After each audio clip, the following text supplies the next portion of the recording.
It's summertime in Oslo and the crew is out. David, Getty, Sai, we're all here for the Aimchess Rapid. And me too, I'm here. Hi, Danny. Hi. Hey. Hey. Guys.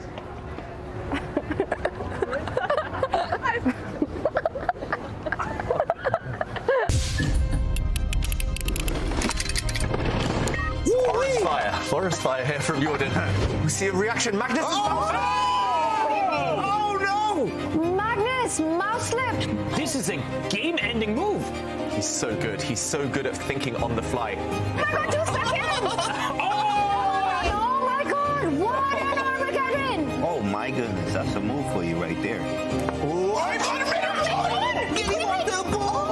one-move made blunder. Nodirbek Abdusattorov wins the Chess Kid Cup.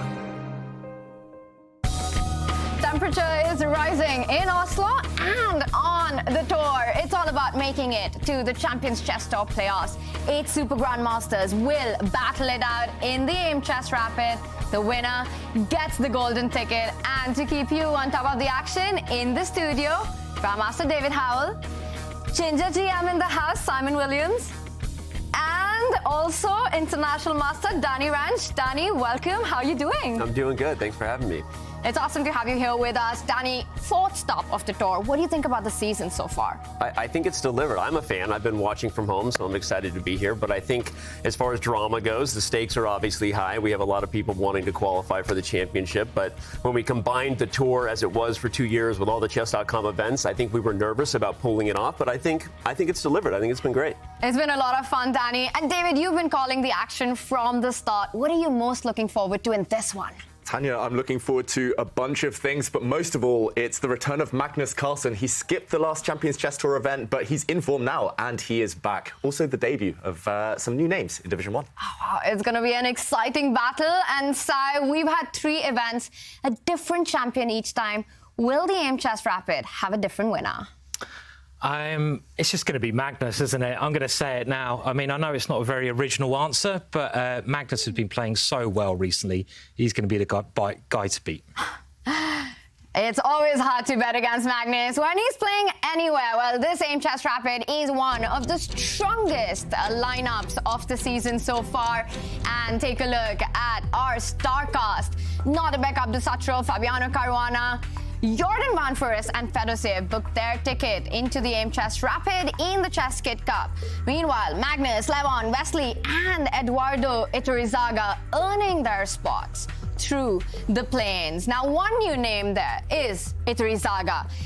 Not as well known as some of the other names on that roster, but the chess world knows just how dangerous a player he is. Danny, talk to us about Eduardo. What are his key strengths? Yeah, you mentioned the chess world. I think the online chess world in particular is very familiar with who this guy is and how good he is. He's a specialist in rapid because he has an aggressive style. He's been putting up big numbers in the Pro Chess League for years now. Had some big battles. He actually had the 3rd highest winning percentage in the PCL this year, behind Magnus and Hikaru. Those are pretty big names to be compared to. So a 4-time Venezuelan champion, now representing Spain.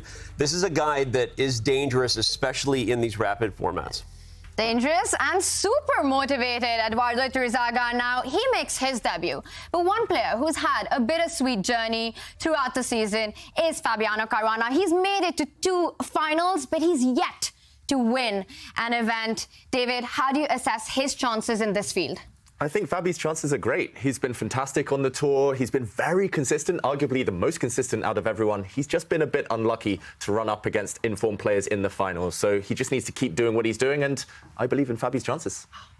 Speaking of informed players, another fan favorite, Levon Aronian, joins the field. Sai, what do you think about the chess he's been playing lately? Lev's been fantastic recently. I mean, he's just beat Magnus. He's also beaten some other brilliant players as well. He's won nearly every competition except for the World Championships. So you can never discount Lev. If he's on form, he's going to be a powerhouse to face. It's going to be a tough battle at the Champions Chess Tour, which will crown the ultimate king in online speed chess. This is the biggest season yet, and with just 3 tournaments remaining, the race to the playoffs is heating up. each event in the Champions Chess Tour is broken up into 3 divisions, making the CCT even bigger than ever before as the best players in the world work to win their division and progress to higher divisions, hopefully securing a playoff spot, big prize money, and tour leaderboard points. Here's what's at stake in the 3 divisions in each event. The winner of Division 3 receives $5,000 and 20 tour points. Those with the most tour points at season's end will secure the wildcard slots for the playoffs and additional prize money. The winner of Division 2 claims $10,000, 50 tour points, and secures a coveted slot in the next event's Division 1. Finally, the winner of Division 1 receives $30,000, 150 tour points, and a guaranteed spot in the finals. At the end of the year, 8 players will advance to the live finals. In the end, only 1 champion will remain. And going into the 4th leg of the tour, let's take a look at the leaderboard. These are our standings, and it is world number 2, Hikaru Nakamura at the top, world number 3, Fabiano Caruana in 2nd place, and world number 1, Magnus Carlsen in 3rd spot. Now, Magnus, Hikaru, Nodirbek, they've already made it through to the playoffs. Fabi there is yet to confirm his spot. Simon, with the playoffs in sight, are the players feeling the pressure? Definitely. I mean, every tournament that goes by is going to get harder and harder. The pressure builds every time. I mean, no one's that safe at the moment. I mean, Fabiano looks safe, but he still hasn't won an event. So this is his chance here. And all those players just below, they're going to be really hungry to put in a powerful performance. And even though he's safe, I guess, in terms of points, you're right. He wants to punch his ticket directly. He doesn't want to rely on Grand Prix points because then you have to keep playing every single event. You never know. Conflicts. But I would say if you really move away from Fabi, the other guys are literally fighting for their lives because if they don't win an event, there's no way points are going to get them in. Yeah, that's the thing, Danny. The beauty of the format this season on the Champions Chess Tour, there's so much at stake in every game, in every division, and plenty of players hungry, as you say, Simon, for victory now. They need those points. Time is ticking. The pressure is on, and one player who's been playing excellent chess in clutch moments has been Vladimir Fedoseev. He's known as the Big Fish, and he's had to get some big wins in to make it to Division 1. Vladimir Fedoseev muscled his way through the field to win Division 2 of the Chess Kid Cup. In round 1, he had a tough pairing, tactical wizard Shakhriyar Mamedyarov. After each of them scored a win with the black pieces, followed by 2 draws, Armageddon was forced. Both players maintained laser-like precision until an uncharacteristic blunder or possibly mouse slip from Mamedyarov. Was it a one-move blunder? He forgot he was tied to the f7 pawn, the only feature in the entire position? After this round, Fedoseev simply cruised through his Division 2 opponents, needing only 3 or 4 games per round to get to the grand finals. Thanks to the double elimination format, it was a rematch against Mamedyarov, and in poetic fashion, it went to Armageddon for the second time. Yet again, the game was decided by a single blunder, and Fedoseev capitalized with a well-timed g4. And resigned. That's the end of Division 2! He simply blundered a mate in the endgame. His precision and resourcefulness, with just seconds on the clock, makes him an absolute beast in the format. We will be focusing on Division 1, but it's also big action in Division 2 and 3 of the Aimchess Rapid. And we've got a women grandmaster, Keti Satsalashvili, who will be keeping us up to date with all the action. Keti, welcome to the studio. Thank you, Tanya. Wow, and it's your first time doing the other 2 divisions. You excited about this one? I'm so thrilled to be here. It's going to be a lot of fun, Keti. We saw Fedoseev making his way to Division 1 by winning Division 2. There's so much on the line for these players. It's a lot on stake. It is a golden ticket to the first division. This is one of the few ways you can get in the first division, and also $10,000, which is incredible prize. There are several players who made it. Nodirbek made it, Fabi made it, and also Fedoseev made it. Wow. So much to fight for. Let's take a look at the players who will be fighting for that golden ticket into Division 1. And Keti, these are our matchups. Who's the one player we should keep a close eye on?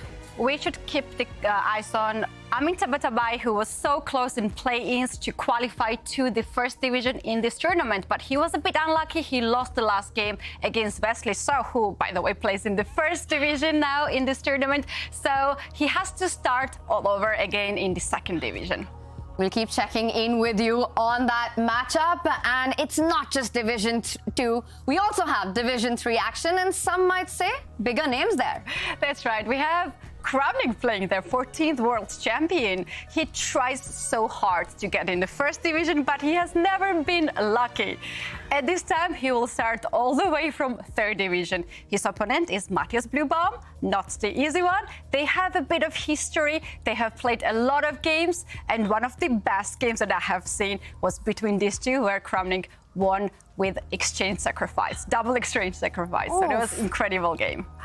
That sounds like domination. Well, Blubaum will have to forget about that game, Ketty. And another name that stands out to me, another matchup, is Levon Aronian against Elyanov. And Levon had quite a run in the plains, taking down Magnus Carlsen. Right, it's not happening to every chess players that you can beat Magnus Carlsen. These two are very good friends, as we know, but the game was itself not friendly. Aronian beat Magnus Carlsen, but it was not enough for him to qualify to the first division. Magnus Carlsen did. And then after the tournament, he tweeted, and I'll quote this tweet. He said, "We eventually ended up where we belong, but you made my day." Wow, taking down Magnus Carlsen definitely would make anyone's day. And with all these big matchups, you can follow the excitement and the action on Chess Dojo's Twitch channel. That's where it's at. And even though Magnus Carlsen lost to Levon Aronian in the plains, he's been on a hot winning streak ever since. He started the Champions Chess Tour with a bang. We missed him at the Chess Kid Cup, but guess what? He's back. Under 1 minute now for Hikaru, and wow, what a move. 8 minutes and 59 seconds, beaten by 1 second. Could he have swapped queens there? Oh, and Hikaru saw it immediately, and he shot. Oh, And Magnus has had no struggles against Hikaru over the board. He should be happy. it's over. We have a winner. Magnus Carlsen takes it. He wins the Air Things Masters, the very first event. And Magnus Carlsen will start the day with a matchup against Jordan Van Foreest. These two players know each other. Jordan has worked with Magnus. David, we want to get your thoughts on this one. What's it like when you play someone you know so well? It can be tough when you're friends, when you respect each other, but you have to want to kill each other over the board. And it's not going to be easy for Magnus, this one. We heard from Ketty. He actually lost one of his seconds in the play-in for this tournament. And Jordan, he's a dangerous opponent.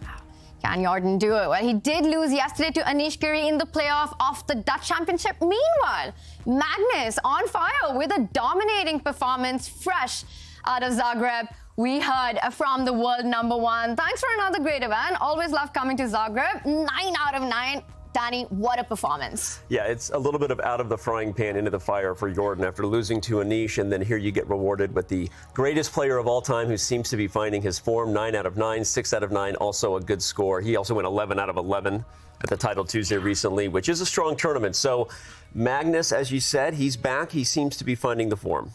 And Sai, what's that like? You win a tournament, you want time off, you want to celebrate. There's no rest for the world number one.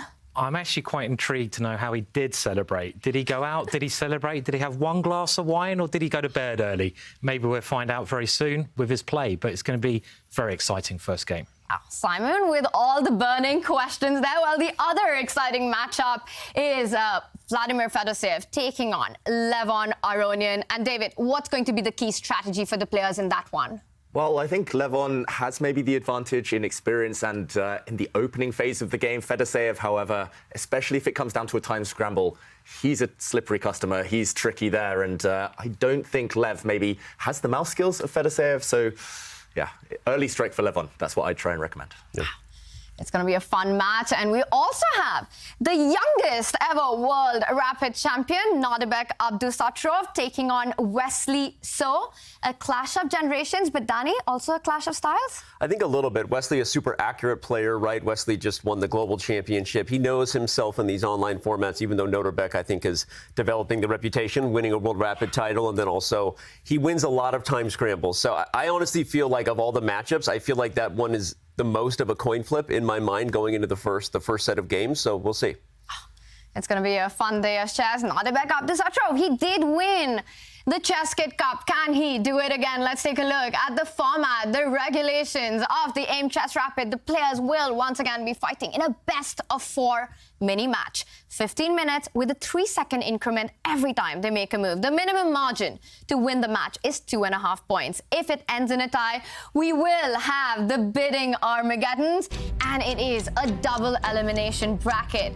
You lose, you go down to the elimination bracket. You win, you stay in the winner's bracket. David, how's that worked out and who does that favor?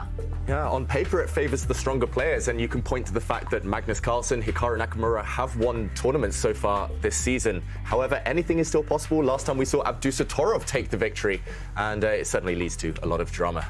Here we see the players ready to kick off the tournament. A lot of drama, that's what we're looking forward to, as Jordan van Foreest will start with the white pieces. He's known as one of the most creative chess players, known for his offbeat opening. Simon, is that what we're expecting from him? Something early on to throw off Magnus? Yeah, it's very hard to surprise Magnus. I mean, Magnus has pretty much tried everything himself, even the bomb cloud. So I don't know, can you surprise Magnus? Is that actually a thing that's possible? Well, and it's funny, in terms of surprises, remember, because Jordan is a second of Magnus, right? You have this sort of gentleman's agreement not to play prep you've at least worked on together. So does that also make both players think a little bit in the first stage about exactly what weapon they want to employ? It's going to be interesting. Yeah, you have to be a bit of a mean character to try and play something that you've discussed in the past together. But Jordan, he's full of tricks, full of surprises. It's Magnus who, with black, might be the one to answer questions at the early stages. I'm impatient. I want to see the first moves. Me too. I'm waiting. A couple of empty chairs there, too. Yeah. Wow, what about predictions, opening predictions? Are we expecting king pawn openings, the queen pawn opening, or something completely random from Jordan? The thing with Jordan is he's just a wild man. He's completely wild, and that's why I love watching him play. I mean, he can play anything at all. He plays loads of different interesting ideas. When he's playing Magnus, it probably makes sense to try and make it a little bit funky. You know, funk it up a little bit, because Magnus is, oh, we're off. We have some moves. Here we go. Are you ready? Wow, come on. See the wizard. Here we go. It is, what was it? That must have been e4. We have an early a6, though. A French a6? Yeah. Simon, you got to be happy with that one. But did he play a6 and move 1? This is what I'm trying to work out. Breaking news. He did. He indeed played e4, a6, d4, then e6, and we have d5. So a French with a6. Fun times. Fun times. And Simon, you're the French defense expert, but a6, not the most useful move in this position. Maybe it was that glass of wine coming in there, you know, the wine slip. I mean, a6 is a move that the late Mike Basman used to play. And, of course, he used this recently, didn't he, Danny, in Title Tuesday to win every single game. I was going to say, he used it pretty effectively in Title Tuesday, right? He didn't ever lose a game. And, you know, David, you say it's not the most useful move, but depending on what white does, right, either white gets a development lead because of this extra pawn move, or a6 down the road is often useful, right? Because black will play c5 and try to expand on the queen side. So especially in fast time controls, it's a flexible and kind of a tricky move order. Yeah, waiting moves actually often the most annoying to face, because just having the burden of the move, you want to make maximum kind of profit from that. And it's not clear how Jordan will do that, especially if the center locks up, Danny, especially if the game takes a slower pace. It's not very good for the beginners out there, though, is it? Because I remember when Hikaru used to bring his queen out and move 2, and you get all the kids at chess club, and they're like, "I'll bring my queen out," and it's because why are you bringing your queen out? When you're Hikaru as good as Hikaru and Magnus, you get to then cross the line. It's like having kids. Eventually, you're allowed to say, "Do as I say, not as I do," right? And in those cases, Magnus and Hikaru are good enough to say, like, I know that it's not the most principled, but there's some tricks here. And although I will say this, Jordan played c3, we're sitting here blabbering away. It's now Magnus who's on the clock until he just plays bishop b4. Wow. We were expecting Jordan van Foreest to make it funky in the opening, but it looks like Magnus is the one who's bringing in the funk. While this one heats up, it's sure to be a roller coaster ride. We are also getting first moves from Fabiano Caruana and Iturrizaga. The players are ready to go. Wow, Fabi starts with the white pieces. Something more sane in this one? First, I'm glad we're jumping to this one next, because this was the one game we didn't have a chance to preview out of the gate. And I want to say that Fabiano and Iturrizaga they've played each other a few times. I mentioned the Pro Chess League. They've both been playing for their teams for several years now. So this is a matchup that they're both familiar with. I think Fabi with the white pieces will be super well prepared. And we'll see if Iturrizaga can survive the opening middle game stage without Fabi getting a big edge. But Fabi does have a positive score against Iturrizaga. Yes, he does. So can Iturrizaga strike back? But he is such a dangerous player as well. Iturrizaga, he's known for his attack and aggressive play. With the black pieces, is that harder to achieve? Certainly, especially against someone as well prepared as Fabiano. On paper, rated quite significantly lower here at Iturrizaga, but in one-off games, especially rapid games where his strengths come to the fore, he is certainly capable. So I do think I completely agree with Danny here. It's the opening that will decide, especially in the first game or two of the day, will decide the path of this match. If Fabi can strike with white, as he tends to do against all the best players in the world, then it's going to be an uphill struggle. Fabi looks extremely still on camera right now. I was going to say, his time is ticking. His time is ticking, and he hasn't moved yet. So sometimes that's... He's doing his meditation. That's what he could be meditating. You know, he's just saying. Sometimes the players are having a staring contest with each other, and whoever blinks first. No, I don't think so. I think that probably we will have a reset at some point of Fabi's cam and the clock. But anyway, yeah, I agree with you, David, and just that Fabi has this reputation of being so well prepared. Although when I've talked with him, he always laughs at that because he doesn't necessarily feel like he's as more prepared than any of the other top players. Yet I think that reputation is deserved, and we'll see what he has for the first move. Yeah, I think I'm just scarred, Danny. He's beaten me so many times just straight out of the opening. But yeah, we'll see when this game does eventually start. Maybe it's that stare. You know, maybe it's that stare that's getting on top of you there, David. You know, staring into your soul. Scary you know, stuff. So it's a stare. Yes. Iturrizaga seems ready. He's kind of like, hey, what's going on here? I'm bouncing around. I got the nerves in the chairs. Clocks have been reset now, so maybe Fabi. Just working on that internet connection, but he'll be with us soon. Oof, that's there by Fabi there, where we will have the first moves here. And I remember in the plains of the Aimchess Rapid, the celebration of Iturrizaga when he won against Parham. It went down to the wire. An incredible Armageddon, and that was a reflection of his strength in these formats. A reflection of his strength, a celebration, a reflection of how much they care, right? There's so much on the line here, as you guys talked about. Just making Division 1 is a borderline golden ticket, right? Because now you literally have an opportunity to go all the way and compete for the $500,000 prizes at the end. So the players want this, and don't mistake their motivation or how well prepared Iturrizaga will come to this game. So 100%. And for Iturrizaga, it's a big moment. He has this platform playing against the big boys. He's super motivated. While the players get ready for this one, we will have action soon on Nodirbek Abdusattorov starting with the white pieces against Wesley. So a big clash of generations here, but Wesley's got to be one of the hardest players on the planet to beat. How does Nodirbek find his chances with white here, David? Oh, Tanya, I wish I knew. Wesley, when he wants to just avoid defeat, he tends to succeed. And look at those ratings, both over 2,800. Wow. Yeah, shows how strong both these players are, shows how in form they are and how great they are at rapid chess. Meanwhile, d4, first move.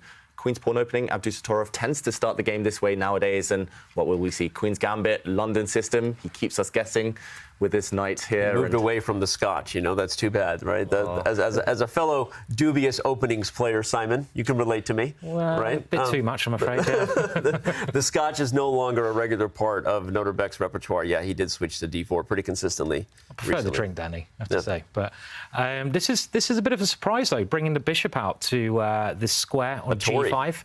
But it's a bit of a strange one because you don't normally play the Tory when black plays the queen's pawn as well. I know that Kramnik's played in this way sometimes, but not many other elite players. But probably a wise choice against Wesley So, because Wesley So is known to specialise in the opening. So try to get him out of his normal sort of routine is possibly wise, do you think? Yeah, it seems like Abdusattorov just wants to get a position. He just wants to say to Wesley, let's play, no opening theory, research won't have helped you here. But yeah, it does feel a bit dodgy for white somehow. You spend a lot of time with your bishop that now sits on the edge of the board.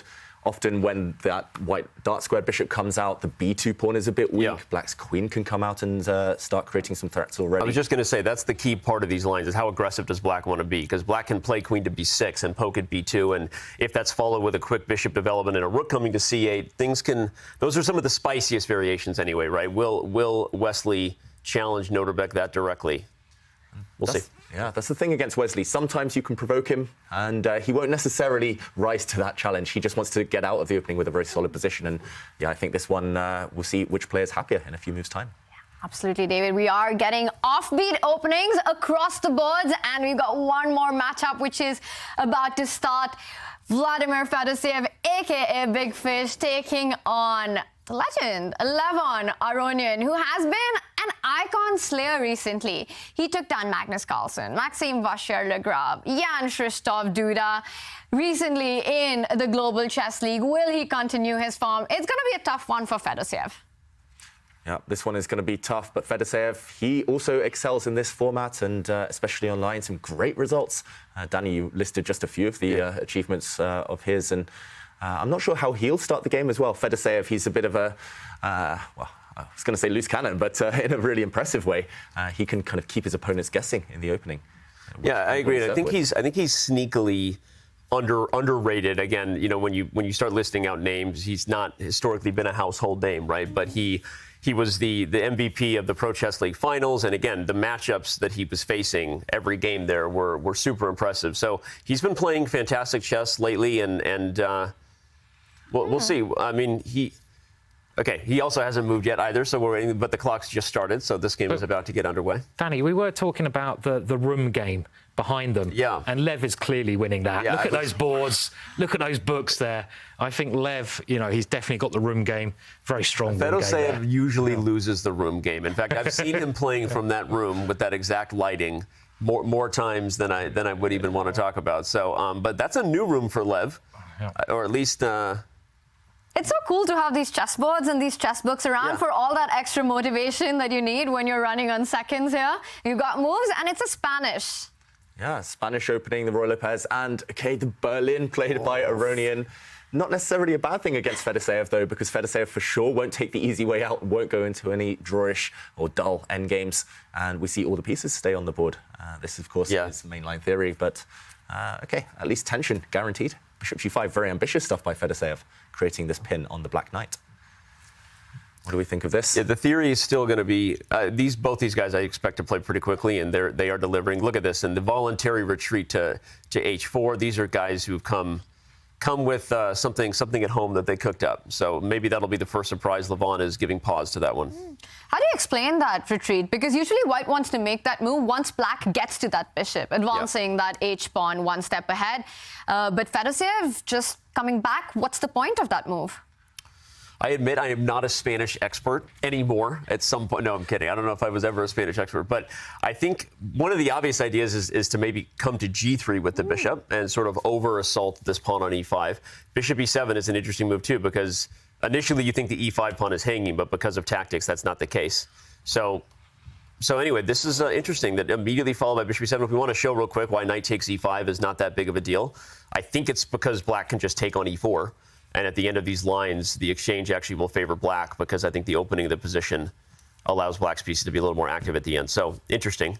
But again, I don't know. David, you're the strongest player in the room. You're supposed to answer the really tough questions. Why bishop h4? That is a really tough one. You're right there, Danny. And I think it is, as you say, just to come round. I think he wants to gain time against this pawn, not by taking it immediately. But once you come round, you do force black to react. I'm wondering here just how black defends this pawn, first of all. Do you really want to spend another move with your bishop, the third move with this bishop, to kind of plant itself on a bad passive square on d6, just to defend? Maybe this is Lev's idea. I'm assuming that Fedorsev has a plan in mind, because if you don't retreat your bishop right now, then, basically this tactic is always going to exist. You have to watch out for this trick of knight takes e4 all the time. Wow. Very tense. So it does start with an anti-Berlin, but things are heating up in this one. Meanwhile, we are also getting started on the Fabiano Caruana against Eduardo Iturrizaga. If Eduardo takes this, it would be a big upset on the paper. Huge upset. I mean, you pointed out that even though I keep referencing the Pro Chess League just because it's where we've seen these two guys play, but Fabi has a plus record. Fabi has a plus record against a lot of people in the PCL. We think of names like Magnus and Hikaru, I think first, especially because of this year. But Fabi has led a couple of teams to 2 Pro Chess League titles. And so, again, we always talk about that, not just because he's a friend. I think he's often underrated in rapid and blitz formats, and he's consistently been in the final matchup here at the CCT, right? And he's lost twice. But I think he's way more dangerous in rapid. I think the reputation of the 2018 World Championship will never not follow him wherever he goes, right? But I expect that Fabi will be the favorite big time in this matchup. And he actually won a medal at the World Rapid Championship recently in Almaty. He's actively worked on his speed chess. And we've seen big improvements by Fabi. It feels like Fabi version 2.0. He has been having quite a performance this year. He's looking for a win in the Champions Chess Tour. He's been in the final twice. Can he do it in this event? And David, we've got moves. We do have moves. This game started as a Caro-Kann defense, the exchange variation, so we saw a trade of pawns in the center very early, and now we have something that we call the Carlsbad structure, where it's going to be a bit closed for a while, but both sides will maneuver around, and actually both sides can play on either side of the board. So early stages in this one, of course. Arturo Zaga is known as a Caro-Kann expert, so he's well-versed in this type of structure, I will say. Fabi maybe being a bit less direct than I expected him to be. Yeah, it's quite funny, actually. We mentioned that Fabi and his blitz play, his rapid play. And if we go back to the World Championships where he played against Magnus Carlsen and he lost the World Championships in the quick section, and everyone was just saying he's a terrible quick player. He can't play blitz chess. So then, since then, he's just got better and better. He was always good, of course, but he seems to be improving at the quicker time limits all the time. So it's something he's definitely worked on, I think. And this is what's happening most of the time now, quick chess. Is it the way forwards? Looks like it. And do you think that exactly that World Championship is what motivated Fabi to get better in these formats? It's funny. I've talked with him a lot about this, and Fabi's version of that was, okay, he would argue that a lot of people lost to Magnus in Rapid around that time. But if you go back to what actually happened in the games, a lot of people may not remember that in game 1 of the Rapid tiebreaker, Fabi was much better and actually felt confident and was feeling good, and that he actually blames that result much more on sort of losing his way psychologically. After losing the first game, things kind of started to tilt. But from his perspective, it wasn't just the time control. So anyway, I would argue that regardless of whether someone agrees with it, right, perspective tends to be reality for most people. And I think he knew he needed to work on it if he was ever in that spot again. And he certainly has committed. And anyway, it's why he's been arguably, again, he has yet to win one, but you could argue that Fabiano Caruana has been maybe the best player in the Champions Tour for the most of this season. So we'll see if he can deliver again this week. Yeah. He's been runners-up in 2 events. Fantastic performance so far on the tour. And speaking of the 2018 World Championship, let's go back to Magnus Carlsen taking on Jordan van Foreest. Wow, there's a lot that's happened. Queen's off the board. This is the end game. David, how are we assessing this position? Yeah, we haven't been playing too long, but already queens are off, all the bishops are gone. It is an endgame, and White has more space. If you look at the pawns in the center of the board and on the king side, White has advanced quite far there. But due to the lack of pieces, actually White has a lot of responsibility now. White has a lot of squares to cover, and Black is rock solid, especially with knights. Anything can happen. They're going to jump in and around. I'm seeing the Black knight jumping into White's queen side very shortly.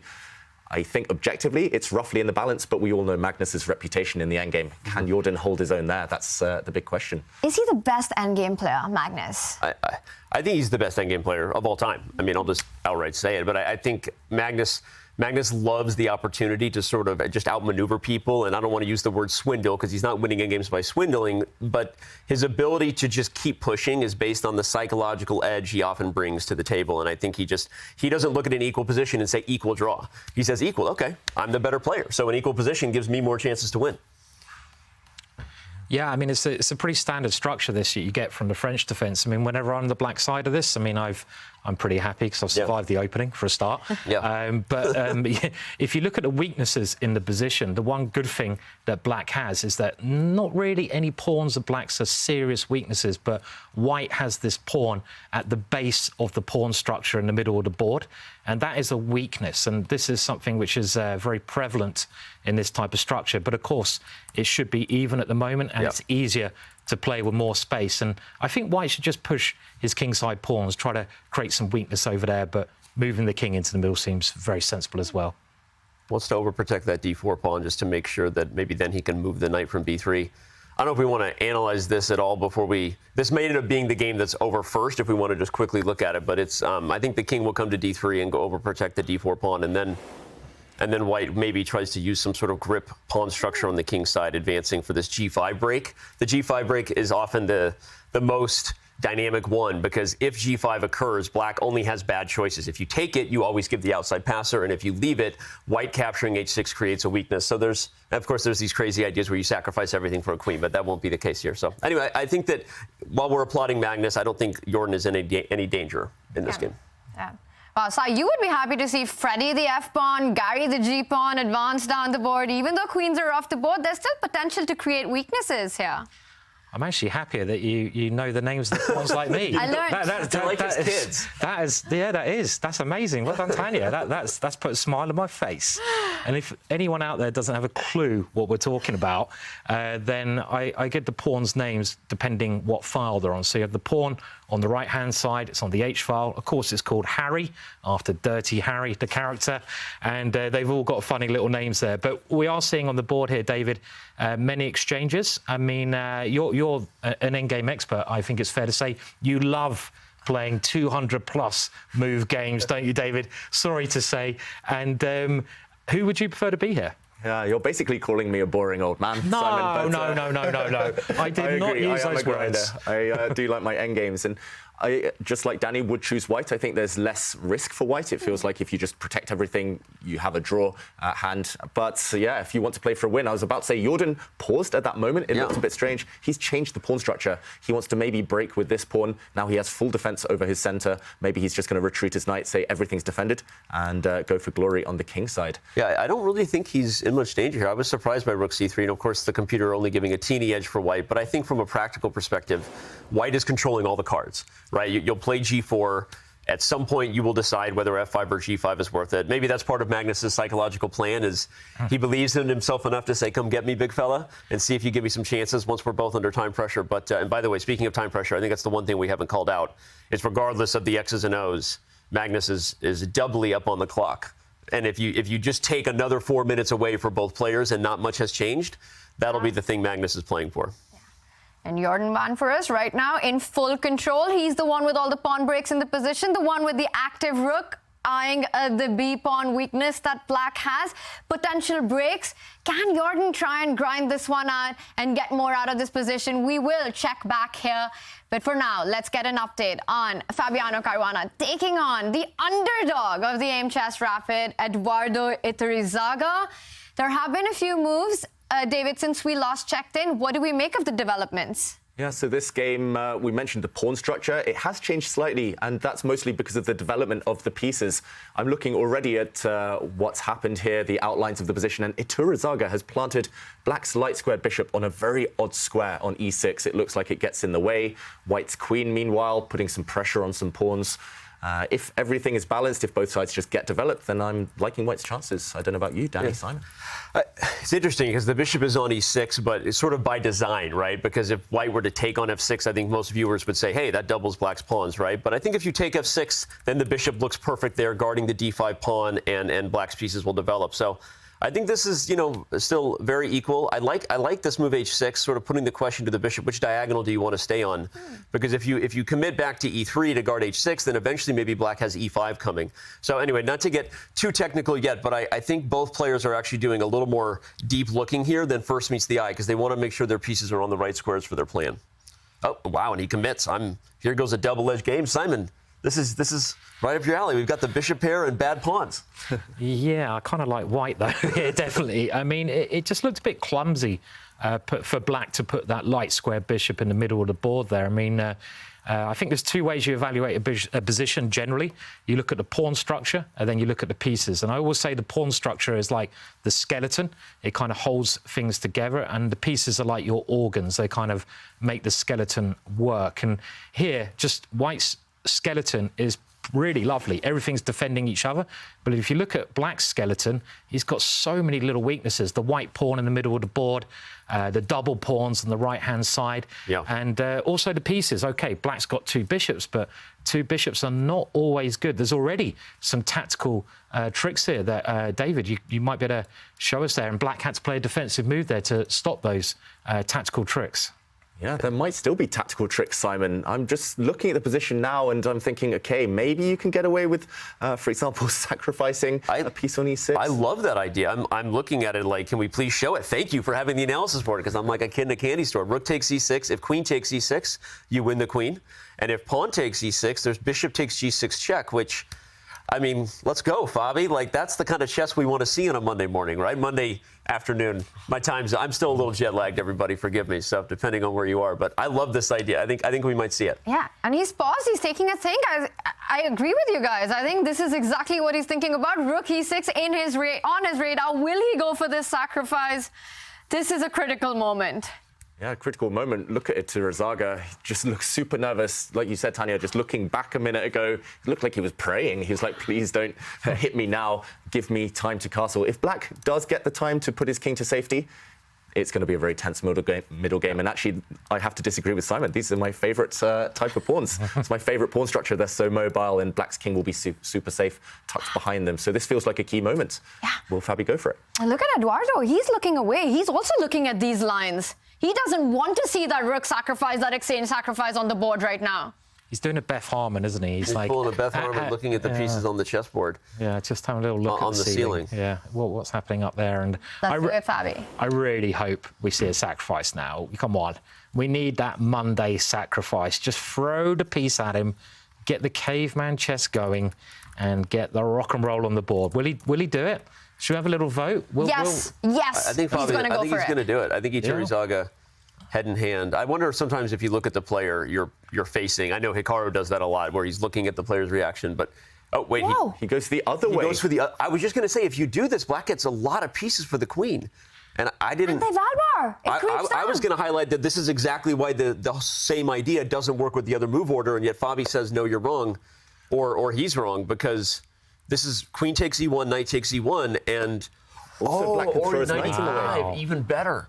Black Wow. keeps the queen. Black will be up the exchange, a rook for minor piece. And did he miss this, Dave? I mean, possibly just miss this knight e5. I mean, you know, you're a bit rusty the first game. This could be a major upset just looking at the evaluation bar already.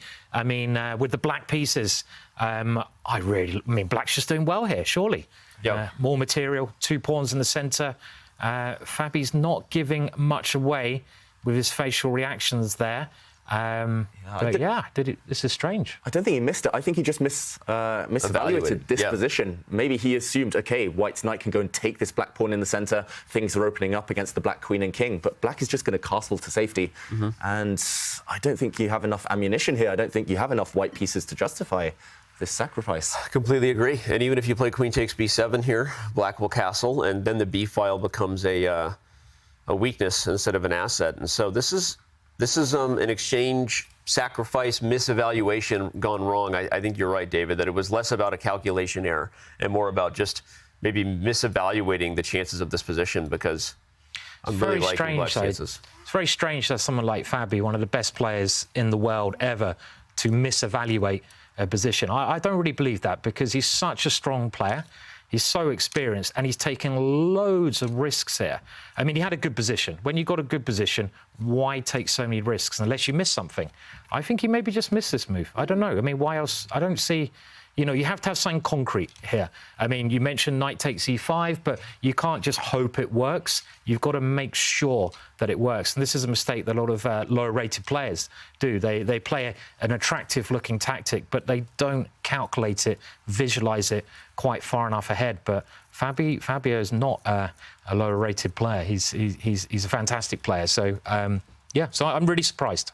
Yeah, I think he's just banking on this knight takes e5 move, hoping that Black takes this knight back and there will be some action along the e-file with a pin. But what if Black just castles? I'm not even sure which way Black should castle. OK, he has played this move. This is the position on the board. But, for example, if Black even castles queenside, this knight is pinned. You're not kind of getting anything else other than a pawn for your exchange. And Black's piece is all very active. It's funny how much we disagree about where Fabi went wrong here. I'm going to continue to disagree, because I don't know he miscalculated as more as... I think I always try to have these self-reflective moments where I try to be like, are we just biased because we can see the eval bar, right? And we're looking at this position and we see the edge for Black, but is it really that much? Because after knight takes e5, if bishop takes e5, if we can show it, David, knight f3 is going to come. You're going to win the piece back with interest. The pawn on d5 is weak. And so I think sometimes we look at it and we go, wait, like, did they blunder? Or is Fabi like, look, I've got a lot of compensation here. This is harder to play for Black than maybe humans realize, and we're just suffering from eval bias-itis because we can see the eval bar. But is it a case when you've got a good position, you're taking risks, right? Because you are unbalanced in the situation. Is that the right thing to do, principle-wise? I mean, it's very risky to take such risks when you have a good position anyway. When your position is equal, or maybe worse, I can maybe understand this decision more, but it's... but of course, I can see the valuation bar. And it does help my thinking that it's in Black's favour. It's fair. Fabiano Caruana, one of the best calculators on the planet, there with the move order switch up, and now it looks like he's in trouble. Eduardo Eterizaga calmly brings his king to safety on the king side. Also notice how there's a pin along the e-file, so the knight isn't that free to jump around. Fabi in trouble here. And I don't know if you guys saw it, but there was a little bit of reaction there by Fabi. He had a head shake after that knight jumping onto the center, blocking the E-line. It could very well have just been a blind spot. I love that you're the first person to call out the body language. That's usually my job. It feels so good that I wasn't the first person to point that out. But I did see it. And Fabi is one player who always gives us crap for, like, you guys read way too much into top player body language. And I'm like, well, I can always see when you blunder, so you can say that. But no, I agree. I did see that. I think, I don't know whether it was a full chagrin or if he just kind of acknowledged that this is going to be harder than he thinks. So this is tricky. I kind of want to quickly go back to the Jordan game versus Magnus, just because we started there, if that's okay. I'm not sure if I'm allowed to make that call or not. Let's but do you it. know, Let's breaking do it, the fourth Danny. wall by just calling. I think it's a good one to check on, just because even though I expect it to be a draw, we did see this G5 structure, which is kind of White's main plan. H6 is going to fall here, even though Magnus is currently up a pawn. And if time pressure ensues, knights are some of the trickiest pieces. We got the Bullet Chess Championship coming up. This is about to be a bullet battle with a little bit of increment. Yeah, and we all know how badly knights suffer against rook's pawns. In this case, Harry the H-pawn for Simon here could play a decisive role if Magnus isn't able to deal with that. And, okay, material balance will be restored. Who would you pick here? Evaluation bar says draw, but which side do you think is easier to play? I mean, I'd definitely pick White here because when you get to knight endings, the most precious passed pawn to have is the wing pawn. And you can see that Harry over there, it could be strong. Luckily, well, I don't know about luck, but Magnus has his king in front of that pawn. But the problem that you have when you're defending against a rook's pawn is that your knight can only defend it from one side. It can't jump off the board and defend it from another side. So I definitely pick White here, but unless White can get his king in, there's not much material on the board. You're playing a pretty good in-game player. I mean, he's not bad, is he? If you're playing me, you'd have some chances. You're playing Danny, even more chances. You're playing David, no chances. And I mean, sorry, Danny, we've got to get it in. Pick on me all you want. I think we're about to see a repetition. It was glad we came here because it's the final instructor. Oh, you don't think so? No, I think Magnus might be trying to win that Harry the H-pawn and actually maybe even push on for a couple of moves. David, are there any chances of that happening? Certainly now. And Jordan, he shook his head. Yeah, he missed this move. He could have gone the other way with this king. He could have cut out this option, and I think, like you said, Danny, we would have seen a draw within moments. But suddenly, big question, does White push the pawn, allowing the black king to either step forward or to the side, and that pawn will be weak forever, picked off soon? Or do you move your knight forward where the black king again is allowed forward? Suddenly, big question to answer. Yeah, I apologize. I was maybe just thinking about Simon picking on me, I guess. But no, Danny, it's obvious that the white king needed to go to F3. Danny, you will get your revenge, I'm sure. We've got plenty of days left, my friends. But no, the H-pawn is going to fall. You're right, Tanya. Jordan's not got plenty of time left. He's got 25 seconds on the clock. The line is on the board, David, the one that you were calling out. Now there are two pieces attacking the H-pawn. I don't see a way for White to keep it together. Yeah, that pawn is dropping, and wow, Jordan pushes his king to d4. What is the expected reply after knight takes pawn? Suddenly, there's a threat of knight trade. The f4 pawn as well for White is hanging. Yeah, I think the one lucky thing Jordan has going for him is just that f7. F7 is tender the moment the black king gets too aggressive, right? You play knight g4 check, and on king g6, king e3, and you say, all right, I screwed up. Now show me, right? And will black be able to make progress without knight h6 coming in? Asking Magnus to show how to win a pawn up, that is scary. It's really scary. I mean, for sure. You can ask Magnus a lot of questions, but I've seen him win so many unwinnable endings just sitting on the, sitting here. He does it so often, especially when the clock is very low. But, I mean, how realistic do you think that is, David? I mean, here, that Magnus can win this? Well, that's the thing. If it was anyone else in the world, I'd say Jordan's going to draw. We also see the evaluation bar, so objectively, it should still be a draw. Yeah. Magnus still needs a bit of magic, but yeah, we've seen him milk these types of advantages. I think one of the things I always ask in these positions is, if I could pass the move, would that be progress? And I think one of the problems is, even if black could pass the move, the white king will now sit on e3 and f3, and if the d4 pawn ever pushes, you'll go to e4. So and you can't exchange pawns. So I'm sort of wondering if there's any real way to trick white here. But if there is, Magnus Carlsen will find it. Full disclosure, but I still think that Jordan is going to hold a draw despite blundering to get here. Yeah, the clock situation though is another huge factor right now. If Magnus can set a trap where there's only 1 or 2 moves to stay in the game, I'm not sure it's going to be easy for Jordan, and already you can threaten a knight exchange. He's considering Magnus throwing his pawn forward now, his passed d-pawn, to attack that white knight now that the king has slightly sidelined itself for white. But big moment. Yeah. Wow. 15 seconds on the clock. The last player you want to be trying to defend this position against in the world is Magnus Carlsen. Jordan van Foreest, a big task, a big ask of him right now. Can he hold the draw here? Black can start looking at advancing down the board with that deep pawn. Guys, predictions. Will this end in a draw, or will this be a Magnus win? Oh man, now we're on the spot. No pressure, Danny. You know, just to avoid being the person who always picks the most dramatic storyline, I'm going to say that it's going to be the draw, because I'm accused often by chat. By the way, hi chat, we see you, as looking for the biggest dramatic storyline. But I think Jordan will hold, although right as I say it, I'm now looking at the d-pawn and starting to look at some real crazy lines. So, Simon. No, Magnus will crush it. Okay. No doubt about it. I mean, Magnus is just going to grind it, find an opportunity. The problem is, Jordan has to play so accurately. I mean, even though, as you pointed out, Danny, it's not easy to win at all, Magnus can keep trying stuff, and as soon as I say that, they're repeating kings. But yeah, I mean, it's not easy to win. But David, what do you reckon? You've got to have the deciding. Yeah, deciding what? I don't know, Tanya. You need to vote too, but I'll say draw, because it feels like Jordan has set up really nicely with his pieces. But he's going for the win. He refused the third time repetition here, so Magnus going to try till the end. Yeah, Magnus, he'll play till king versus king if he needs to. We've seen that before from him. But whether he's successful to win, that's another question. It feels like Jordan's got his knight on a perfect circuit right now. White's knight is stopping the advance of black's extra pawn, the d-pawn, and it can give the black king some annoying checks too. f5 is always going to be a way to try and trade pawns for white later if you can arrange it. Oof, I'm talking myself into a corner here, but I'll say draw. The good news is we don't have a lot of other games to get to. We already had 2 quick draws between Aronian and Fedoseev, and so and Nodirbek Abdusattorov, respectively. So we've got this game and the Fabiano game. So I'm willing to just stay right here until we see Magnus show us whether he's going to find a way or not. 12 seconds for Jordan van Foreest. He does repeat with the knight and king, and that's all that he has to do, right? Shuffle around with the knight and the king, make sure that black's king doesn't get active. But is there a potential winning plan in this position for black here? Queen the pawn. Queen the pawn. I think you have to be able to advance. If we want to bring up the analysis board, we might as well show how it works, right? So if black can advance the d-pawn, not really because you have hopes of queening, but because you can distract the white king in the right opportunity for the black king to go to g6 and f5. The problem is you have to do it where the knight is also somehow sidelined himself, because otherwise f7's a problem, or as we see now, check, right? So the right way to do this is to advance the d-pawn that first distracts the knight to b4, David, and then distracts the king. Only at that time, if the knight is sidelined on the queen side and the king has retreated, could black win. So we'll see. Knight b3, great call there, Danny. It's on the board. He wants to get the d-pawn moving.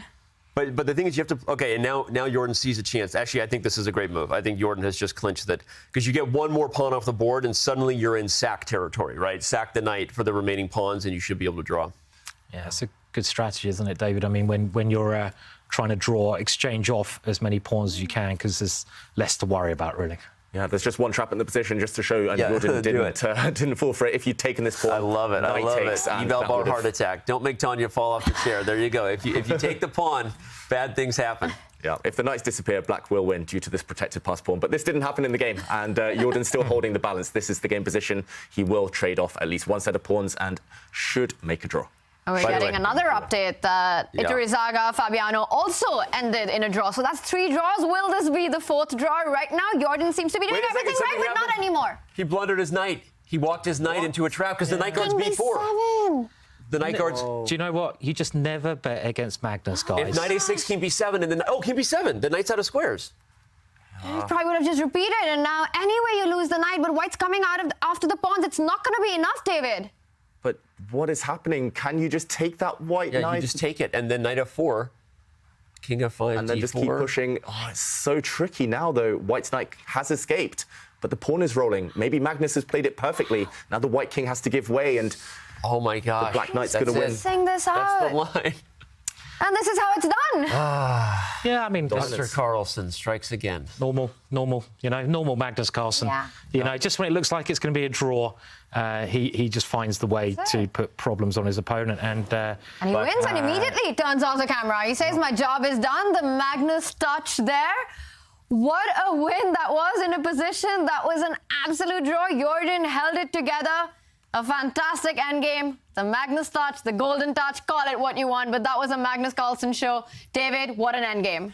What an endgame. And just as we were about to write off that game as a draw, Magnus worked his magic. And meanwhile, for Jordan, it was tragic that his knight got trapped on the edge of the board. And it was this position where things started to go out of control. Here, maybe just taking a set of pawns off the board and retreating with the white knight should have been the way to safety. It looks like you've got everything covered. The white king's super active. Black cannot make progress. But this knight check led to a fateful blunder. The king slid across to d7. And after knight b8, white knight was caught on a poor circuit on the edge of the board, and we saw it here. It was pushed to a6, and from there we saw how the game ended. Let's just show this one more time, because this was actually the key move. Knight to f4, and Black's pawn was deciding this game. White is simply stuck, and Black did go on to win. How does Magnus Carlsen do this? Just incredible stuff. Once again, squeezing water out of stone there. And that means we got one win in the first round of the Aimchess Rapid, as all the other 3 games did end in a draw. Magnus Carlsen takes the lead. His fiery form does continue. What a fantastic round. A lot of fun there, Danny. Yeah, and Magnus shows that his form will continue. We were wondering, will he be a little tired from the dominant victory in Zagreb, or will he show up ready to fight? He answered the question right there, and even against his friend, he grinds out a game that maybe should have been a draw. And the hard part, too, is Magnus just went with black. So now he gets white, and that's what it is to play the best player of all time. So. Yeah, I mean, it's just his determination, really. I mean, Magnus, he never gives up. Other players would have said, OK, we'll take the draw. Magnus just keeps on going and going and going. And it's really tough to play against someone like that. It really is. Quite a big challenge when you're facing the world #1, Magnus Carlsen. And speaking of challenges, you don't want to miss our coverage tomorrow, because we've got a very fun challenge that's coming up as Magnus Carlsen takes on our very own David Howell in an air things challenge. David, that was a fun one. Here's a sneak peek. Yeah, that really just looks like you're moving a pawn like a knight. Does this actually work? You tell me. I'm guessing. I know you're guessing, just sometimes your guesses are right. That's the problem. Oh, I just saw a nice way to lose the game. Okay. He spotted my trap. Yeah, bishop to d4, nice. He sees everything. One thing is like to play chess this way, but to watch this must be... What exactly was that there? Was that a blindfold game because none of the pieces have markings? Pretty much. Okay, I was trying to figure it out. I had never seen that, but that looks like that would be a tough challenge, actually. Yeah, just playing with air devices, we could only see white pieces and black pieces, but we had no idea what they were. So we had to keep the position in our minds. Yeah. And who won? We're going to find out tomorrow. Oh, that's coming up tomorrow. You don't want to miss the big reveal of who won that Air Things challenge between Magnus Carlsen and our very own David Howell. For now, we're going to go into a Twitch break for our non-subscribers. And those of you who are subscribed, stay with us.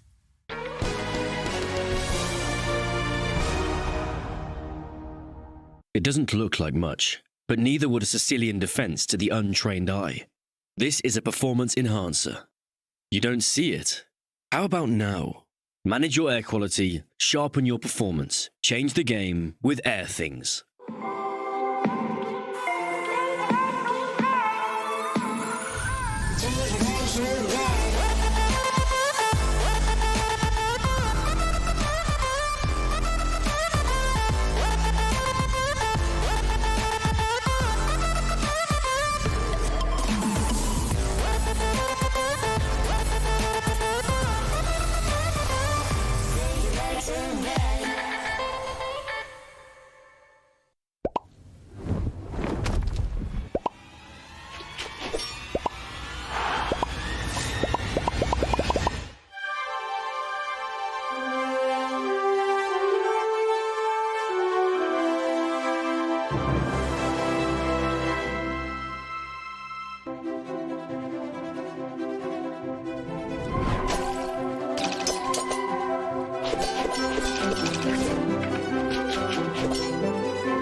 For over 75 years, we've witnessed moments that will last forever. From the heroes we admire to the joy of watching them play. Celebrating 75 years of changing the game. Whom forever faster. Now weekly. Compete in the Community Bullet Brawl Arena and win Diamond membership. Anyone is eligible to throw their hat in the ring and prove their speed chess prowess. All you have to do is join the community club on chess.com and register for the arena. Use !BCC in chat for all the details. The most elite Bullet tournament returns. You don't want to miss the 4th ever Bullet Chess Championship featuring Magnus Carlsen for the first time. He'll join reigning champ Hikaru Nakamura, 2021 champion Alireza Firouzja, and more to fight for their share of the $100,000 prize fund. It all kicks off on July 17th at 9 a.m. Pacific. Use !BCC in chat for all the details.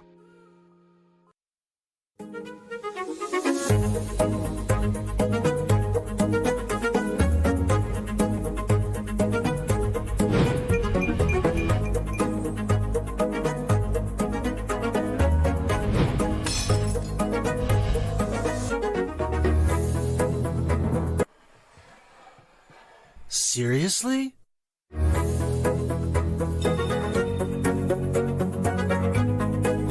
Checkmate.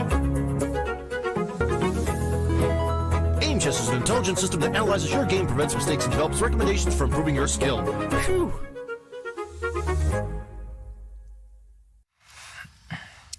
Unlock your potential there with Aimchess analytics and lessons. You can sign up now for a first month free, and the code is CCT. Find it at go.chess.com/aimchess. And one player who needs to unlock his potential right now is Jordan van Foreest. He has lost the first game to Magnus Carlsen, but we all know what a fighter Jordan is. Take a look at what makes him so dangerous.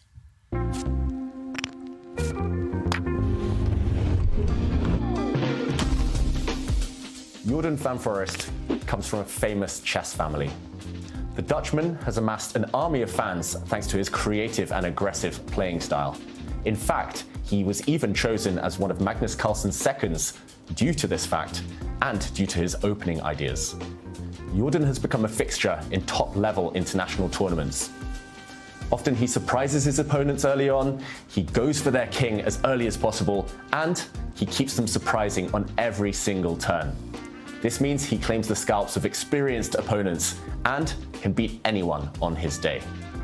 This is especially useful in rapid chess and will stand him in good stead in the coming tournament. Jordan's big breakthrough in elite chess came at the 2021 Tata Steel Masters in Vaikanze. There, he defeated countryman Anish Giri in a playoff to win the title, ahead of others such as Magnus Carlsen. Jordan and Anish Giri have actually had some fascinating battles throughout the years.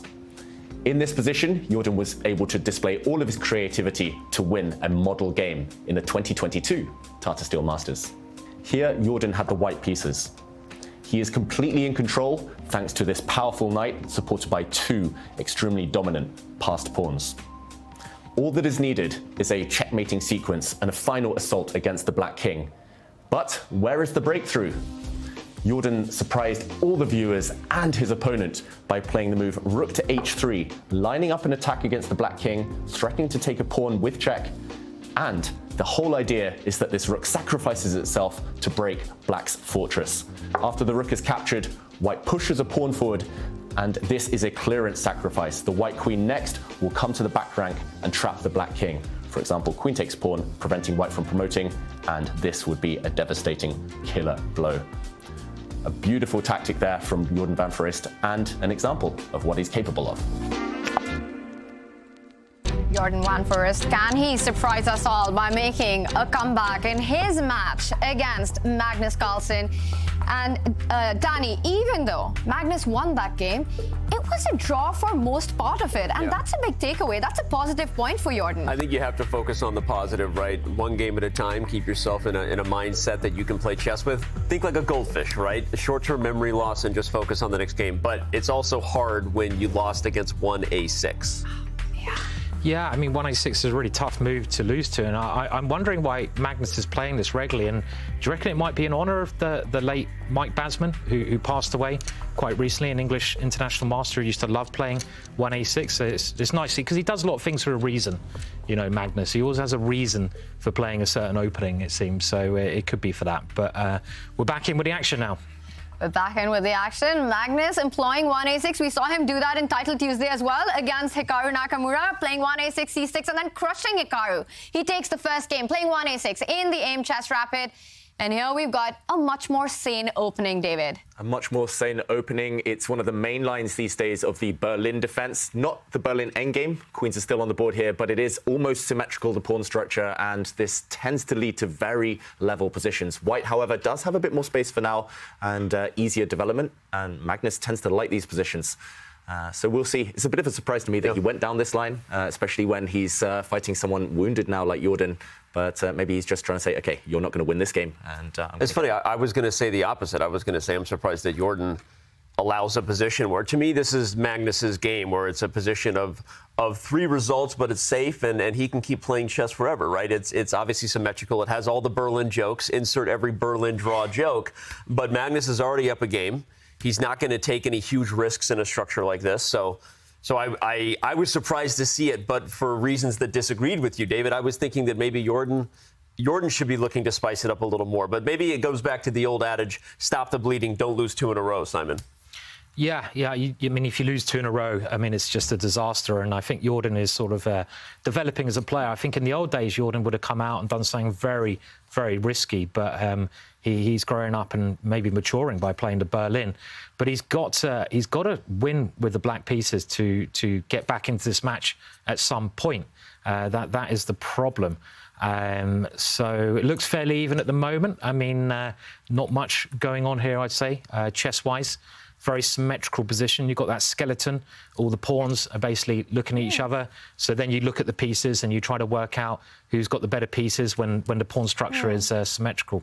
Yeah, it's a Berlin. I was going to get in with a Berlin joke, but then I thought it might get too repetitive, so I didn't. I stole your thunder by accident. I didn't mean to, but there you go. But this one will, of course, be a long strategic fight. Meanwhile, action is getting started in the second game between Fabiano Caruana and Iturrizaga. Now, the first fight between them ended in a draw, but it was fireworks. We saw early sacrifices there.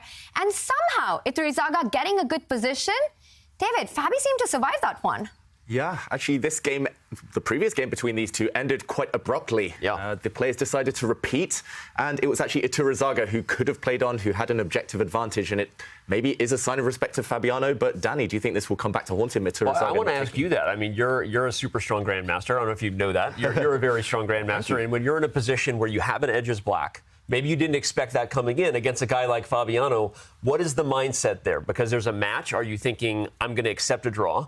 Because I don't think we can stay away from criticizing Iturrizaga's decision. He was better and had an opportunity to play, and he didn't. So would you say it's a mistake, having been in a position like that against a player like Fabi? Yeah, I've done both things, actually. I've taken draws in positions of strength when I shouldn't really, but I've also fought on when I should be maybe a bit more objective. And I think the chess gods do punish you if you don't take your chances or if you don't show ambition to the opponent. Fabiano now, psychologically, he'll think, OK, he's slightly scared of me.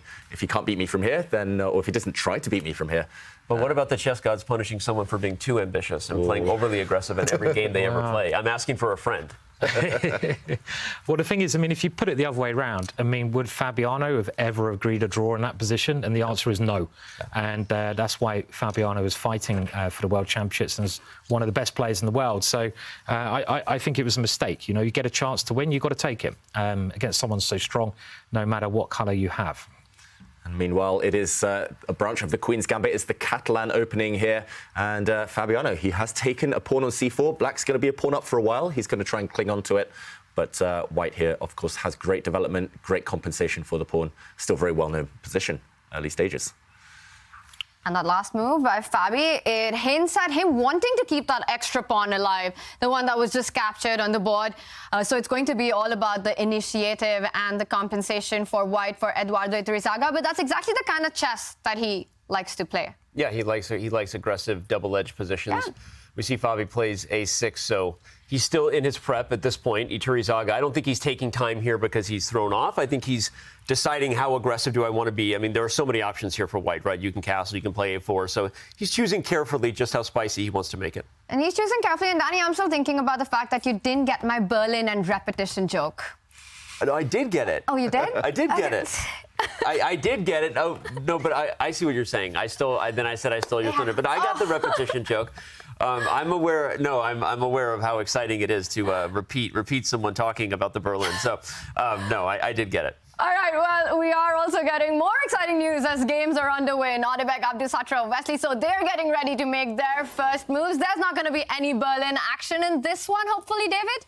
You never know. It's Wesley, so now we can repeat the same joke over and over. E4, drum roll, please. Will we have the most exciting opening of all time? He's doing it. It's the most exciting game. You've jinxed it, Tanya. Let's be silent until the moment. Bishop b5. Don't do it. It's going to be the most exciting game ever. Don't do it. Wesley's going to put his bishop on c4, and he's going to save us all. Oh, yes. he does it. Yes. Well done, Wesley. Okay, the Italian game, maximum tension promised.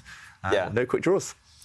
I think that also speaks to Wesley feeling like he's the favorite in this matchup. Again, not trying to disparage Nodirbek in any way, but I think Wesley got a draw with black, and we've seen Wesley take more Berlin draws than any of us want to talk about. Like, let's not talk about that. But the point is, he does that for a reason. He has match strategies at times where he feels his chances are better in Blitz or Armageddon, right? So criticism or not, there's a reason Wesley is not going for it here. I think he feels like he's the stronger player against Nodirbek and doesn't want to let a chance with the white pieces go by. Yeah, this might be his chessball course as well. Is it Bishop c4? I think he recommends this, and obviously he knows lots of different types of opening. It's good. I mean, I hate the Berlin. I've seen it so many times now. And, I mean, Danny, you're like a boss or something. Can't you just ban the Berlin or something?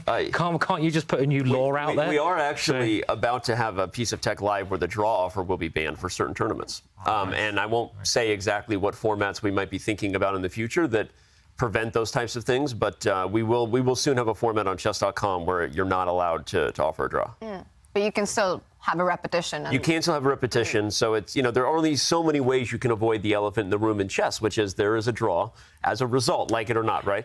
But I think if you look at a format and if you look at taking away draws later on, I think we can do our best to create exciting and thrilling moments, and then it's up to the players to deliver. Can I also say that the game with Fabi seems to be very interesting to me. I was just keeping a look at that, and it seems like there's some real action happening there, so maybe we can look at that in a second. But so far here, we'll pretty do solid. a quick recap. I think Simon will go around the horn and check out all the games. Meanwhile, this one, white has a slightly fractured pawn structure, light squared bishops are off, but white also has a bind. So both sides have reason to be happy, but Wesley, I think, has decent chances. And we're happy that this was not a Berlin, so this is going to be a fun fight. And we're also getting an update that action is about to begin between Levon Aronian and Vladimir Fedoseev. The first game ended peacefully, a fight that was, and this one starts with the king's pawn opening. And please, for the love of God, no Berlin here as well. Nothing but fighting Italian chess here. Levon Aronian, I think similarly feels like we called this out before this match began, that we felt like Levon should maybe be the more well-prepared player, the more mature player. I don't know. I mean, okay, like Fedoseev we're talking about him like he's a spring chicken. He's 28 years old and he wins chess tournaments for a living. So I don't think that he's getting himself caught up in any surprises, but Levon wants to show that he brought good prep. And by the way, shout out to the air quality there. There you go, Vladimir. Good air quality. Yeah, you were dissing his room, but the air quality's good, right? It's got the window open at least. And it's strange that E4, this move on move one, it's always had a reputation of being the more exciting move, dating back to like Bobby Fischer and Bobby Fischer using it so well. But even nowadays, some people say E4 best by test. But at top level, surely D4 is more exciting, the Queen's Pawn, because of the Berlin. Quite a recent thing. Danny, you're looking at me like I'm mad there, being an E4 player yourself, but no, I don't. It's a trend, isn't it? I think that there are also ways to avoid the Berlin as white if you want to. You can play the anti-Berlin with D3, which in many cases gets structures very similar, right, to what we're seeing on the board here. So I would say I'm still a little E4 biased. Obviously, I play it, but you're not wrong that I think there's a reason maybe D4 gets a little bit less preparation. I don't know. Yeah. Berlin, the Petrov, the Marshall, the Italian. There's too many, too many openings these days. And the top players, they know all these little nuances. The Italian, I must say, is the most difficult one for me, both with white and with black, because there's so many different move orders, so many little different details which change everything a bit later on down the line. So that's why we see right now Fedoseev just looking off to the side of the camera. He's not lost. He still knows what to do, of course, but maybe just wondering about move orders. Feels like Levon's left that white light square bishop vulnerable to attack, but part of his plan, clearly. Interesting stuff. Maybe just using that experience, Lev. I mean, Lev is like one of the most experienced players, if not the most experienced player in this tournament, maybe played more games than anyone else. So he's also an expert in these E4, E5 openings, and this is why maybe he's going for a complex Italian, relying on lots of manoeuvres. But this exchange of knight for light square bishop, I mean, even I know, I'm not an E4 player really, even I know this is supposed to be favourable for black, right? Black gets the two bishops, black gets rid of white's very dangerous bishop. So it's interesting to see how this will develop. I mean, at least I'm going to learn something here, why Lev has done this. It's going to be a slow strategic battle, this one. We will check in with it. Meanwhile, it is hot action on the Fabiano Caruana Iturrizaga board. Again, the narrative continues of crazy positions between these two. Wow, we need a while to unpack this one. I'm bringing it up, and I'm like, OMG. There's a rook hanging on A8, but he doesn't even want to take it. The worst thing is, I think I've seen this position before. I don't know the evaluation. They're playing so fast. This is prep, right? This is a position that's known. Is it too early to dive into analysis? I'm sorry, the selfish person who wants to look at the chess and see how we got here. I think we have to, Danny. And right now, black is a whole knight and 3 pawns up, but there is a rook hanging in the corner. If Iturrizaga wants to gobble up this rook, then maybe now is the time to take it. Let's just do a quick action replay. Let's backtrack. A few moments ago, we saw this position where black had a pin on this white knight, and Iturrizaga said, okay, I don't care, take me. I'm going to take this lead in development. I'm going to accelerate the play. He castles, and after bishop takes c3, this was the key move after queen takes d4, just giving a check, not being afraid to have to step back here, giving up the knight as well. And okay, we see bishop f4, queen f6, and not taking this rook in the corner, instead taking on c7. This rook is trapped anyway. That's the argument. And after b4, rook takes b4. The players keep throwing wood on the fire here. And they're still blitzing it out. I want to give a shout out to Tanya, though, because she kind of called it. After Fabi played a6, if you just quickly show the position on move 5, there's a reason that Iturrizaga, if we go back to the timestamp on chess.com, you can see he paused for about almost a minute and a half there, because he was making the decision right here. Do I want to go for this line? And this was the position where there's a reason we've seen blitz since then, right? He was like, all right, I know Fabi knows this stuff, but I'm going to go all in. And everything after this 95 is this very, very forced variation that leads to the complicated exchange stacks we're seeing on the board. There's only one player who seems to be knowing what he's doing, because Fabiano Caruana with 15 minutes on the clock, more time than what he started with, and 7 minutes for Iturrizaga. That's going to be a big factor as the position continues to get more complicated. 8 minutes extra, a rook and a pawn extra for now.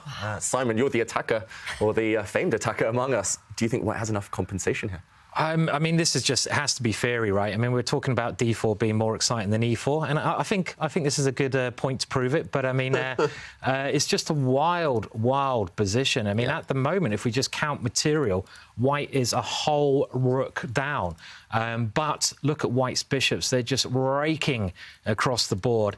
Black's king is stuck in the middle, and you have to, if you're playing this way as Black, you either have to be completely mad not to have worked it out theoretically, or you have to have really done your homework and checked it. And Fabiano is the kind of character who would have checked it with the best computers and his seconds. So we'll find out soon, and I'm sure he thinks it's okay for Black at least. I mean, Borderline has more time than he started with, so clearly Fabi knows what he's doing in this line. But I'll give a shout out, because even though Iturrizaga did have several moments after that where he took 2.5 minutes and a minute just looking back at it, he still has an equal position that is still theory on the board. And I often say, David, that's funny in these games when, even if I'm taking more time than my opponent, as long as they're blitzing, that means I played the best move in terms of prep, right? The moment Iturrizaga plays a move that makes Fabi think, the moment you go, wait, oh crap, like, did I just play a bad move? Because clearly I'm still playing engine prep, or Fabi wouldn't be blitzing.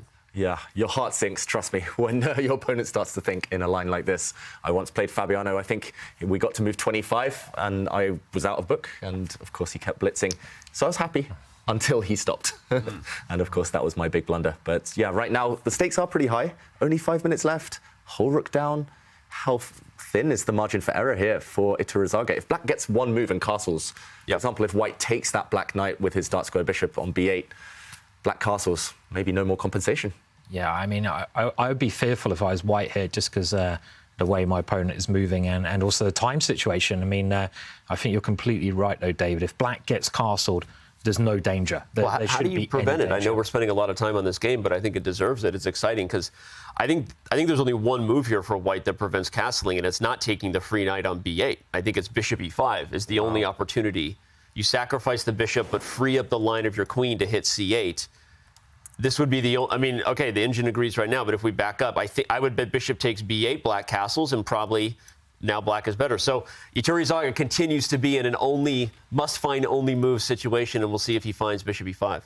Yeah, key move here, key moment, and maybe we can check in with the computer to see whether it confirms. Is there just one move to keep the balance? 4 minutes and ticking, 10 whole minutes down on the clock. It is, David. As Danny says, bishop to e5, only move right now to keep the balance. Bishop takes b8 is the only other logical alternative, but that clearly doesn't do the job.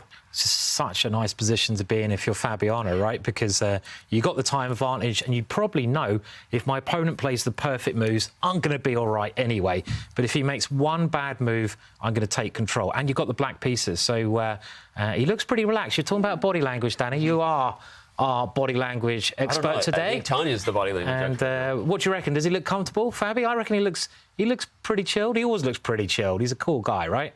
But he's always got this poker face, and he always looks calm and composed. And right now, especially, you've got reasons to be. You've got 15 minutes on the clock. Your opponent's time is ticking down to 3.5 minutes. And this is a difficult situation for Iturrizaga. It's also such a cool strategy by Fabi to do this in a rapid format. When you're playing classical, your opponent has enough time to navigate through the lines, the variations. But here, the whole idea is to get your opponent thinking early on, get him down on the seconds before you strike. Yeah, it makes me go back to that moment you called out and say that even though Iturrizaga did choose the spiciest of variations, maybe he shouldn't have.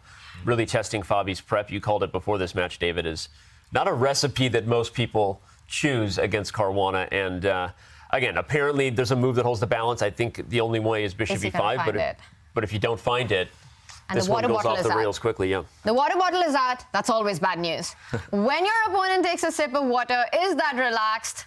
It can't be good news for you. What's the theory? You only take a sip of water when you're winning. That's like a psychological theory that after you play a good move, you take a sip of water, you put your pinky out. I love the pinky move. That is like a grandmaster move. Oh, he played bishop takes b8, and I think Fabi castles, and now he's happy. And okay, it was easy for us to say with the evil engine bar and kind of like just I could see bishop e5, but it's hard not to take material when you have a chance, right? It's sitting there, so he did try to get some of it back. But now we like black. No, he's got to prove it now. I mean, he is the exchange down. The bishops look good, but even without the evaluation bar, it just seems like black is pretty safe. Okay, there is a threat on the board. And that threat is a little bit annoying. Puzzle rush, yeah. You just got to, I mean, in chess, you always look at your opponent's last move and you ask yourself, what are they trying to do? And David, what is white trying to do to black here? You tell me, Simon. Let's say I play a great move here. I push my pawn with black. I might go for a bit of back spanking here with queen takes bishop. And there we go. The back ranker comes in with a checkmate. So, yeah, that's a nasty move there. So, but rook to b6 prevents it, and it's actually a fun one to show because you're going to meet queen takes c8 with rook takes c8, but if queen takes c8, you'll play rook takes b8, and you have this X-ray defense where the pieces are communicating through enemy lines there. So a real quick tactic to point out. Full back rank protection here. Rook b6, really nice move from Fabi. And the problem is, if you're forced on the defense, if you have to step back with your bishop as white, then suddenly black's bishop comes to life as well. And black is just a whole rook for bishop up. No problems at all, just material, mathematical advantage here. This is how you draw it up if you're Fabi, right? You draw it up with a huge time advantage. Your opponent about to get under 90 seconds on the clock. You're winning on the board. This is why Mr. Caruana has seen himself as one of the last two men standing several times throughout this season, and he looks to be on track here early on.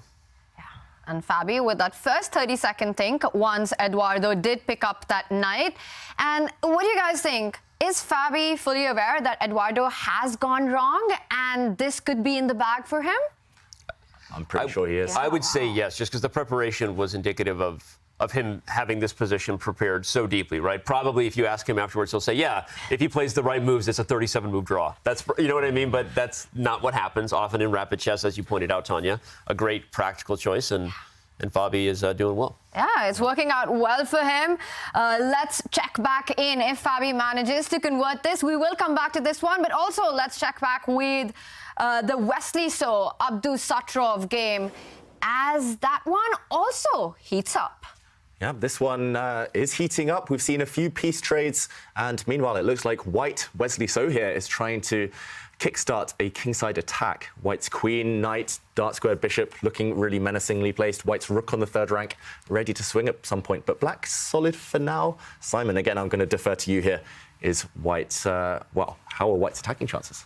I'd certainly prefer to be White here. I mean, just because you've got some holes around the Black king, you can try to infiltrate in, and you see that White's bishop has gone straight into one of those holes. You're probably going to have to use your favourite pawn, and we all know what my favourite pawn is here. Go Harry! Go Harry! And that little guy on the right-hand side might have to move his way up to sort of jab away at Black's king side. This rook manoeuvre you point out, Dave, is quite nice. I mean, another slight danger here might be Black's queen side. This is a technique that the top players use a lot. You know, they switch sides. They create weaknesses on one side of the bar or the board, and then they come back all of a sudden when they stretch their opponent's defences to defend. So even though the evaluation bar thinks it's fairly even, I would not like to be Black here. I mean, Black is solid, David, as you said, but it doesn't look good, Danny, really, does it, this position? I'm with you, and I love how you pointed out Rook C3, principle of two weaknesses, right? Even just from a practical point of view in rapid chess, we look at the clock, Wesley is down a little bit, but keeping pressure on both sides of the board just increases the chances your opponent might blunder. And Bishop E3 has an interesting threat. Like, will you play Knight H6 check next? And that would force Black to part ways with the dark square bishop if you don't find another way to defend F7. So I was looking at Bishop E3 or even all the way back to C1. And I like this idea. I also like your point about sliding the H-pawn up, although I'm a little thrown off that, so it's after Dirty Harry and not a boy wizard? No, well, I mean, but it was Dirty Harry for me. That's what did it, you know. It was always the boy wizard. Do you want to hear the story about the pawns? Have we got time? Do you want to hear my little story? I'll just tell you a couple of them, yeah? Okay, quickly, go ahead. You got, okay. Caruana's about to win. Okay, we'll go. G-pawn, Gary. That's after my friend, so I don't really count. Now, Freddie, the F-pawn, Freddy Krueger. You know, because he's scary. When the F-pawn gets rolling, he can rip the position apart. And we'll just do one more for now. The E-pawn is Eddie, after the famous Eddie the Eagle, who was a ski jumper from England, who moved to Norway and was terrible at ski jumping, but he was the only ski jumper we've ever had. And, yeah, maybe people at home can just, you know... Sadly, I'm even more intrigued now about why the other ones are named, but we're going to have to move on. I actually am more intrigued of the story for every pawn now. But we see Queen H4 trying to prevent the H-pawn from advancing. And I like that move because you not only stop the H-pawn from advancing, you stop the other threat as well, the knight jumping onto H6, so you control all the dark squares on the king side. So Abdusattorov keeping it together, keeping his king safe for now. And this is a good moment to check in with Levon Aronian taking on Fedosiev, as action there is also... on David with a queenside pawn advance, pawn storms on the queen side, the D line, all the pressure building up, and Black still struggling with the piece harmony here. Yeah, I had to do a double take here, Tanya. I had to do a quick count. It's level material, but it doesn't feel that way because White's pieces coordinate so well, whereas Black's pieces are kind of just thrown all over the board here. Black's knight on the edge there. We saw it with Jordan putting knights on the rim is very, very dim, and Black's knight not doing anything. Black's bishop on B8, the dark square bishop there, stuck. And White's just completely undermining the Black pawn structure here. Feels like Levon's just working his magic. I love it, and I don't want to pick on my buddy next to me, but when you first pointed out the knight takes b3 being a good exchange for Black, right? Winning the bishop here, I wanted to make a direct call out to the new school of AlphaZero, the Leela neural nets of chess, because they're telling us no, like all that matters again is the ability to create the initiative. And in these modern lines of this Italian, we actually see this knight take on b3 a lot because of what we see. The queenside lines basically can't be stopped. They will become open. You'll have b4, which before threatened because the rook was undefended, so it forces black to keep the pawns on c6 and a6. I know I'm getting, a little too advanced, but I think when you look at the position, white has pressure. Those bishops never find themselves. And clearly, Levon has outprepared Fedoseev a little bit in this Italian. Not just Levon, Fabiano Caruana also outprepared his opponent, Eduardo Iturrizaga, and did take the win home in that last game. But that was a Fabi show start to finish. Yeah, it was. We didn't even get a chance to see the finish. It's over. Photo finish. And Iturrizaga loses a game that basically started in Fabiano's kitchen. Like, that game started back at Fabiano's kitchen. He's like making some ramen and he's pressing spacebar on the engine. Fabi just won that game at home. Yeah. Was that all prep, you think, David? Yeah, I mean, his cooking's better than mine. That's all I can say. Impressive stuff from Fabiano Caruana. And we talked about the chess gods. Iturrizaga was punished for not pushing that first game of the day. You were right. Yeah. Well, Fedoseev here pushing his central pawns. What do we make of this committal move here? Desperation, Simon? What do we think? Yeah, it's the kind of move I'd probably play because I get so frustrated, if my position starts to go wrong, that I want to try to create some action. But it's either, you've got a bad position. Do you sit there and know that you've got a bad position and try and defend passively? Well, most top players, if they see it's going to just go worse and worse, their position, they will try to create something. They will try to create a bit of mess, at least on the board. And that's what Fedoseev is trying to do here. He's trying to create a little bit of chaos by playing this move. But, it is losing a pawn. Whoa, what is this? I did not see this move.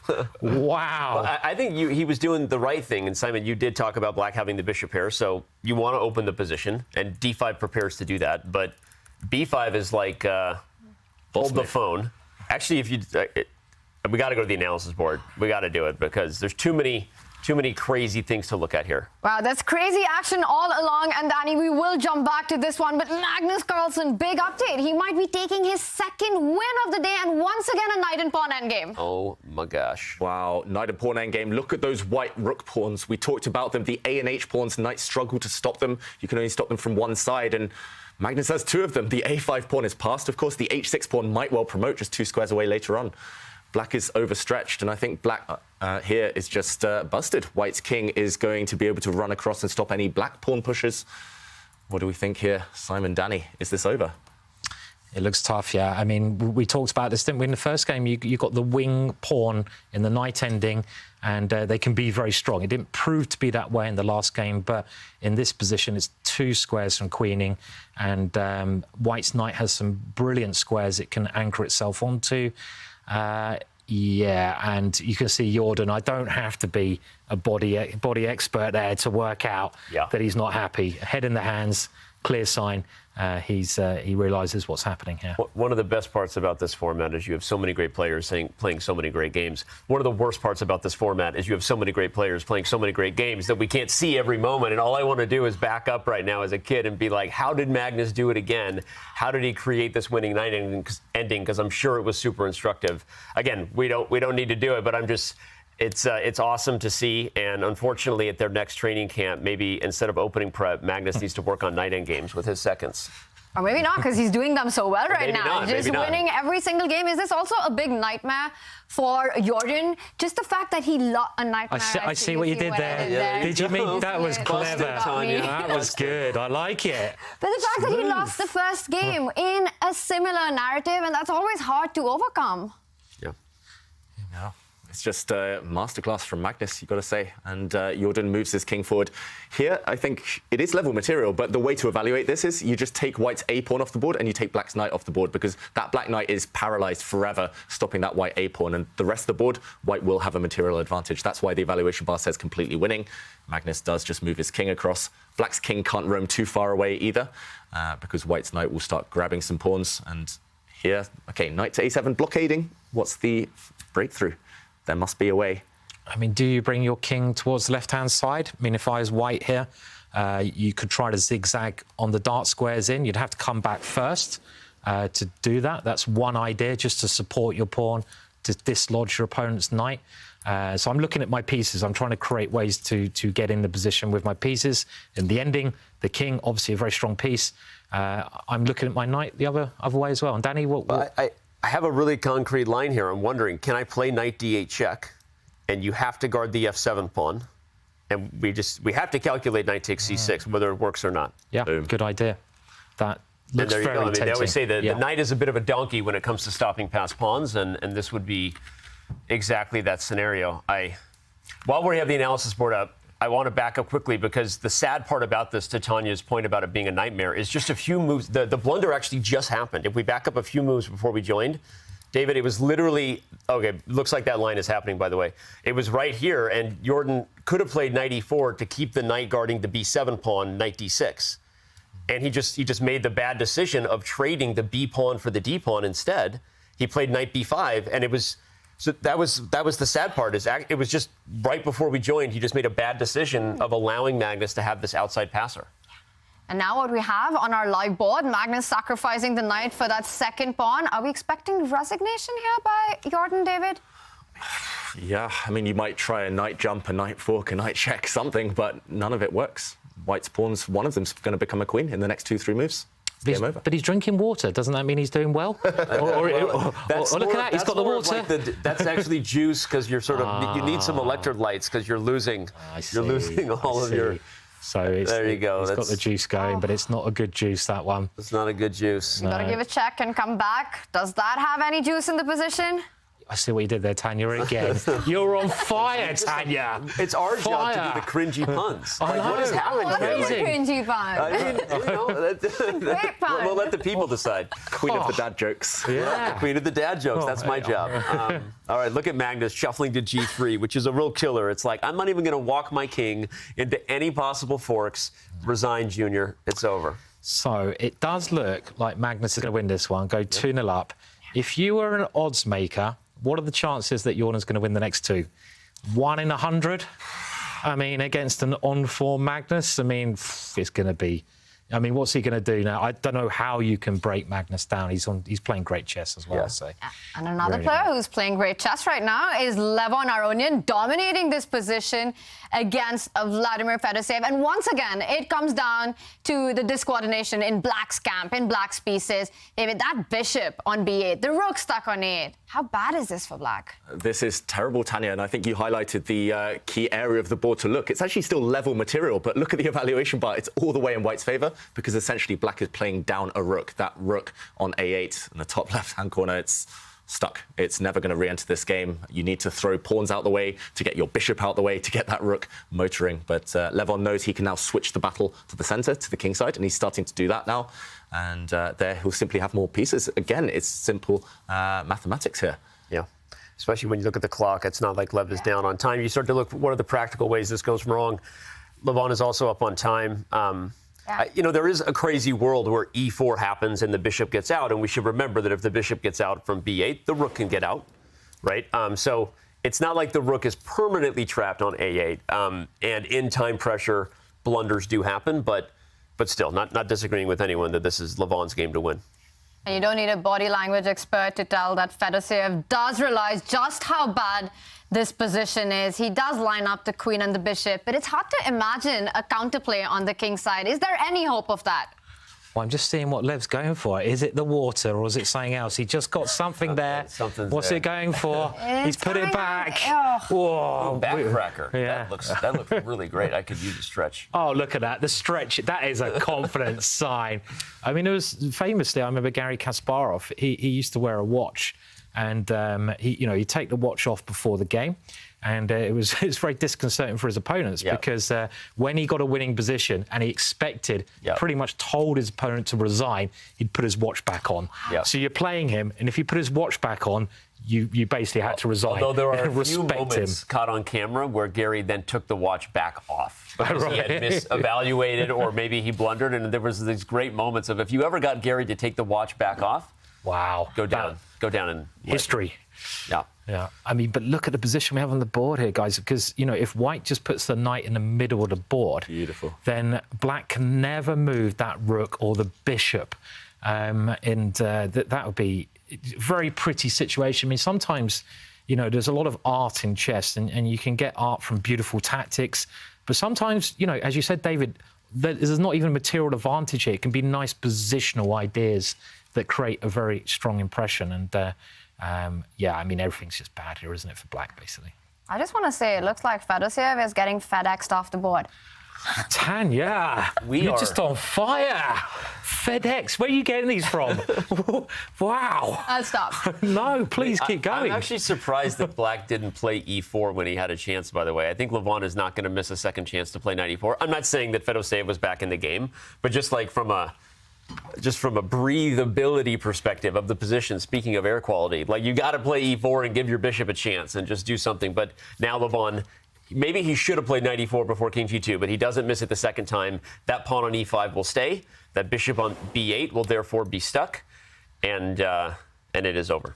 Yeah, let's just show that, Danny. Strategically winning is how the top players like to define it. And yeah, now these pawns actually get in the way of that black bishop. It was better to throw it away and at least pray that you'd have some compensation. I think the killer blow here is that after bishop takes pawn, the white rook will finally swing across. We talked about this a long, long time ago. And the black king will be doomed as well. Yeah, if you could teleport this bishop and rook somehow over to the king side or the center. If you could put the bishop on f4, it's a different game. Okay, not right now. The g4 bishop's hanging. But if you could, no, you're right. Yeah. This reminds me of a game I think that was played on chess.com the last couple of days, and it was by Grandmaster David Smurden. I don't know if anyone saw that tweet. The Aussie.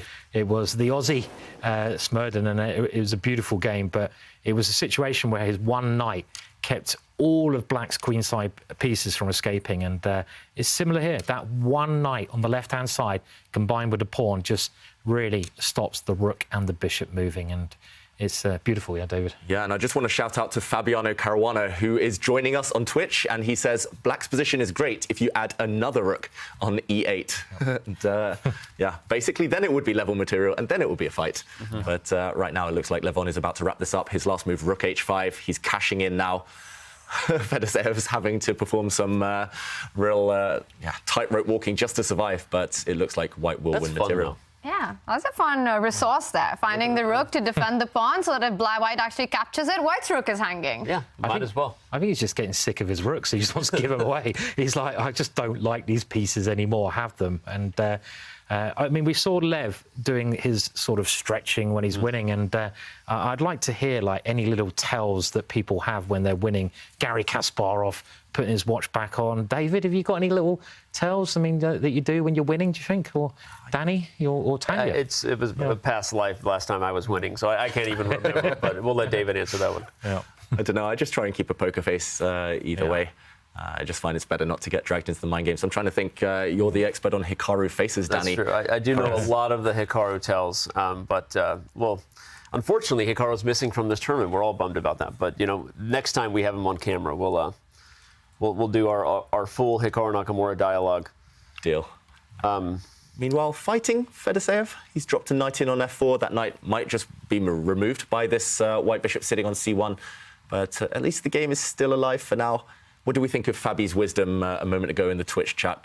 Being up a rook is better than being down a rook. I saw his last comment, which, even though it's not on screen, his last comment was, now at this point, an extra rook wouldn't even matter. So the wisdom continues at this point. Yeah, as he says, an extra rook wouldn't even help. But Fedosev's hanging on. He's making a move at a time. Knight jumps in, attacking the queen and the rook. Is white forced to trade the bishop with the knight? And if so, why is Lev thinking right now? Can he not just, I'm trying to calculate here, can he not just win a rook on the spot? Let's jump in. Lev is calculating. He's got 3.5 minutes, so plenty of time. But why can't he just take the rook? Yeah. Firstly, you can just take the knight first. Maybe if rook takes bishop, then white simply wins the queen on the g file. And like you say, Danny, if pawn takes, for example, you can take this rook. Queen takes, walks into a nasty knight fork. We call that a forking problem where I'm from. That's a forking problem, and it's only possible because of Fedosev's last move, knight f4. So it was a good I spy there, David, that knight f4 walked into that, and he found a way to stay alive. Though G takes f4 was the move I had missed there. Is the pin, and there's a pin. Yeah, tricky stuff. But the trouble continues. He lines up on the H line now, Levon, so threatening some checks on the back rank, and it all comes down to the queen side. All the action on the king side, but just how Lev's pawn on b6 on the queen side is tying down all of black's forces there. Tanya, you know what black should do here? Just resign. Definitely. You just resign. There is a time. There's nothing else to do. There is a time. Put yourself out the misery. Just do it. Best move in the position. And look at him. He needs to resign. There's nothing else to do here. And rook takes nice. b8, freeing the d6 square. Another forking problem that black has to deal with. Knight to d6 check wins the queen, everybody. And that will be a resignation. I'm gonna agree with you on that, Simon. Yeah, it is time now. Definitely. This is the happiest the black rook on a8 has been all game, but unfortunately you lose your queen. Something. Okay, we have one other game that we'll be going to. I mean, we can stay here for the final. Oh, wait, hold on. No resigns. Rook takes g4 check. You've got to stick to this one. 15 seconds for Fedosiev. He gives up the queen. Well, it's dropping anyway. He's getting... the knight will come to c4, and that's the problem. e5 is... Forking problems. More problems. Plus, with the a6 pawn falling next, the white rook will join the fight. So Plus an extra queen for white. Yeah, I mean, I was... Calm down. You know, yeah.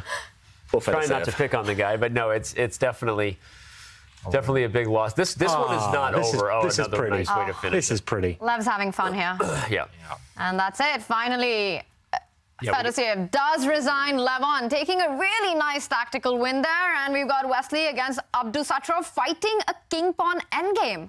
Right as we join, I think this one will also be ending in a draw, unfortunately. There were rooks on the board a moment ago, but there really are no breakthroughs, so shuffle puck. And that'll put the second round in the books, I'm guessing. Yeah, and it's a rare case of one side being up a pawn in a king-pawn endgame, but not being able to win. That's just because it's so blocked. Yeah. So there we go. They both tried, but it was a draw. Yep. We're nowhere in for the king. That last one does end in a draw. We had such a fantastic game there by Levon Aronian. Quite a tactical masterpiece. It's going to be hard to pick one moment. But David, is there something that catches your attention? Take us through the big one. Yeah, the move actually of the round for me was by Levon Aronian, and it was when he played this really unexpected move, b5. This pawn break just breaking through now and showing that black's pieces aren't able to support their pawns. b5, utilizing, of course, a pin along the a file. Black cannot capture with the a pawn. If he had captured with the c pawn instead, then white reestablishes two strong pawns in the center, and these are going to be killers. They'll cost black at least a whole bishop. And instead, Fedosiev had to just continue advancing, but this is how we saw that dynamic begin of the black rook and bishop just being totally stuck. And as we saw, Levon brought this home to victory. What a game that was by Levon Aronian. Let's take a look at our scoreline before we head over to Game 3 action. And we had two fantastic wins in this round. Magnus Carlsen taking the lead with a big margin, 2 points there. And Fabiano Caruana also won his game against Eduardo Iturrizaga. And of course, Levon Aronian with a fantastic attacking masterpiece there, taking down Vladimir Fedosiev. Meanwhile, Nodirbek Abdusattorov and Wesley So keeping it peaceful. So that scoreline is level, and we will have more from the Aimchess Rapid right after this short Twitch break.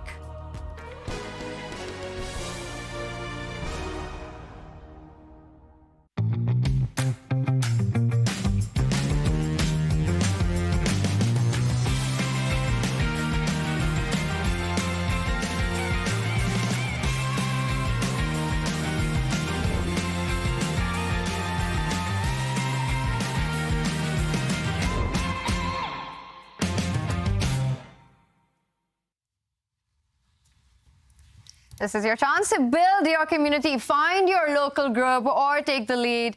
Go visit meetup.com/chess and build your chess community. It's going to be a lot of fun as the action does continue in the Aimchess Rapid, and we've been focusing on Division 1. Meanwhile, big results and updates coming in from the other two divisions. Ketty's joining us. Ketty, you had your eyes on Armin Tabatabai versus Kovalenko. What's going on there? Tanya, it has been incredible games in second and third division.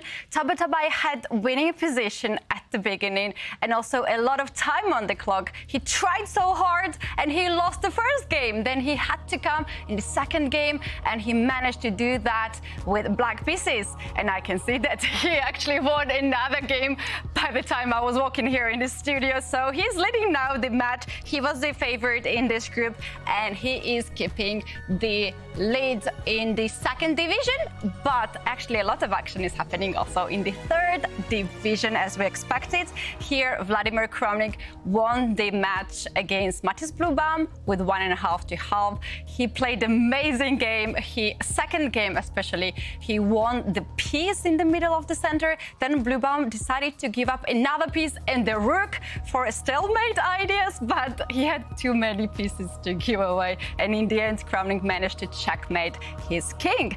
Another big result is that Fresine won against Elianov. This game, the match was very interesting. They had 2 draws, but the third game was in favor of Fresine, and he qualifies to the next stage.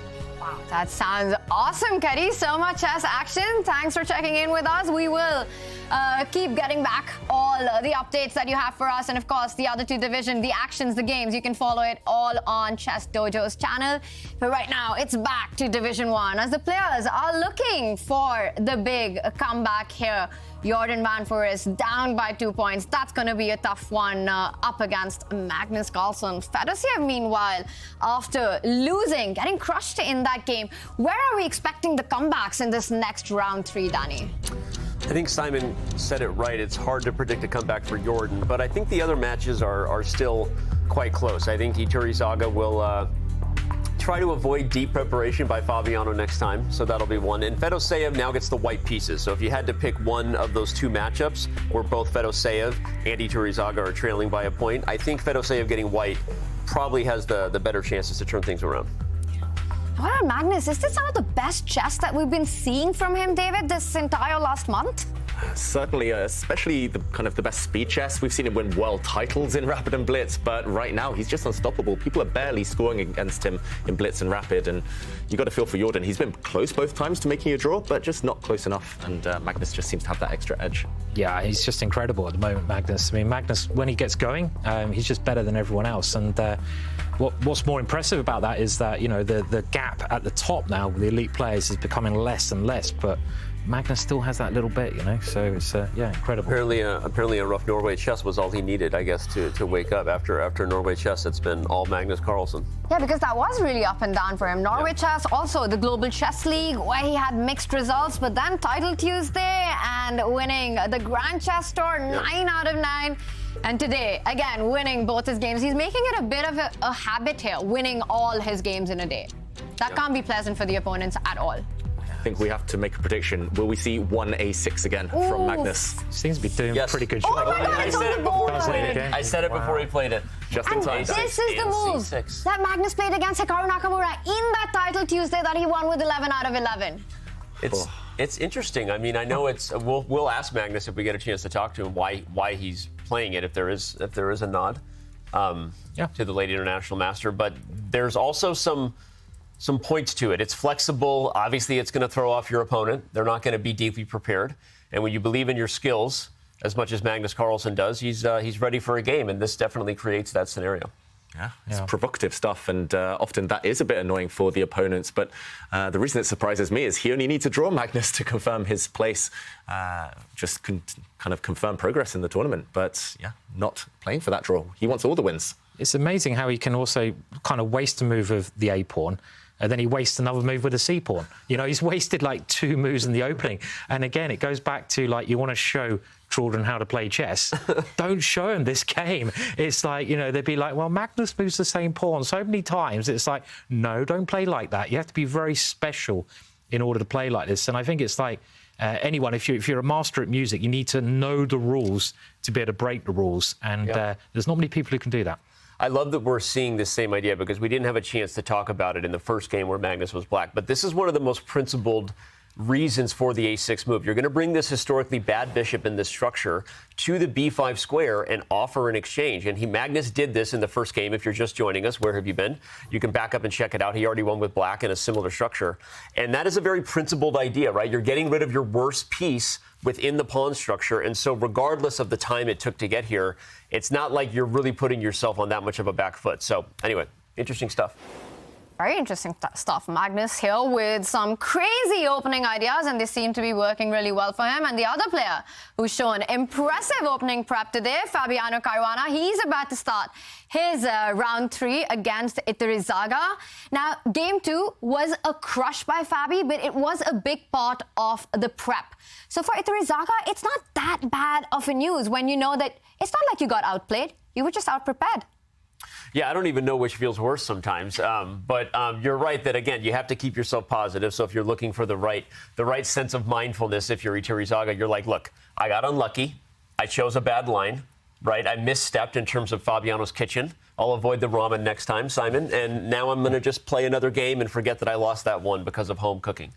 Yeah, you got to just move on, haven't you, as quickly as you can? And you're totally right saying that. But I think it might be that first game that's haunting him. Maybe not the loss, but actually that he didn't play on. As David said, it's like the gods of chess, like karma, basically, is coming back to haunt you. If you get a better position, you can't offer a draw. It's as simple as that, because you're not going to get many other chances. And that just might be a little niggle at the back of his mind, which could affect him now.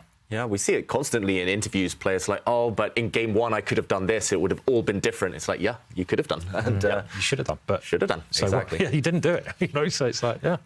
But meanwhile, this game, it was another Caro-Kann defense, another exchange variation, as we saw in game 1 between these two, but a slightly different spin on it this time. Certainly less forcing, where Fabi, we saw earlier, sacrificed the exchange. Yeah. And now Iturrizaga, he's ready to break in the center as black. He doesn't want a slow maneuvering game. He wants to be direct. E5 coming next. Fabi changed first, actually, right? Fabi didn't want to go for the same line, didn't like the position he got against Iturrizaga. But anyway, now we're in a more traditional-looking Carlsbad structure, as you pointed out, right? White has the majority on the queen side. Black is trying for E5 potentially now. Wow.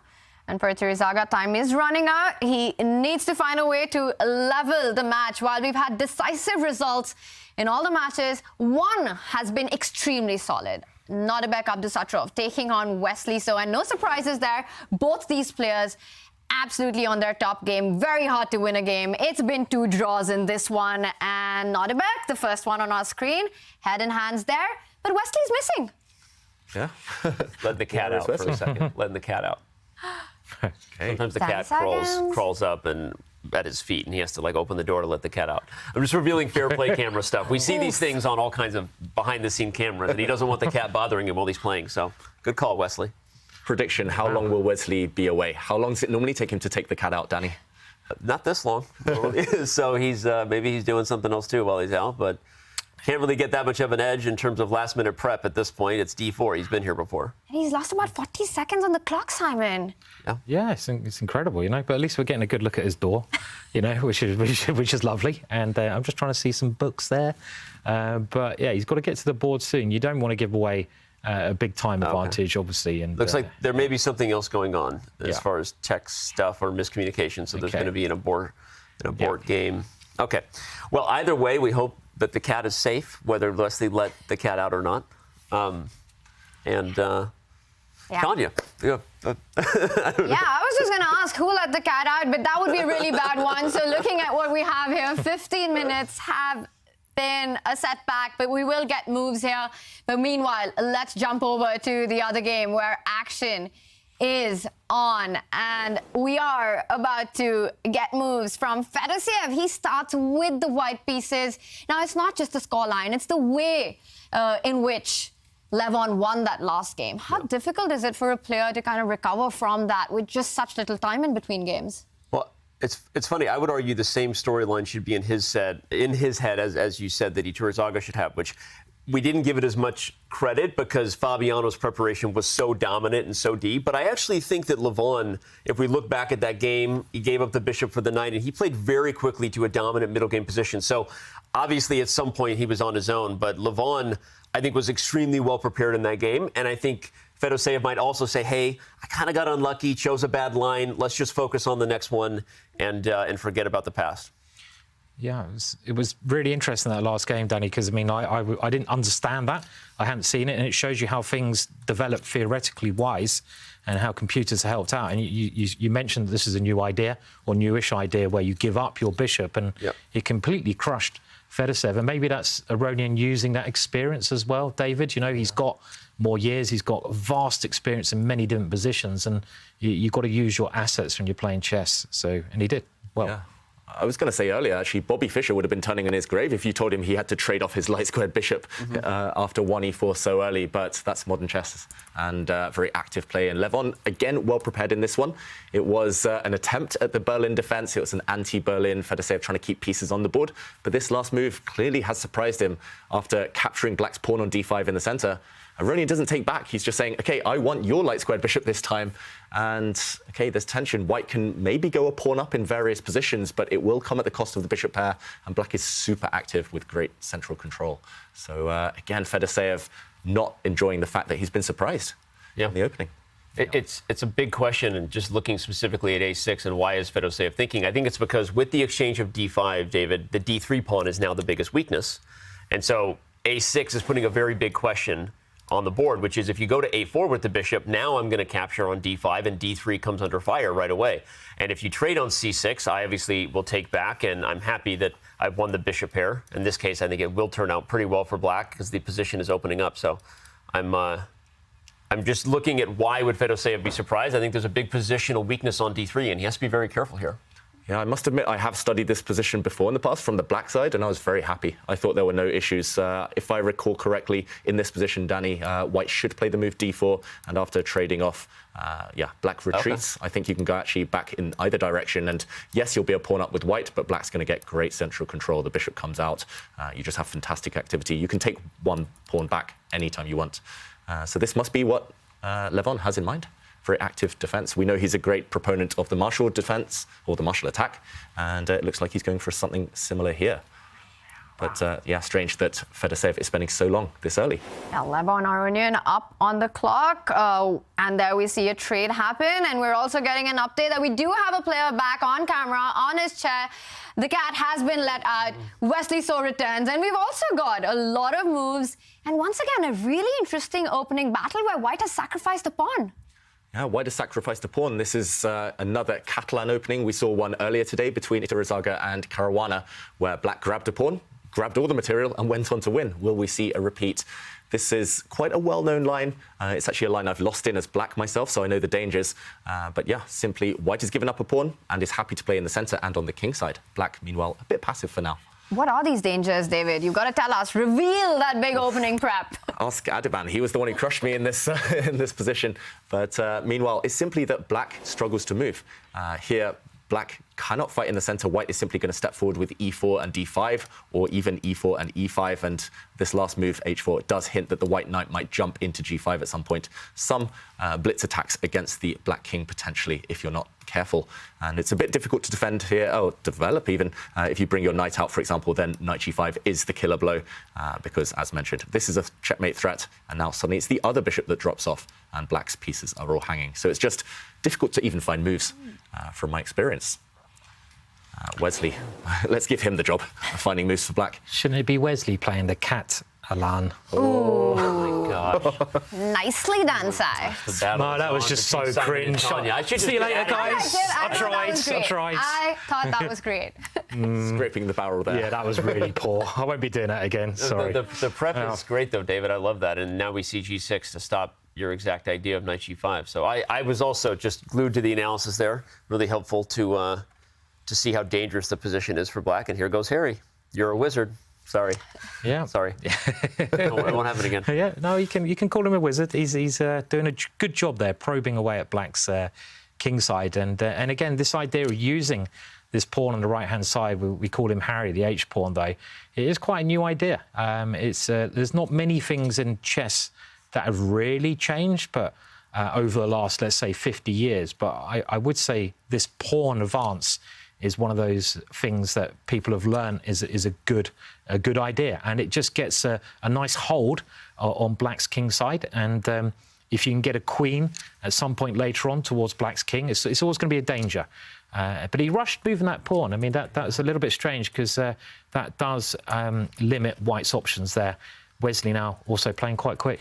Yeah, and Simon, I've always thought you're a man ahead of your time. You've been pushing Harry the H-pawn for years, and AlphaZero did confirm that often it's a good idea. But I think it's with this in mind. Often it's not actually to open up files to trade off on G6. It's just to leave a pawn there forever and either promote it later on, that white H-pawn, or just keep the black king caught in a cage. Hear that, Simon? A man ahead of your time. A man ahead of your time. Yeah, I mean, I always push the H-pawn just to take on G6 and checkmate. I never did this. So it's more luck than skill, obviously, but it's certainly an idea that, you know, just players at top level are playing much more often nowadays. Yeah. Wow, Nodirbek Abdusattorov putting pressure on both sides of the board, advancing with Harry the H-pawn. And what's it for the A-pawn? Ari. Ari the A-pawn, that's the one. Harry the H-pawn, Ari the A-pawn, they're marching down the board, building up the pressure. The one player who needs to also get the pressure on is Jordan van Foreest. He's down by 2 points against Magnus Carlsen, and Magnus's king is in the center. Yep. What's going on, David? Well, to me, it looks pretty safe, that king. At least having that block structure in the middle of the board changes everything. Don't try this at home, kids. We've established this. Magnus is not a good role model with his black openings today, at least. But with this structure, black's king doesn't face any attacks from any of the white pieces, so should be safe. I still prefer white's position, I've got to say. Black's knight on f5, slightly lacking squares there. White's pushing Harry the H-pawn again. But, yeah, looks solid for now. And I'll say for now, because this one could explode later, Simon. Yeah, I totally agree. I mean, it just looks a bit weird for black here. And I think Jordan's done a much better job than he did in that first game with the same opening, because you really want to keep the queens on the board, I think, in this kind of structure, because whose king is safer? The white king is safer. It's nicely tucked away. Black's king might look safe, but it is in the middle of the board. And, OK, we have some more moves coming up there with the H-pawn pushing. I mean, did he need to rush that? I'm not sure. But I agree, I'd rather be white in this position, 100%. I think it was a nice idea, because now you have this H7 pawn that might just be taken. I mean, there's not a lot of help coming for Harry over there on H7. And I don't know whether white plays queen to D3 or queen C2 right away, but this is...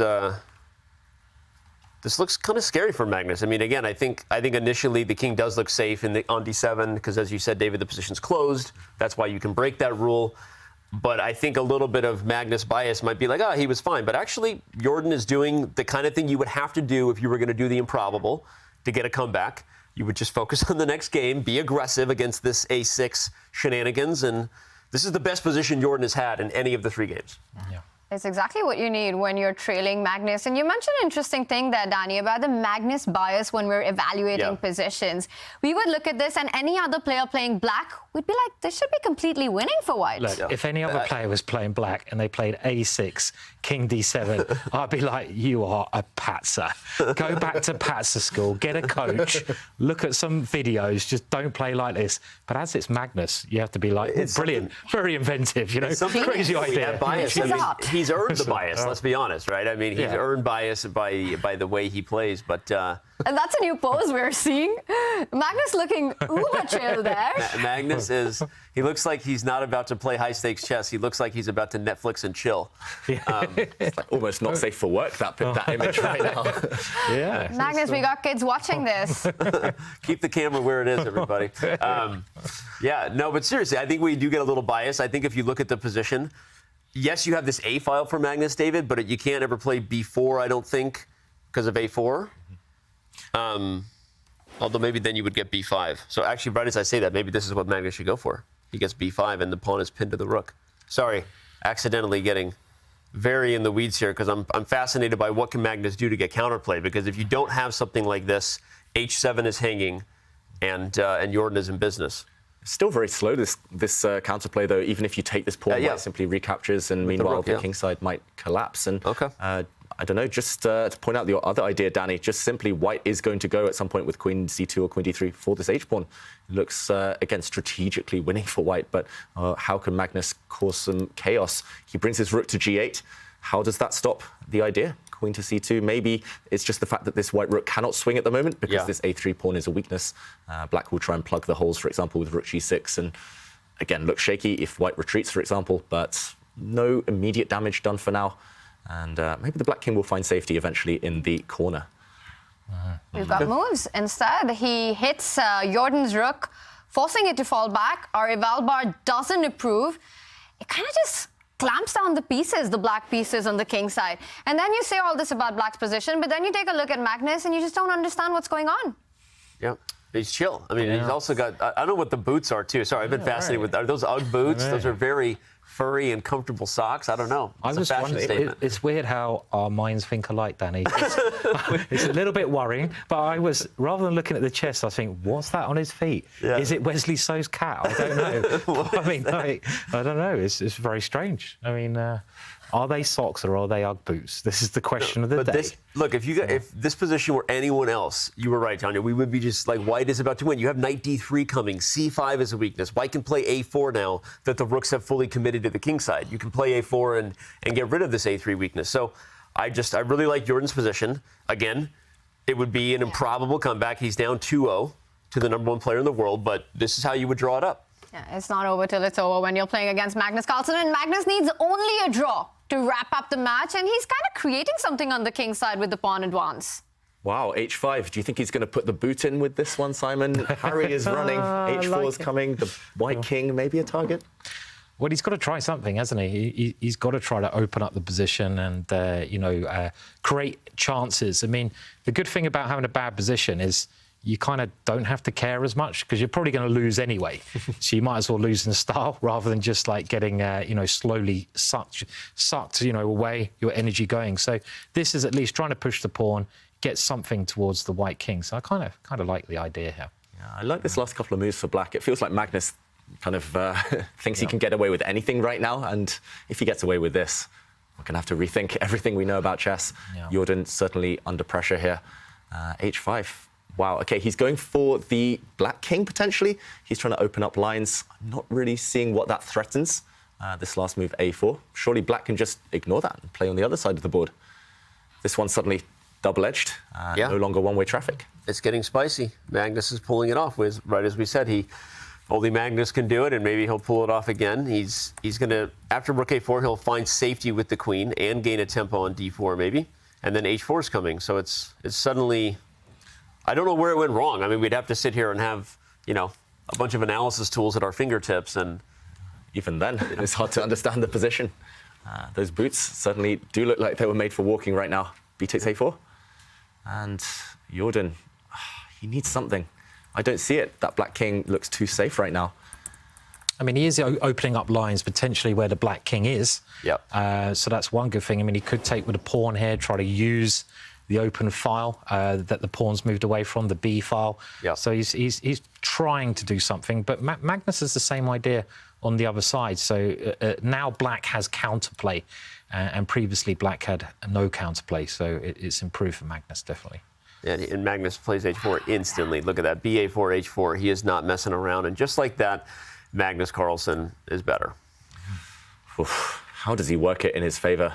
Every single time, no matter how dodgy the position looks, aesthetically. And I think maybe just having that relaxed state of mind really helps, actually, in rapid chess. You kind of put the burden to your opponent. You're like, you spend the time worrying about this. I'll just figure it out on the fly. I'll calculate my way out of trouble. How many chairs does he have in his room as well? He's got enough. The answer is enough. Is that at least 2 chairs there, It's at least one on the other side as well. I think there's 3 big ones.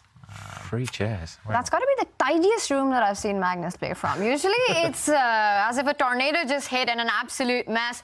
But Magnus here doing just Magnus things. He's not only great at winning positions, but also getting out of trouble and being able to create something out of worse positions. Can he win this one? We will come back to this, but we're getting a big update from Ketty with some shocking news from Division 2 and 3. That's right, Tanya. Something incredible happened in the Division 2 where Grandmaster Matlakov beat it with only 3 minutes to get white pieces against 15 without no increment. So Chess.com game coordinators asked him, double-checked if he really beat it 3 minutes, and he agreed with that. The game was a draw, which means that he lost the match. But here's the speculation, guys. The question to you, do you think that it was something that he was hurried to maybe catch the flight, or he had something to do, or he really wanted to have these 3 minutes to win the game with white pieces? Oh, wow. Katie, that's a great question, because 3 minutes, Simon, that's crazy low in an Armageddon. That's insane. That's a very, very risky bid. But did it pay off? I kind of missed the ending. Did it pay off? He lost? No. He lost. Okay, so it didn't pay off. I guess that answers the question. It wasn't a good idea whether you're trying to catch a flight or not. That's crazy. That's the worst bid since Vichy's bid. And not to call out my man Vichy, right? But we all knew that we wondered if he misunderstood the time control when he bid, I think it was 9 minutes last year to 15 minutes in the Chess.com Global Championship, and ended up being, way down on the clock and with no increment lost. So that's a very, very dangerous bid. How low can you go is always the question when we talk about bidding Armageddons, but it turns out, as Ketty mentioned, that the coordinators did confirm that he bid 3 minutes, and he said, yes, there's got to be a different... We did the same thing with Vichy, by the way, last year in the Global Championship. We're like, hey... Are you sure? You know that the base time is 15 minutes, right? Not 10 minutes. And Vichy's like, I know. And then he did it, and he lost, and we're like... Okay, we did our best, so... How cool would it be, Simon, David, if we could actually follow the players as they make their bids? We need to install it. Definitely, yeah. The thought process, especially that one time we saw Magnus just get inside the head of Hikaru, bid exactly 1 second under, just predict Hikaru's bid out of nothing. I mean, stuff like that, it's game-changing. And that happened, and Hikaru could never recover from that. That 1 second win on the bidding Armageddon got him the game as well. Yeah, no, it's actually... I think a fascinating part of it, the bidding Armageddon is like its own meta game, and I think the more we have events that have this, it's going to be really cool a few years from now if we look into the crystal ball, because we're going to have years of data and years of comparisons, and it's going to be interesting to see, because I think we will probably learn what the best strategies are the more we see top players do it, and we're already learning more and more about how they think about their odds, so it's interesting. I mean, Danny, we've got the boss here with us, so you can tell us, are we ever going to see the bidding Armageddon as it happens, the thought process as the players bid? 100%. In fact, we're already... Okay, I'm not going to be put on the spot about where the live finals were going to be, but we are announcing it on Wednesday, and we're trying to work in some different elements that we can when all the players are together. Things that we've seen that you can do when all the players are together. So having elements like that, getting a little bit more insight into their thought process should be more to come. Sorry if that wasn't teasing enough. That's going to be fun. And in this position, David, it looks like it's Magnus Carlsen who's having all the fun now. Yeah, Magnus with great air quality, great chair quality, and it looks like... Great posture. Great posture. Everything's turning in his favour. Great hair quality. Everything's going well, yes. So, can Jordan see him on the count? I'm just wondering while they're playing. I mean, he can if he wants, yeah. Some players look, some players don't. As soon as Magnus got his legs out, his position's got a lot better. I mean, it has really improved, hasn't it? And he's got his queen in, he's got some pressure now on Jordan's position, and he just looks really relaxed. Maybe a little bit too relaxed, but... Champion's pose, Simon. Champion's pose. After shall I do that now? Can I give? Anyone want to see that? Do you want to see a bit of leg? No, I don't think anyone wants to see that. A future day when we wear shorts, business up top, party down low. If you wear shorts, you can lift up your leg. I don't wear shorts. I don't wear anything down there. No. But it's strange. I mean, you've got to be comfortable when you play, and maybe the viewers at home. It seems like he's in some still drawing class. Some pose, but it looks bad, doesn't it, now for Jordan? Not only for Jordan, but also for Wesley So. There has been a big moment in that game. Nodirbek Abdusattorov, Wesley So. Wesley So gets the advantage, actually. So Nodirbek in trouble. Let's bring that up and do a deep dive. Nodirbek Abdusattorov taking on Wesley So. So far, the result on that matchup has been level. Are we going to see a decisive game this time? It does look likely in that one. I think we'll see a bunch of dramatic results in this round. But this is the current position between Abdusattorov and Wesley So. And if we do a quick count, White is no longer just 1 pawn down, it's 2 pawns. And we look at Harry, the H-pawn, that one right for the picking as well. It's trapped behind enemy lines. It's not going to survive too much longer. This is a key moment, however, because if White does get a move or two, maybe some hints of counterplay. But it does feel like Wesley is on top of this one. I'm just looking at his play. It's been very powerful, very clear. And trading off pieces as well has lessened the pressure on Black's position. Looking good. Yeah.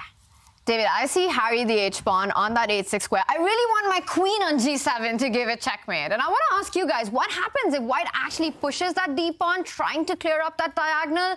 How does black counter that?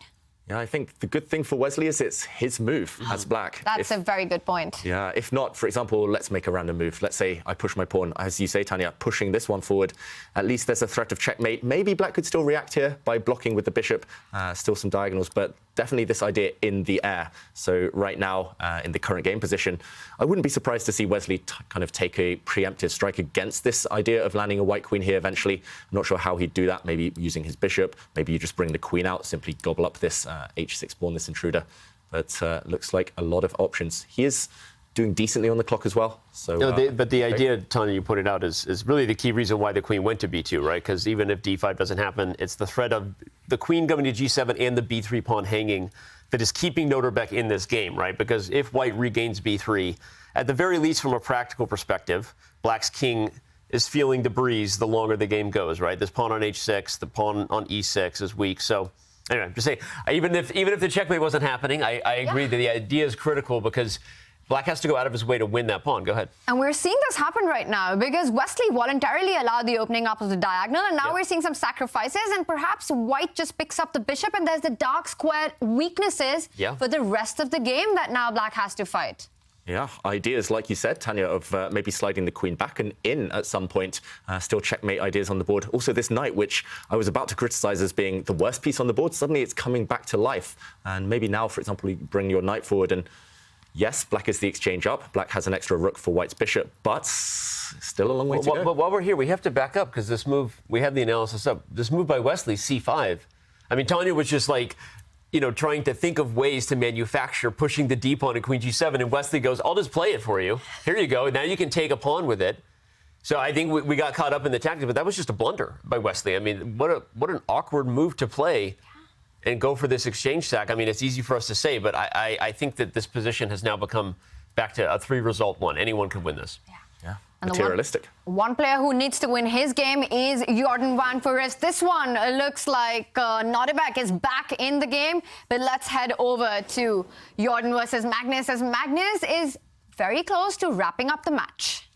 Yeah, Magnus close now. He has won a pawn. That black rook has really infiltrated on the second rank now, eyeing up white's king as well.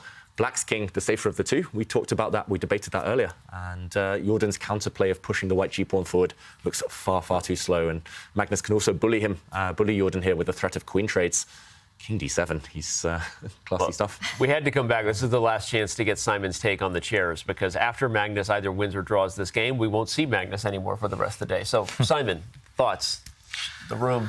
Well, I mean, I was quite surprised when Tanya said earlier, oh, it's the cleanest I've ever seen Magnus's room, because, like, if this is the cleanest that Magnus' room is, how bad does it get? You know, I mean, there's a towel over there, there's, like, 3 chairs, there's microphones poking out. I mean, like, the guy's got enough money to get a cleaner or something, hasn't he? I mean, you know, he doesn't need to clean his own room, just get a cleaner in. You know, I'll go and clean his room if he wants me to. Anyway, I'm sure loads of people would love to clean his room. David, would you like to clean his room? No. You wouldn't. Danny, you tempted? There are people that would line up around the street to clean Magnus Carlsen's room. We met some of them. We were out in the city on Saturday. So I agree with you, Simon. I mean, but anyway, no, Magnus, remember everybody, only needs a draw to eliminate Jordan van Foreest, at least from the main bracket, right? Jordan, of course, will enter the loser's bracket and can have a chance to come back from there. And he needs a draw, and he's up a pawn. He's up a pawn. Probably going to push for more. And he's found a really clever way there, Magnus Carlsen, of trading queens. Last move, the white knight could not go and take the black queen because there was a pin on the second rank. So Jordan steps his king up, but okay, no, queen's on the board. He wants to go for checkmate. And Jordan does have the weaker king for now, so why not? Maybe a repetition. That's all he needs. And it's on the board. Yep. And shout out to the Twitch comment there. He has the air, the chair, and the hair. It's unfair. Rhyme time. Speaking to my heart right there. Great comment. And Jordan had a nightmare. And it was a nightmare. And there we have Magnus Carlsen taking his match against Jordan van Foreest in a crushing style. Wins 2 games, comfortably draws the third one with the black pieces. It's been a day of great chess by the world #1, and action continues in this one where the H-pawn eventually falls. The H-pawn does fall. That means that now black has an advantage of the exchange and a pawn. But if you look at the quality of the pieces, we've been talking about hair, chair, hair quality. Suddenly, look at White's knight. Beautiful piece, quality piece. White's queen has potential. White has a passed c-pawn. Black's rooks don't make a great impression right now. And maybe, again, I'm biased by the evaluation bar, but I think in practical terms, White has decent chances, to say the least. No, I mean, I'm biased by the fact that Wesley was winning this position a few moves ago and in a dominant fashion. I mean, see, I'm just surprised that was one of those where some sort of hallucination, right, going on with the move c5, because I think from a practical perspective, I would greatly favor White here. I know the eval bar says 50-50, but to me, that king in time pressure is going to face tactics. Those knights are frisky. Yeah, already Frisky. big threats. Yeah, I know. I totally agree with Danny there. I mean, it's not always about the valuation bar. It's about how practical and easy the position is to play. And people forget that when they're looking at these positions. You can get carried away just looking at that thing on the side of the bar going up and down. But just ask yourself, which side would you rather be and who's got the easier moves? The White king has this much better compact protection, but the Black king, those bodyguards, those pawns, have drifted away from saving it. So the Black king is going to be a target. OK, you've got the extra rook, but that's that knight is proving to be so strong. So I'm agreeing with Danny, which is dangerous. Yeah, becoming a habit at this point. I know it is, but I definitely prefer White here. I mean, you want to keep the queens on. That's one thing you should be trying to do, though, because that's a nice trick as well. That pawn becoming dangerous. I mean, it's starting to look very dangerous to Black. Position. It's starting to look very hairy indeed. And, OK, he has to move his king. There were threats of knight checks in the air. There was this awkward tension between the queens. At least Black has protected his queen here, Wesley. And Abdusattorov, is he going to continue pushing his pawn forward?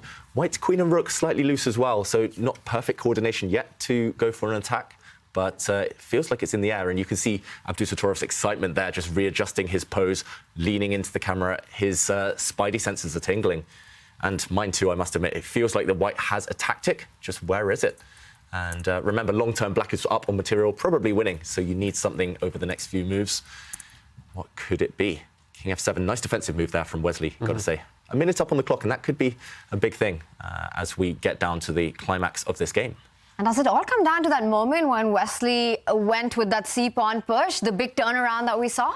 Feels that way, but still decisive moments, I think, yet to come. Yeah, I mean, there's still go either way. Mutual time pressure, mutual opportunities to blunder ahead. It's hard not to be looking in the rearview mirror about the blunder because Wesley was dominant. But I'm also looking at the Caruana-Iturrizaga game. I'm not sure we can go there because remember, if Caruana wins that game, that match is also over. So that's something we should probably keep an eye on because it may not be only Magnus who's walking away. We'll see. We will jump to that as soon as we can. But this one, so much tension on the board. The pins that we were pointing out, and now all the heavy major pieces lined up on the D file. That knight looking good for Abdusattorov. And even though Wesley is the one who's got the material advantage, up in exchange, is it Nodirbek who's pushing for the win here? It has to be Nodirbek. I think the king open and the chances to win back some material to you. We have knight b6, which might just be a big trade. We might just get an endgame with queens if the fork happens. In fact, Wesley decides I'm gonna help simplify things here and get rid of that pawn. But Nodirbek is not going to give up. Wow. And the one player who's not giving up right now, Fabiano Caruana, he is in a dominating position one more time against Iturrizaga. If he wins this, it's match over. Yeah, and we do a quick count. White is a pawn down, but the evaluation bar says he's completely winning, and that's simply, again, because of the quality of his pieces. There might be checkmating attacks against the Black king. White's A-pawn looks very dangerous as well, and Black's bishop clearly inferior to the White knight. Fabi still needs something. He still needs something to push this over the edge to turn his advantage into something more tangible. So what do we think, Simon? Do you see any big breakthroughs here? Maybe the White king coming forward. The White knight has a few different tempting jumps. Yeah, no, I agree. I mean, if you compare the pieces, I mean, all three of White's main pieces are fantastic. I mean, just pushing the pawn, that's going to be a very useful pawn. It might just become a queen very soon. You could either use your knight to come over and support that pawn again, and maybe that's just the winning plan. You move the knight, you move the pawn's threatening to move in this position again, and it just looks horrible It's been kind of a day of knights, hasn't it? We had Magnus Carlsen dominating with the knights this game. The knights dominating. Aronian dominating with the knight as well. So they're Knights of the future, you know. Yeah, I've always liked the knights. You know, I like my tricks, as I'm sure you know, Danny. But I love how tricky the knights are. And, David, you highlighted A7. I actually think Fabi missed that. I was also looking at it, and the reason is that if we go back quickly, A7 could have been played because if you took it, there was a fork on C8, and I wonder if Fabi missed that. So now that he didn't go for that, we're back in a bit of a mess here. A7. Anyway, so this is high stakes because again, Magnus has already punched his ticket to the next round. Fabiano has an opportunity to do it, but he may be missing chances. Although now that I look at time as well, Iturrizaga, oh my gosh, he made that last move with 1.2 seconds on the clock. This is not where you want to be. Yeah, it's so complicated. White has so many options to be ready to play your next move in 3 or 4 seconds, and for it to not be a blunder, that's going to be incredibly difficult for him. But Fabi, 50 seconds. What can he try? He's missed some wins already. Yeah. Knight forks are so hard to spot. It's easy from the comfort of the studio, but where is the killer blow? Okay, he steps he goes back. Knight B2. Could he just gone Rook? I think he could have played Rook B8, Simon. I think so. He ends up doing the same thing, but maybe he prefers his knight here so he can blockade the pawns. And this is if he can stop that B pawn, I'm assuming he's winning, but it's not so clear, is it? It's not so clear. That's a really nice move, Rook C2, because it stopped Knight C5 check that was threatening to fork and win the pawn. Look at this. He's keeping the pressure alive. This is Yeah, this is unclear by the looks of it. I mean, now it's the black king and the black rook which kind of dominate with those pawns as well. So it's a bit of a turnaround. And this is, can the white knight fork the king and rook? That's the question.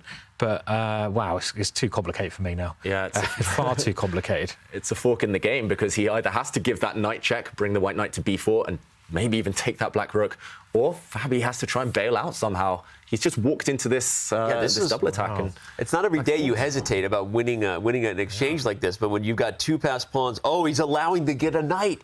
Okay, do you have alt on? He doesn't have enough time. You have to hold alt and get a queen. He needs to make a move 2 seconds. He doesn't know how to do it. He didn't know how to do it. Oh my God, Fabi played the pre-move. The pre-move on a queen gambit. Oh my God. You can see he's smiling as well. And that's it. It's over. As soon as it happened, I knew it was the case because he didn't know what to do. You have to hold alt to get a queen.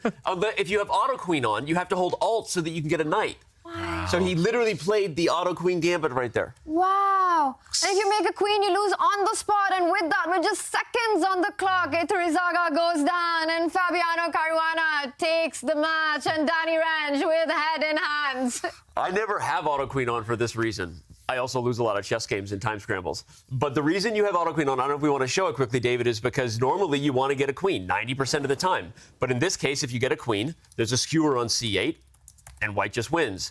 But if you hold alt, you can bring up the piece palette, which lets you choose. Again, that is how the chess.com server works. And if we want to complain about that, there's no reason to, because you just don't have to have auto queen on. But if you have auto queen on, you have to know this shortcut. Otherwise, you can lose games like this, and we've seen it before. Do you know the worst thing, Danny, is I don't know how to make a knight either in this position. You hold down alt? Yeah, I think it's in a different... I'm on a different program, so Wow. so figure this out. But a knight here would give a check to the white king. What a heartbreaking moment there for Iturrizaga. And I think right now he's sitting there trying to figure this out so it doesn't happen again. But he had this one. He could have saved it, but didn't manage to. The perils of online chess. And we've still got action on in one more. Black's king is out in the open, but with that b-pawn advancing, perhaps potential checkmating ideas, is Westy So going for the win? He's certainly going for the win. Whether he gets it is another matter. Queen endgames are so complicated. The only thing I know about queen endgames is that nobody knows anything about queen endgames. It's just about dodging the checks, finding lucky squares for your king. And okay, Abdusattorov has grabbed a pawn and the evaluation bar reacts. Is it time for Black's king to come in? He pushes a pawn. You can give a check and pick up that pawn, David. He's going for checkmate. He's going for checkmate. If queen takes king h3 and there's mate. And you can't fight against it. Abdusattorov didn't see it. And look at Wesley. He reacts. He's adjusting his camera. He knows this is the moment he's done it. Yep, the white queen has to go and take that black pawn on b2, or it has to move, and the black king... C8. No, queen g4 check, and it's over anyway. Oh my God, he created the crossfire check with queen g4. Wesley So, tricky as ever. We'll show this classy stuff from Wesley. He's going to take the point and the lead. Queen endgame, so treacherous. Just one slip, and it's always over. You got to give Wesley credit, though, on that, because he let this game get away. He blundered it away. He kept his composure. We were predicting that Nodirbek, right, probably had the practical chances with the knight. And here in this queen ending, he shows his experience and tricks the youngster. Pretty awesome stuff to go for a mating net on the king side and have that pass pawn. Yeah, beautiful geometry there from Wesley, and he gets the win with that point. Wow. What a round, by the way. We didn't even get a chance to see the Fedoseev finish with Aronian, right? I mean, I think that game ended in a draw, but what a game. What a round. Incredible turnarounds there, and Magnus and Fabi taking their matches in just 3 games. And then we saw Wesley taking the lead in his game. Lots of topsy-turvy moments, a total roller coaster. David, what was the big moment? Actually, Tanya, I'm going to quickly highlight 2 brief moments, and they were from the 2 final games that we did look at there. Just the closing stages, because they were so beautiful in their different ways. It was this moment, Abdusattorov maybe could hold the draw with accurate play here as white, but he let Wesley strike by grabbing a pawn, and greed was not good, because after the pawn to b2, what he had missed is that after the black queen blocks, he simply cannot take on b2. This would lead to checkmate. It's inevitable here, either a checkmate on the g2 square, or if white stops that, a back rank checkmate. And this was a beautiful moment, giving Wesley the win. And finally, I figured out how to promote to a knight, under-promote to a knight. And it's here that this would have been the saving move, making a knight with black, giving a check, and getting the knight out the way next move. But of course, he wasn't able to do that. And heartbreak for Iturrasarga. With just seconds on the clock. Under promotion was the name of the game, but it was hard to get it with just 2 seconds. And finally, he did get flagged. Let's take a look at our scoreline. And Fabiano Caruana, Magnus Carlsen already booking their spot in the winner's bracket for the day. Meanwhile, Vladimir Fedoseev has to win on demand that final game, as does Nodirbek Abdusattorov. Which one can we expect an Armageddon in? Oh my gosh, expecting an Armageddon is always hard. I guess, well, no, they both get the black pieces. So just going through the opening line, that means that I'm looking at both Lev and Wesley as big favorites because they get white. Wesley will invite the Berlin draw this time, and you better not give it to him because he'll take it. And Levon has just been so sharp. So I think both players have big uphill climbs. Yeah. Simon, what do you think? Well, I think their experience is really going to help him here because they can kind of dictate what kind of openings to play, and they only need a draw. So I'm with you. It's going to be really hard. I mean, I'm guessing if anyone can come back, I'll go for Fed because, you know, I've seen him do this many times online before. But it's, it's going to be very tough now. Yeah. It's going to be incredibly tough, which means a lot of fun for us. Can the players strike back? And we also had a lot of fun when Magnus Carlsen and David Howell took the Air Things Challenge. Take a look. Yeah, that really just looks like you're moving a pawn like a knight. Does this actually work? You tell me. I'm guessing. I know you're guessing, just sometimes your guesses are right. That's the problem. Oh, I just saw a nice way to lose the game. Okay. He spotted my trap. Yeah, bishop to d4, nice. He sees everything. One thing is like to play chess this way, but to watch this must be... Wow, David, what happened there? That looked like a lot of fun. It was a lot of fun, but I'm pretty sure we both played illegal moves there. It was a long game. There was a massive crowd, actually, and I was a bit nervous. Yeah, I won't reveal the result, but it was fun. I was going to say, now I just want to know what happened because I keep looking at that position. Like, if that's a pawn on c2 for Magnus, then you're in trouble. If it's not a pawn, never mind. I'm not going to try to solve the chess on that. You know what? Let it go. I don't know the result, but by the look on David's face, I think David got it. Oh my gosh! We're going to have to wait until tomorrow. Oh, look at that little rub of the hands there as well. I think he's giving it away, but maybe I'm wrong. I don't know. We'll have to find out soon. But David Howell just revealed the result of his challenge with Magnus Carlsen. We'll find out tomorrow. But for now, we are being joined by one of the winners of the day. It is Fabiano Caruana, who took his match in 3 games. Fabi, welcome and congratulations. Thank you. Wrapping it up in 3 games, it felt like everything worked out today. What are you most pleased about? You've got a lot to choose from. Well, the second game, it was just by pure fortune that I checked this line a few days ago, and not even for myself. I was checking for someone else. And then I thought, why not? Why not play it? I've never played this line before, and I got a winning position without really having to make a single move on my own. And yeah, the third game, I guess what happened is that he had auto queen on. That's the only thing only way I can explain why he ran out of time. But he was defending really well in the third game. I mean, I thought it was miraculous how down a piece I can't really coordinate in time, and I have to go for this position with where he underpromotes to knight, and I still thought there's pretty decent winning chances with low time because my king can try to run into the center again. But objectively, I guess he's holding, and yeah, I guess it's a bit of a strange and unfortunate end. But this is why I always make sure in rapid games I always have my my auto queen turned off. I'm really glad you said that, Fabi. Hey there, it's me, Danny. You're looking fresh, by the way. But I'm really glad you said that because it's the moment he took on C2 and you allowed it. I was like, he has auto queen on and he doesn't know how to turn it off. Like you could see the whole thing happening. We've seen it happen before. But all right, good pro tip to turn it off. I want to ask you, man. You've had some pretty good events this year.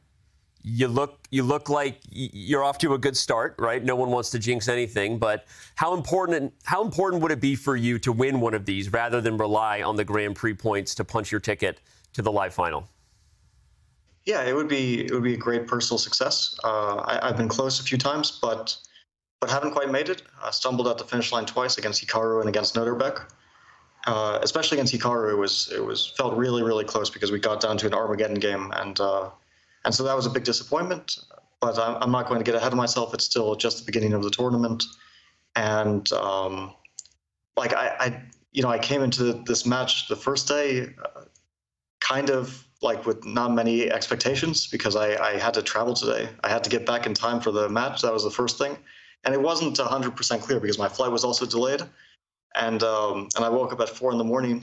So I was just really happy to get past this match. I was thinking that would already be a really big success. And I guess Magnus is in the same position because last night we were having dinner together. A lot of the players and Magnus was there, and I guess he also had to rush to wherever he was going to make his match in time.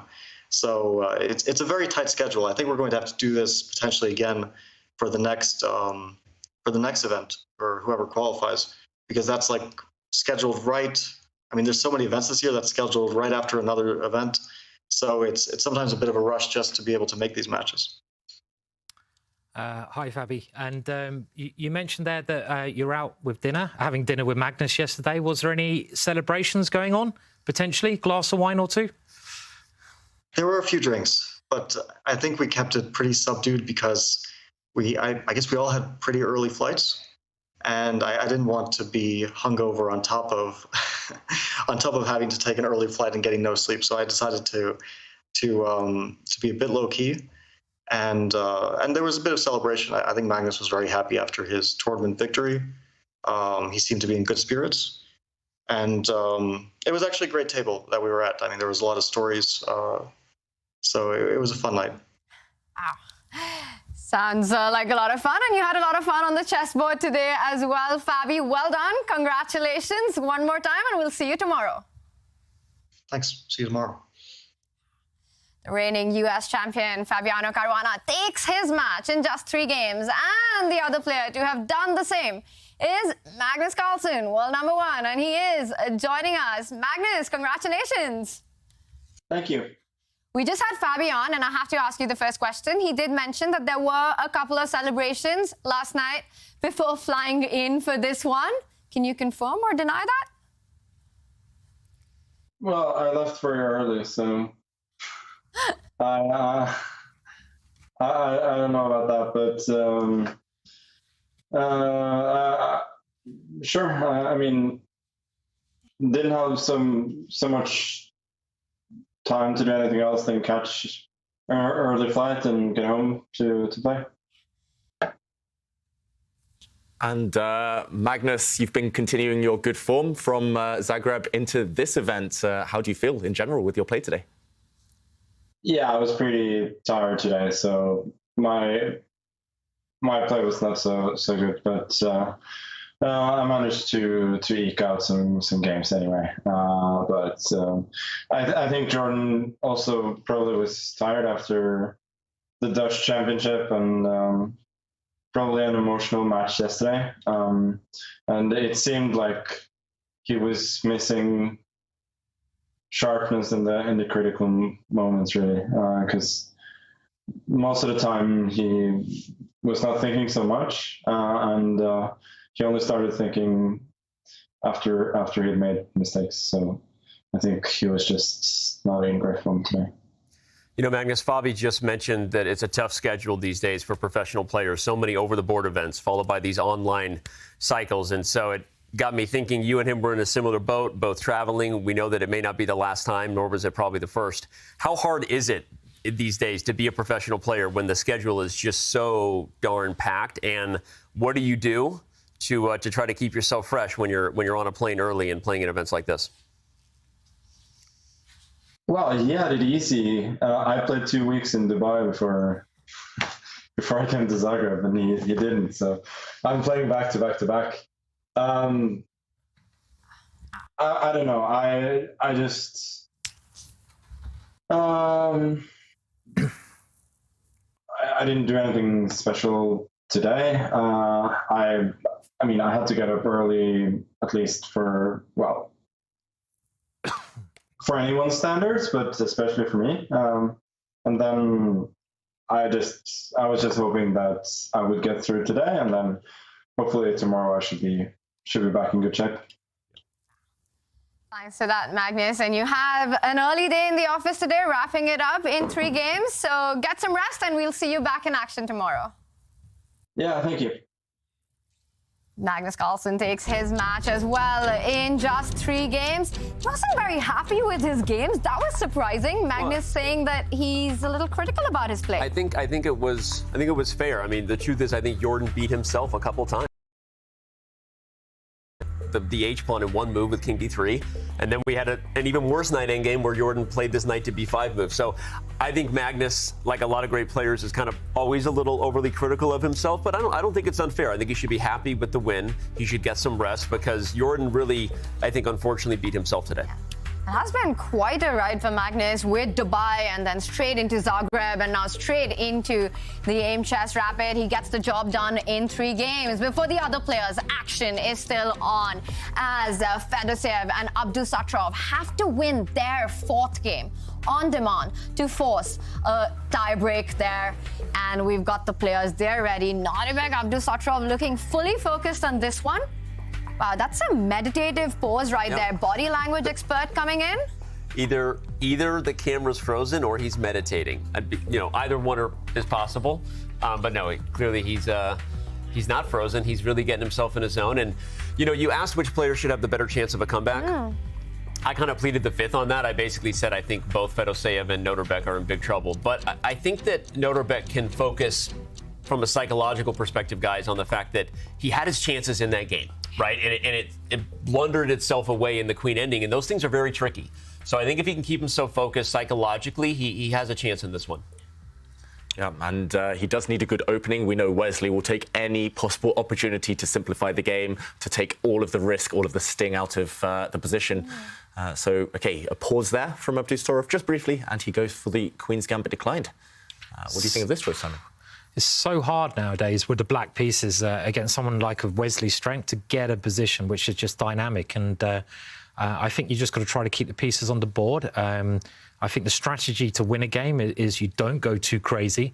Keep the piece on the board, keep some tension, and just wait until you get an opportunity. Hope you get an opportunity. Wesley going for this exchange variation, and this is, as you say, one of the most classical pawn structures you can get. Yeah. And we often see more exchanges coming up in this, which is, there we go, the bishops now getting exchanged as well. And where's the opportunity to win going to come from? But Wesley didn't go for the Berlin, so at least you have that, right? Wesley didn't play in an opportunity to get a draw as white. He didn't go for the Berlin, so I feel like we should all acknowledge that, yeah. But that might be because Nodirbek might have chosen the Sicilian and some attacking ideas there. But I have to say, when you're in a must-win situation, Wesley's got to be the worst opponent to face, especially with the black pieces. He's just such a tough opponent to beat. I agree. Totally. His style is we were talking about this in whatever hangout sessions we have. Obviously, Magnus Carlsen is the best chess player in the world. I think Wesley So in many ways makes the least amount of mistakes at times. I feel like Magnus wins more games and he puts the pressure in the right spots in terms of getting those close victories. But Wesley doesn't lose a lot of chess games and he doesn't beat himself, and that makes the situation even harder.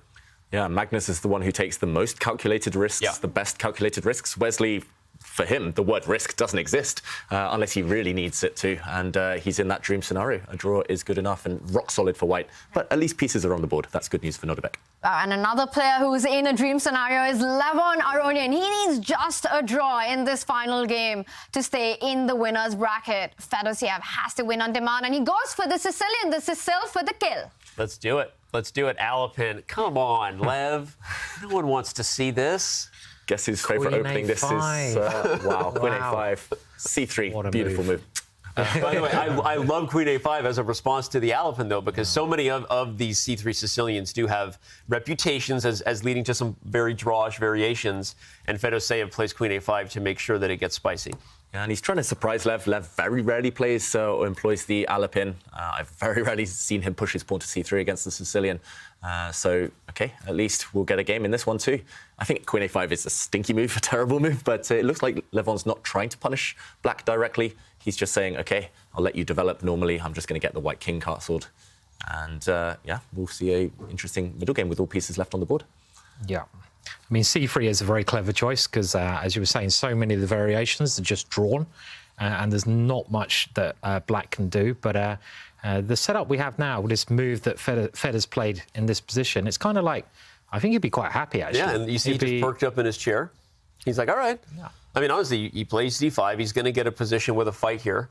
Definitely. So, obviously, like you said, David, Queen A5 is a stinky move, a good adjective there. That's a PG appropriate for my kids, a PG appropriate adjective. But I like black's position, at least from the standpoint that he's going to get a fight, going to get an opportunity to play for the must-win game that he has to have. Yeah, and we should mention the black queen lands on A5. Don't try this at home, but the reason was it's on the same diagonal as the white king, so there are some pins there. It's impossible for white to occupy the full center with his pawns. It was not possible earlier to play D4 in one go. So there is a purpose behind this slightly strange move. Yes, black will lose time dropping the queen back later, but at least he's gained something, gained a bit of time, maybe at least in kind of positioning the pawns. And there we go, occupies as much space as possible. Nice position for black. Yeah. This is Fedosiev going for it from the very start. It's sort of more determined by the match situation than anything else. He has to go all in, and that's exactly what he's doing with his opening play right now. Yeah, I mean, why don't players do this all the time rather than play the Berlin? This is the question you've got to ask, I mean, like, he's got a very playable position here. It's very rare that you get a space advantage with the black pieces, and he's got a space advantage. And he should be playing the Sicilian more often, It's clear. No more Berlins. I agree. And if we get an exchange on D5, we get one of these Maroczy, Bind, Boleslavsky hole type structures, and we're going to see it, right, where black is going to have the space advantage with the E5 and C5 pawns. And again, okay, like, obviously we're sort of a little biased toward black because we want to see a fight. We want the element of Fedosiev having a chance here. I think Levon is also in a very solid position, right? And it's not like he expected the big fish to roll over. So we'll have a fight, for sure. Yeah, and Levon has castled his king to safety. Black has to decide how he's going to develop his pieces. Yeah, white's done nothing wrong, so white's not going to be worse. It's just the fact that it is quite an exciting position, quite imbalanced position that's kind of pleasing us here in the studio. And, okay.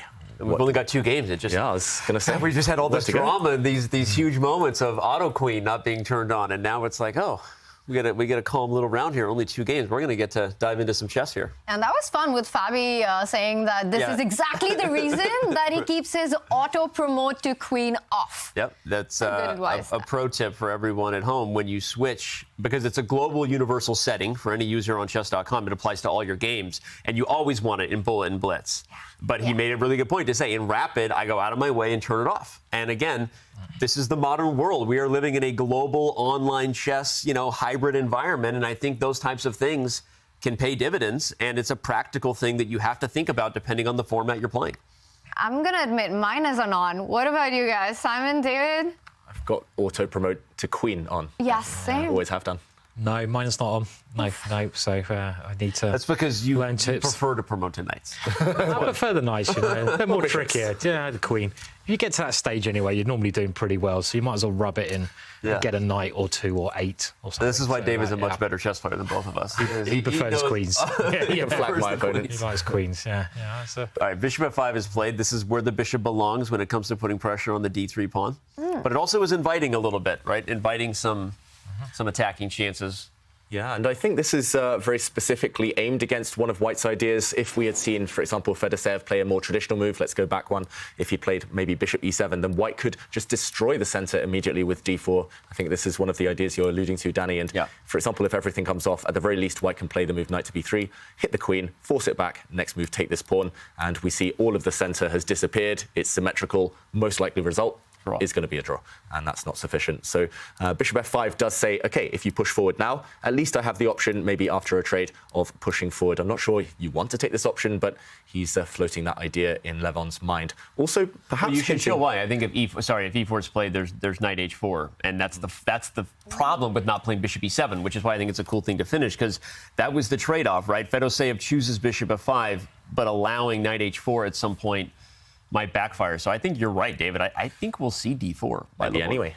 I think d4 is a great move. I mean, the black king is stuck in the center. It's going to take 2 moves to castle it safely. And this is the opportunity you've got to take with White when your king's castled. You've got to open up the center. I mean, even if you only need a draw, you've got to play like you're trying to win the game. That's also important. So this d4 move looks quite scary for black, actually. I mean, d4 looked good, but instead he played knight to h4 anyway, attacking this bishop, and after the bishop stepped back, bishop to g4, so attacking without the use of pawn breaks.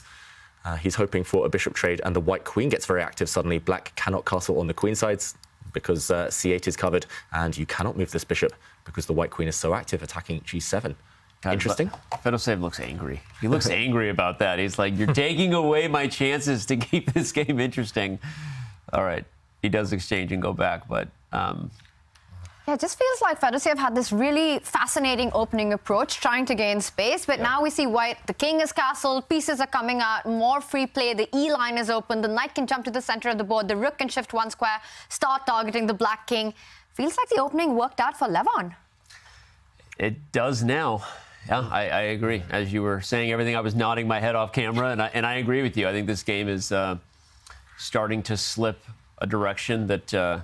makes it harder for black to come up with chances. So you know what he'd love to do, David, just because you highlighted it, I'll finish that point, is he would love to castle queenside. Just get the kings on opposite sides of the board, gives you that practical chance of, at least I can throw everything in the kitchen sink in a game that I absolutely have to win. So I think he'll try to orchestrate something.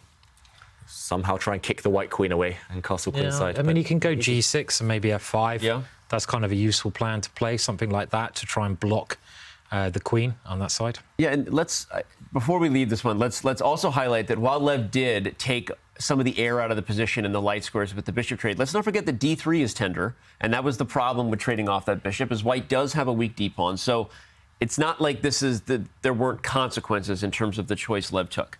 And at some point, if there's a rook on the d-file, watch out for that d-pawn, because d4 is not happening anymore for white. Yeah, without pawn breaks, you might have pretty pieces like white does here, the white queen, white knight's looking active, but they're not really hitting anything, and it takes them a while to break through.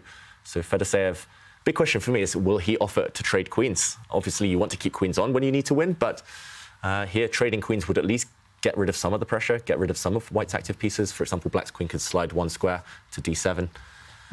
What do we think of that? It's one of those situations where you have to play the match and not the position as much. Even if it means objectively a worse alternative, you want to keep as many pieces on the board as possible here. Dilemma for Fedoseev right now. And Simon, do you agree? Do you choose white? I'd choose white here. I mean, I just like king safety, and especially at this quicker time limit. So I think I didn't mean to laugh when you said that. Just because you said you like king safety. I'm sorry. It just...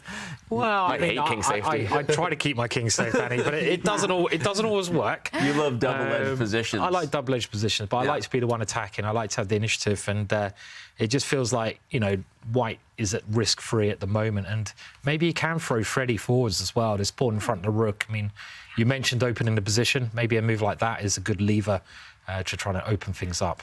Fedoshev has to find a way to create chances in this one. Right now, Levon Aronian looks like he's in a driver's seat. Meanwhile, Wesley So also ahead in the match. And looks like he's got a good position out of the opening, playing with the white pieces. A lot of space there in the center. But Nodirbek trying to create something on the queen side.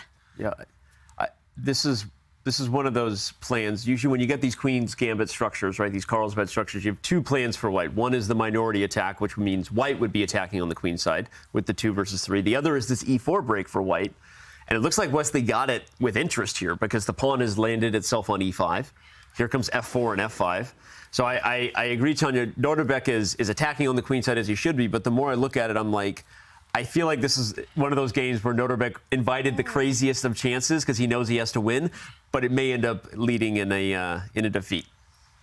Yeah, big risks. And wow, okay, Wesley not following traditional chess wisdom and playing on the side this time where he's a bit weaker, but he's just trying to halt the advance of Black's pawns. He's saying, okay, commit one of them and things will block up. He's hoping that after b4, he just removes his knight. I'm not sure which direction he plans to go to. Let's say this one. Next, he might even kick away this black knight from its nice perch, and then it will be his turn to start advancing the pawns. And these pawns, once they start rolling, will be extremely dangerous and tough to stop. Looks like b4 is on the board, and yeah, the white's knight is going back.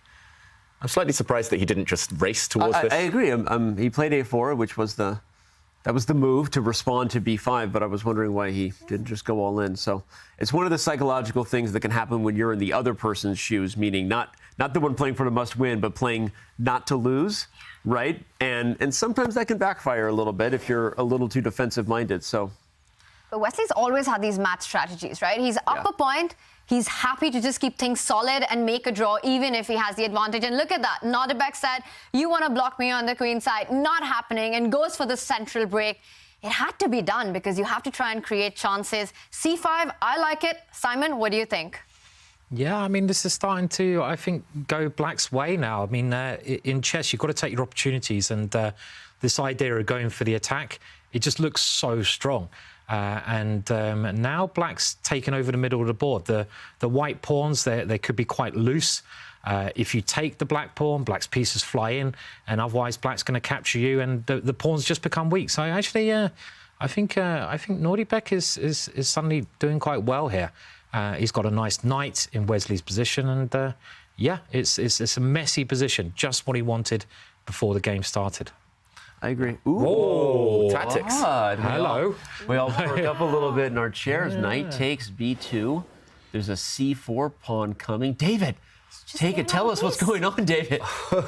I need some help here because Black has given away a piece. I'm not sure which way white intends to recapture. For example, if you take with the knight, boom, fork. And yes, you've given up a piece. You'll regain it with maybe interest next turn. Neither of these pieces can save themselves. Maybe you drop back with a bishop and suddenly Black is the one with the open file. Black's rook can come. Black's knight might start jumping into the position. Certain counterplay. Really nice tactic there. I'm not sure whether objectively it's strong, but psychologically tough for Wesley to deal with, maybe. It's a very brave decision by Nodirbek, just giving up a piece to get his pawns rolling down the board. It's playing with fire. Is that a decision that you would take on the board, David, given the match situation? Yeah, I think if I'd spotted this move, which is a big if, then I think it's a great decision for Nodirbek. He needed to try something. Why not something like this? And just to show again, for example, rook takes this time, c4. And either way, Black is going to emerge with a past protected pawn on b4. What's the c-pawn's name? A couple of names. I like Charlie. Yeah, okay. Charlie's a good name. So named off my cat. So there you go. Can't be bad. C4 can be explosive at times, though. It can be, yeah. Oh, that was good. Yes. Very, very nice. Sorry, I feel like I've been left out of the cringy pun game stuck between you two. Yeah, I just had to jump in. Had to get one in. And but it's just a mess now, isn't it? And I'm loving it. It's complete chaos. Mess. Yeah. F4, just adding to that mess, adding to the explosive nature of this position now. I love it. This is awesome. Like, this is an eval bar game where you get to say, take that, computers. You don't know what's going on. This is not like some position where they've calculated a draw. This is like, well, even at the depth that is way stronger in our supercomputer jet engine compared to your human brain, I can't figure this one out right now. This is an absolute slugfest. Instinct-wise, then, if we're struggling to work it out, who would we take? I'll say black.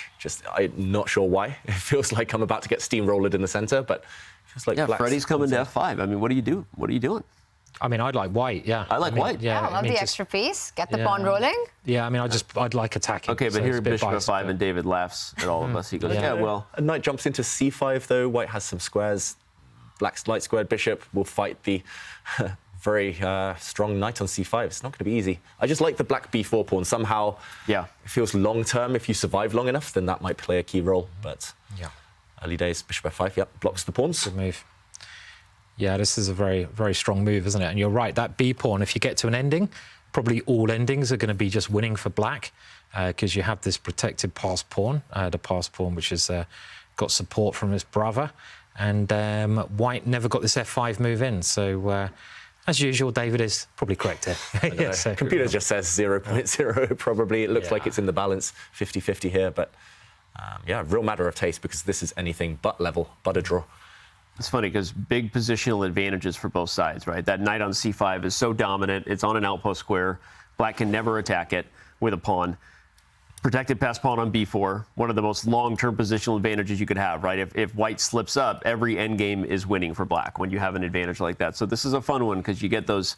It'll stay equal as long as players are playing accurate. If someone makes a mistake, and it's going to give you an eval bar heart attack here because both sides have very different advantages than the other. Yeah, and slightly interesting to me that he kept a pair of knights on the board. Yes, this black knight might slide into c4, but it doesn't feel like it's doing too much there. And white's knights now are just immovable. And it looks like one-way traffic. He's starting to get ready for this pawn storm. Maybe I was wrong, Simon.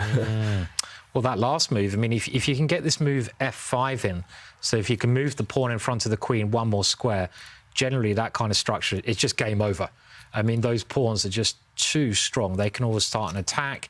They can always create a very dangerous passed pawn. And with the last move, white is obviously threatening to do that. And can he not just now steamroller, push those pawns forwards, get some space, get the attack going?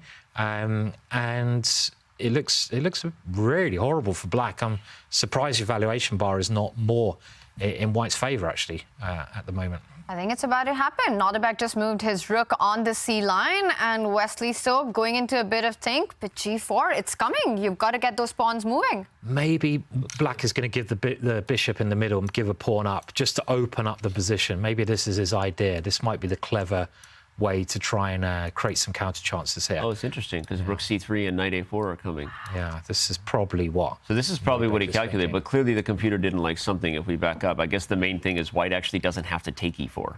That's the problem. Yeah, maybe you just move and continue with your idea, Simon. That knight on c5 is just more of a unicorn than a knight. It's dominant and magical. Yeah, and this That's what unicorns are. But they also don't exist. This one does. Oh, okay. Yeah. Cynical, Tanya. Cynical stuff. Yeah. For all the kids watching, unicorns are real.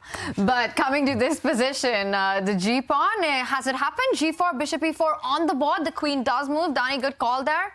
F5 coming next.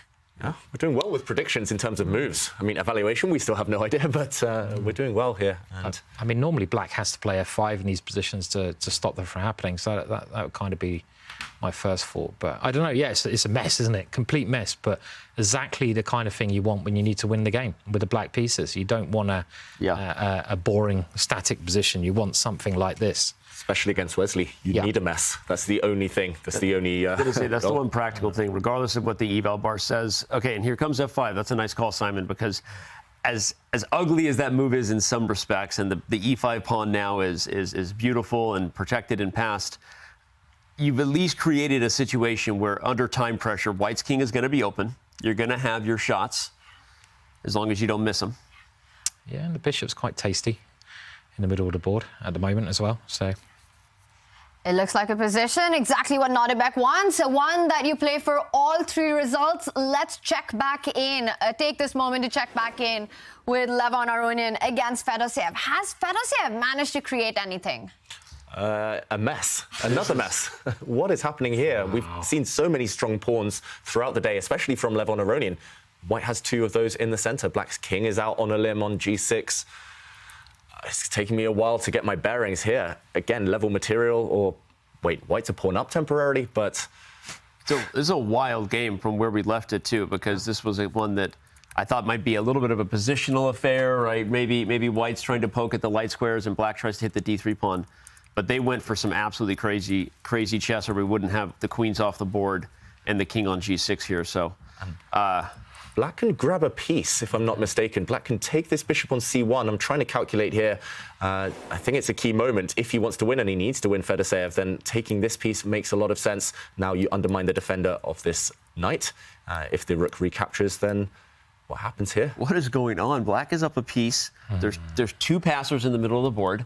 I'm freaking out. I don't know what's going on here. The valuation bar says level. Yeah, you know what normally happens in these situations where it's completely mental? It's just a perpetual. So the rook's probably just going to check the king. It's probably a draw, and you know that taking away all the fun, Simon. Wow. Oh my God! They call me the Grinch. The problem is Grinch. You're right, especially from Levon Aronian's point of view. If this type of thing occurs, then he'll for sure take the perpetual, because that would be a match victory. So. Yeah, and instead, maybe in light of that, Fedoseev has taken a risk not grabbing the material. He still has this very strong knight on d3. He's put his rook on d8 instead, so aiming to take this pawn on d5. And how to keep up the pressure. There's two threats. Rook takes pawn, and maybe now knight takes bishop, that you've gained a move.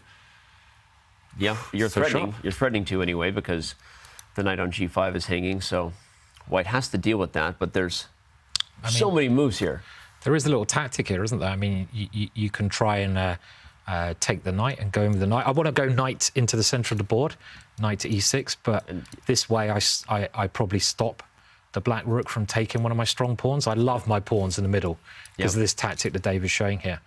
And if I can keep those pawns, but playing like this when you only need a draw is so risky because you're giving material up, and it's the kind of thing Lev would do, though. You know, Lev is 100%. he's such a brave player. You know, he's very calm. He's got that experience, but I just don't want to lose one of my pawns, because if I do anything else, I think I'm going to lose one of my lovely central pawns. Maybe the knight can come in as well, but then Black's going to pick one of those guys up. So it looks interesting. At least. Levon loves himself an exchange sack. Yeah. I mean, and objectively, I think it has to be one of your top candidate moves. So I really like that idea. Yeah, if you start with the knight move, then rook takes pawn is possible. There's no knight check because the black knight covers this square, and after rook takes, the black rook will land on a protected square. So yeah, even a tactic like this, black emerges with an extra pawn, or well, a dominant position. So yeah, you can reverse engineer that whole variation, and I'm loving it, Simon. Just rook takes knight. Why not? Looks like. Can you also take the knight and then play d6? Ooh. I mean, you don't have to play knight e6. Like, can you? Yeah. Maybe Peter bishop likes it. Maybe bishop takes pawn now is something you have to consider. I mean, it's you know. And you got two pieces for the rook, right? And this is If you can stop that pawn, you're right, and you can just block it, right? So it's maybe what Lev's thinking of. I reckon he's seeing both these lines, but that other one you showed where the knight goes in here, that might have been leading to some technical draw, right? Where you don't give up the material. This one is more tempting. I think, but it's more messy. So maybe he's just trying to work out the safest one. I'll be amazed if he doesn't go for this, though. It's Lev. Yeah. I think other players would maybe avoid this, but Lev is a very brave player. Well, and I also think from a forcing perspective, there's your d5 pawn is hanging, and the knight is hanging after knight takes c1. So objectively, it's also process of elimination. Yeah, process of elimination. You might have to go for something that's a little bit nutty. I mean, we could look at this knight e6. Was that line, do you think, just heading to a draw, though, that you showed? Or if you can pick the d3 pawn up at the end? Yeah, it felt like it's black had a very strong pawn there. And I think unless Levon can bank kind of 100% that he's going to get a draw, then he's going to play a principled move. It's his style, as we've been talking about. 3 minutes, though, left. Not easy. And there we go. He does play it. Okay, but now that he played it, I wanted to suggest bishop to c5 check.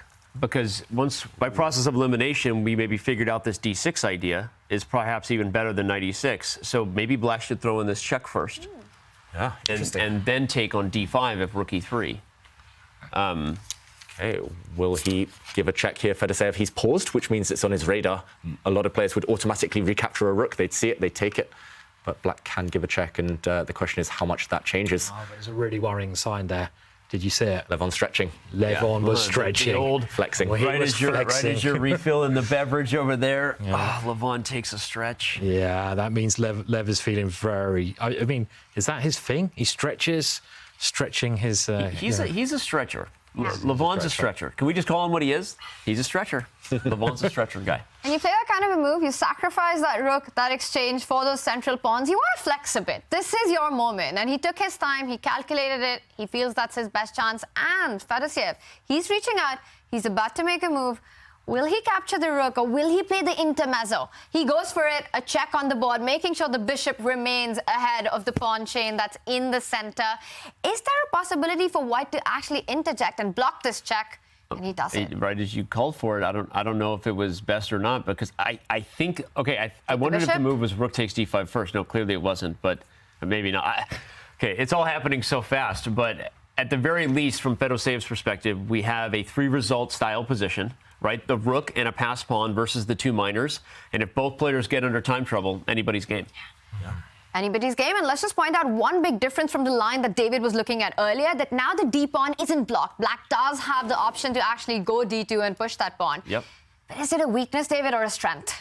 That's the key question. This pawn is 1 square away from glory, from promotion. White will block, and black needs something now. You cannot allow this pawn to fall, otherwise black can simply resign, let alone try to get that draw. And I don't see it immediately. Maybe you can take this pawn, hit the bishop, and hope that there will be some pins at the end, but I don't know. It feels like white can simply retreat. White has got everything protected.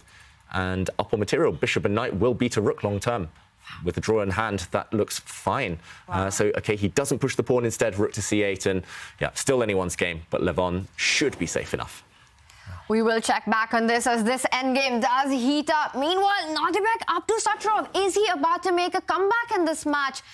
Absolutely a wild position there we have, but Wesley so down to 2 minutes on the clock, trying to create something on the king side. Meanwhile, Nodirbek with all the pawns on the queen side. What on earth is going on here? Yeah. A blunder just happened right before we got here. Sorry for the stutter there, the speechless. It was a totally closed Queen's Gambit type of position, and Wesley blunders a pawn and allows the entire queen side to fall with it when he lets knight takes a4 happen. Or what's funny is I was following it in real time right as we were switching. Wesley goes for knight takes a4, queen a4, and then played f6 instantly as if he prepared this, David. So either he blundered and then bluffed, or he went in willingly for this line to get the practical chances against black's king. Yeah, it feels like a very strange bluff to make, unless he really believed it. Danny, wondering in this position, what was the idea after knight takes e4? Because suddenly you're hitting the black queen. This rook is protected, so you don't have to worry anything up there. And you've grabbed a piece in the meantime. Maybe what he missed is that after queen to b5, this rook is hanging. Yeah. So it does feel like an oversight here that he just simply missed this, and the white knight would have dropped off next. And this is the ruins. Let's catch up with the game position. This is the ruins of his position that's remaining now. And all black needs to do is avoid getting checkmated, and long-term, these pawns should win the game. Wow. Do you know what? Because of my vision, I didn't even see those pawns you just highlighted. And I was thinking, oh, black's doing quite well even without those pawns, because the white king side is actually quite exposed. I thought, wow, you know, actually in this position, the bishop is so strong, the rooks could easily come in, and that's another problem that white has here, right? That the king is a problem here. It's the white king, not the black king, in more danger. And both players touching the 2-minute mark. Nodirbek under 2 minutes right now. We've been talking about how Wesley is the hardest player to make a comeback against. But Nodirbek, he seems to have created his chances given that one opportunity. How close is he to trying to get this? And I see the eval bar creep up just as I say it. Still feels like he's close. To me, this was the most human move, the most natural move, just getting out of the way of the pawns. Now black is really threatening pawn to a4, kicking away the white knight and steamrollering through. But yeah, still some work to be done. And Wesley is a tricky customer. I've got to say, this game is very un-Wesley-like. Normally it's just full control. I was just going to say that obviously we've been applauding Wesley for being such an accurate chess player, but you called out before the day started that it was maybe a clash of styles. And I kind of want to give Nodirbek credit for creating chances, putting pressure, because Wesley has made some uncharacteristic moves. In the last game that he won, kind of luckily, he made an uncharacteristically aggressive move. And here again, he made this blunder. So it hasn't been Wesley so formed today. It's not over yet, and even if Nodirbek wins this, we're headed to overtime chess. But yeah, I agree with you, David. He's looking quite nervous, Nodirbek, and his time is now under a minute. And I said his king was going to be safer, but actually now White has some quite serious threats looming. Just capture the only protector of the black king, move the other rook in. So it's maybe a very key moment in this position. No matter what the evaluation bar says, when your king is starting to flutter, feel the pressure, you've got to be very, very careful. And 30 seconds now. Wow. It's ticking down. Yep. And this looks like a good move. Wow, what a move, by the way. He willingly walks into losing the A5 pawn, but he calculates that the B pawn is going to become a baby girl on B1. Look at that. Yeah, nice full board awareness. That's a really nice move to give up the A pawn, but see the bishop on E4 combined with the rook behind the pawn. Push him, baby. That's a very, agreed. Yeah, you're going to make a new queen. Nice find, especially in time pressure. Beautiful calculation. And getting rid of the queens would totally destroy White's chances of getting an attack. So, Wesley, how does he keep the attack going? Can he? Maybe it's impossible. Yeah. He has to find a way to keep the queens on the board. What happens if he just sidesteps on H4? Yeah, again, this queen is on such a kind of devastating diagonal. If it just gets one check, White's going to be the one mated. But I don't know, rook takes rook, for example, forcing the white queen back. Don't take it with the king. The black queen jumps in. That's game over. That's a good one to show. Game over. This will end in checkmate. So queen takes. Still some work to be done. The white knight will jump in. Yeah. Oh, he's taken this. That is a very strange decision because... Wow, wait, he took on B8. Oh, my gosh. The queens are now off, and you just got to deal with this horrible passed pawn. And I know what he's doing. He's planning to sacrifice the knight. Not necessarily a good idea, but... Surely it's not going to be enough. Black just blocks this white passed pawn. There we go. And wow, he's going for the black king. Wait, is there a trick here? He wants to go to F6. Yeah, I think this is just... Whoa, rook B6. Rook B6? What a move. Beautiful. Oh my God, you see him, you see that little eye look? He played rook B6 and he did this. He looked at the camera because he clearly has Wesley there. Did you see that? Yeah. That was sexy. We got to back that thing up. That was amazing. He played rook b6 and then poked his eye over there. And Wesley immediately leaned back. He's definitely not expecting this move. What a resource this is in the position. Just hanging a whole rook. If white captures it, black just pushes the pawn. And then you're too late with your own knight and rook. Yeah, and I did just check. That was the only winning move in the position, and he'd spotted it from afar. But you know, I think he saw it when he played queen b8. Maybe not exactly, but you see how quickly he rattled out those moves? He had really taken his time on that. And that's the kind of brilliant find that completes comebacks. And he's winning now. He's winning now. This means that we will have an Armageddon. And if white jumps in with the knight again, black queen's with a check. Yeah, and Wesley giving a few spike checks here. This won't help save the game. Black's king can easily run away from those checks. Black's going to make a new queen. Beautiful, just giving away a whole rook for the gain of 2 tempi. And that's enough to win the game. Abdusattorov, he's back. By the way, Levon Aronian did draw. Yeah. Wesley so resigns. Nodirbek Abdusattorov gets into the Armageddon. And Danny, you were pointing out Levon drew the game. He's through to the winner's bracket. He stays there. Fedosiev goes down to the elimination bracket. What a round this was. Rook b6, that felt like the move of the day to me. David, take us through some of the big highlights in this big match that we just witnessed. Yeah, you called it the move of the day, Tanya, and yeah, we have to see that in slow motion once again. It was beautiful from Abdusattorov. It was necessary from Abdusattorov. In this position, it looks like the black pawns are queening, but Wesley had prepared a trick, knight to d7, and this is a really nasty threat. b2 would backfire seriously here due to a mate in 1, the black king trapped. But he had spotted that he can get out of this by giving up his rook, and only on this square on b6, because after the rook is captured, the white knight blocks the white rook's retreat, and it can no longer keep an eye on the b pawn. Beautiful stuff. A queen is coming on the board, guaranteed, after b2, and Wesley had to resign. What a find that was, which means we are in for quite a ride as Nodirbek Abdusattorov and Wesley So will go down to the wire. There will be an Armageddon to decide that match. Meanwhile, Levon Aronian drew the final 4th game and takes the match against Fedosiev, Magnus Carlsen and Fabiano Caruana, winning in style in just 3 games. What a day of chess it has been, and it does continue. And joining us right now is Levon Aronian. He's joining us from Spain. Lev, welcome and congratulations. Thank you very much. What a fantastic match that was. Tell us how you're feeling, not just about winning, but the quality of play. Actually, I felt my play was of a high quality. I was kind of happy with it, except the last game where I was a bit nervous. Yeah, it's tough to play when the draw is, guarantees you to win the match. But other than that, all other games, I think I played quite well. I'm happy about them. Lev, I never thought that I would hear you say that you were nervous before the last match. It's not something that we're used to. Is it because given the match situation and the opening approach that Fedosiev had, it felt aggressive? No, not necessarily. It's just that, sometimes, I'm not playing well when I need to make a draw. This is not really what I'm good at. It's funny you say that, Lev, because I was wondering if that's what you were referring to, and I was going to ask. We talked a lot going into this round about the players in must-win situations who were Nodirbek and Fedosiev, but how hard is it sometimes to be the player who only needs a draw and psychologically wants to avoid changing their game even though the dynamic is in their favor? So what do you do to keep yourself in the right mindset in those moments? It's much harder, and I'm ashamed to say that I'm not really the person to be an expert on how to make a draw, because I failed quite a few times. So there are better guys at this. So this is not really my skill, especially with white. I mean, when it comes to playing with black and making a draw, this I'm generally pretty good at. But with white, I start getting nervous.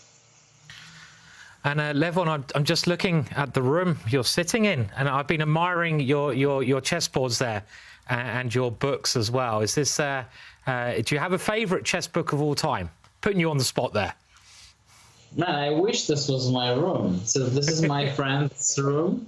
There's a chess journalist. You probably know him, David Yada. So I'm playing from his place because it's very quiet now here. So he's in a bit of a remote place in San Sebastian. But talking about the favorite chess book, yes, probably the 7 Chess Deadly Sins by Jonathan Rosen. That's definitely my favorite. Awesome. Lev, I couldn't let you go. I'm sure we'll see you again this week without asking how many times, or have you let Ponchik play his own bot this week, and how many times have you played the Ponchmeister? I think I played against Ponchik at least 50 times. Levon, I remember the last time you played against him.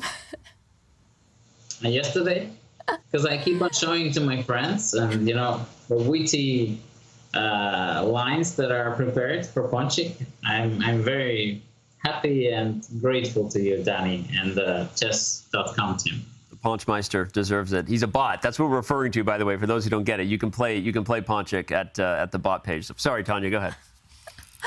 I was also thinking about your incredible performance at the Global Chess League, and right after that, in the closing ceremony, what's Lev doing playing against the Ponchik bot?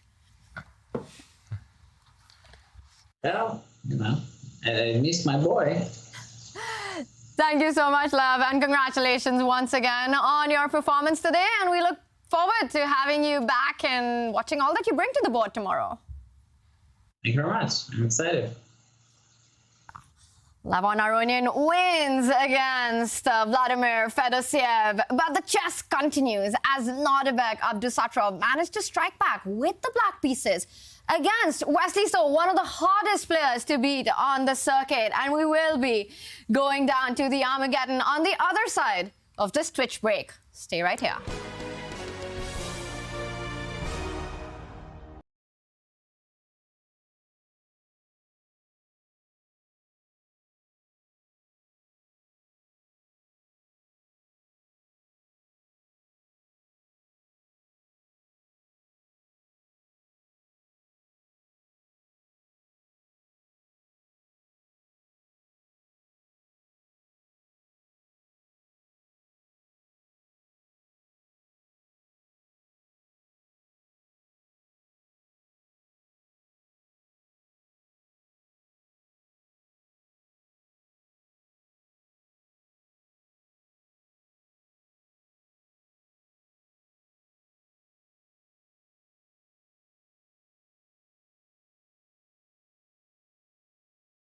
Joined by founder and creator of Aimchess, Anton Gora. Anton, thanks for joining us today. Hi guys, hi Danny. Thank you very much for having me here. Well, first question I have for you before we get into Aimchess and maybe all the great things that those tools can do, let me ask, did you ever think that Aimchess, your creation, would be the title name of a Champions Chess Tour event? I mean, that's a shocker. If you would tell me this in the beginning of my journey, I would say, wow, this is super cool. I never imagined this before.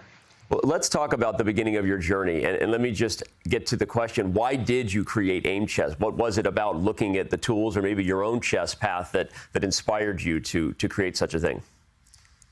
So, I was always in love with numbers and with the statistics, and I was wondering if I can apply this, let's say, passion to another passion I have, which is chess. And yeah, when I started, I just tried to understand, all right, what is the difference between two 1,500 players? Right. And then I started digging into the details, and yeah, and here we go. Well, tell me more about that then, because I think for some people they may think, well, what exactly does Aimchess do, and is Aimchess for me? Is Aimchess for all levels of chess player, from beginner to master, or who would you say its target audience is to help them improve their chess? Yeah, I think Aimchess is really great for 2,000 minus players. So for all those beginners and club level players who want to improve their game, but who is not, let's say, titled yet, for instance. And yeah, what the Aimchess is doing is downloading all your games you played on chess.com or other platforms and analyzing it, and then crafting the personalized lesson for you right from your own games. And the position we're taking, it's those positions where you can play better, where you can improve your end games or middle games, tactics, and even openings, anyone's. That's fascinating. So is the suggestion that you get from all of your games something you can then do right on Aimchess? Does it recommend other tools or other sites as far as, hey, you should just work on an area of the game, or is it very specific in terms of what it can suggest and tell people to do? Exactly. I mean, like we can be as specific as to say, like, you have problems in your King's Gambit opening or any other one, and even show you how many mistakes you made in this position or in that position. Okay. But the true power lies under a number of positions. So we're giving you mistakes which you frequently continue doing, so which you're repeating again and again, and then it makes sense to improve that there. Make sure you hit your target, I guess. That's why the Aimchess, I guess, target practice. Make sure you really know what you're aiming for. So, Anton, it's fascinating, and obviously it's awesome. Something that everyone watching this should consider checking out. How easy and where should they go to sign up? How easy is it, and where should they go to sign up? So the easiest way is just to go to chess.com and open Learn menu, and you can find their Aimchess training. So just go there, put your chess.com username, and find out where you can improve right away. Well, I'll definitely be giving it a try. I hope that everyone watching this will do so too. Like Anton said, you can find Learn Chess in the chess.com Learn menu, or you can just go to aimchess.com. Anton, thank you so much for being here, and we're going to get back to the Rapid games right now. Thank you. Thank you, guys. Want to improve your game? Click the link in the chess.com navigation bar to try Aimchess today and increase your rating 31% faster than standard tactics puzzles. When you sign up for Aimchess, our powerful AI breaks down your latest games and provides actionable insights to immediately improve your game. You will also receive personalized lessons created from your game history to help you learn from your mistakes, and a custom-made study plan to help you reach your goals. Learn chess your way with Aimchess, your digital chess coach. It's the fastest way to improve your chess with fun and targeted training. Unlock your potential with Aimchess, and you get your first month free with the code CCT at go.chess.com/Aimchess. So check that out. And meanwhile, it's time for some fast and furious chess, because we are heading towards the Armageddon. The clocks are ticking, and we do have the bids by the players. Nodirbek Abdusattorov with 8 minute 28 second. Westy So wins the bid with 8 minute 12 seconds. Starts with the black pieces. That was a close one. Not quite the Magnus outbidding Hikaru by 1 second, but pretty close, right? I mean, that was That's a pretty accurate bid, I guess, as far as anticipating where your opponent might land and that you did want to play black if you're Wesley So. Yeah, very, very close, and it's going to be very exciting. I mean, I don't know how they get so close when they're picking these numbers. So, yeah, that data from the future will be really useful. We've got to say, Wesley's really backing himself to have such little time, such a huge time difference here. We've seen it in the past. Around 8.5 minutes tends to be the golden number. So, yeah, he's playing with fire here. Wesley So wins the bid with 16 seconds. What a bid that was. And it is a format that's so destructive that it's called Armageddon. Let's take a look at the format. The players bid for their time, and we saw the player with the lower bid wins, plays with the black pieces. The opponent starts with the base time, 15 minutes. There's no bonus time, no increment, and flagging is allowed. It is allowed. You can ruthlessly flag your opponent, and that's part of what you get to do when one player is playing with draw odds, is you get to play to the death. So, and I think the lack of increment is huge. Sometimes I think we hear 8 minutes and we know these guys are bullet and blitz specialists. That sounds like a lot of time. Without increment, that's a very big deal. And I agree with your call out, David, that 8.5 minutes tends to be the threshold. But when we see players go below 8.5 is when things get spicy. But Nodirbek also bid lower. That's what I'm saying. I think both of these guys really wanted black, and they liked their chances to get a draw. Yeah, it's interesting because they've had two really kind of complex, decisive games. So Wesley, to back himself to go for the draw here, means he's got something up his sleeve. And we see a repeat of one of the clashes from earlier. This time, Bishop G4. Last time we saw Wesley choose something slightly different. But same opening from Abdusattorov. He's showing he's not afraid. He just wants to keep life, as many pieces on the board as possible. And he'll maybe flag Wesley later, or at least try to outplay him. I said flagging is allowed. It's not only allowed, but it's highly encouraged. It's highly encouraged, in right? the Armageddon. And we've seen in these bidding Armageddons, often the players are going for this 8 to 9 minute mark. Is that the sweet spot? I would say yes, just because we see them all bidding within that range, right? And again, I don't know how many of these players are discussing it with their seconds, with their coaches, with their friends and family, and with their dogs. I don't know. I mean, where they're getting wherever they're getting advice from, we tend to see players keep it above 8.5 minutes most of the time. But again, in this matchup, these guys did draw both their games before the final two decisive games, right? So I'm just kind of unpacking the psychology there. I think Wesley really wanted the black pieces, so he was willing to risk a few more seconds on the clock. Bold strategy, Simon. We'll see if it pays off, right? Yeah. I mean, it looks pretty solid for black so far. I mean, the structure we've had in most of the games, actually, and more pieces getting in exchange. You've got to think this favours the side that's trying to get the draw. I mean, look, they're just hoovering them off, aren't they? Get the hoover out, and most of them are gone already. There's only a pair of knights left, and they could be gone. And then we get a very pure Carlsberg structure, which David's already mentioned on numerous occasions. And I suppose the one thing White must rely on here is that knight in the centre, supported by a pawn, which will be coming up, the F pawn. I can't see what else White can try to do, really. Yeah, it feels like at some point as well, he'll have to generate an attack against the black king. It might look counterintuitive on the face of it because White's pawn majority is on the queen side, but it means basically you've locked down that side of the board, so you can switch your full attention, especially your pieces, towards the other flank. And yeah, it's still a lot of life left, despite the fact we've seen all the bishops leave. This game reminds me a lot of the Armageddon battle we saw between Nihal Sarin and Anish Giri at last year's Chess.com Global Championship, and that it was a super tame, and we were sort of like, what's going on here? Isn't this helpful for black to trade off the pieces and just get to a simple position? But we found that Nihal was going for this on purpose, and the position became super simple where he just drained the clock. Yeah. And ultimately they got down to a scramble where objectively it should have been a draw, but Nihal managed to swindle it. So anyway, interesting strategy. White has to win on demand with those extra minutes on the clock. And right now, Wesley's used quite a bit of the time. He's down to about 6.5 minutes. What do you make of that? Do you think Abdusattorov, having to win on demand, has managed to keep it under control on the clock at least? On the clock, it's been great work. And on the board, that's the bigger question maybe, because now Wesley's offered a trade of queens.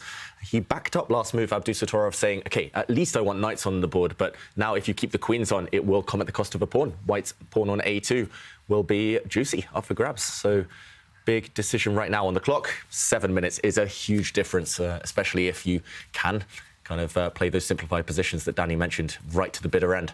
But big decision now, to take or not to take.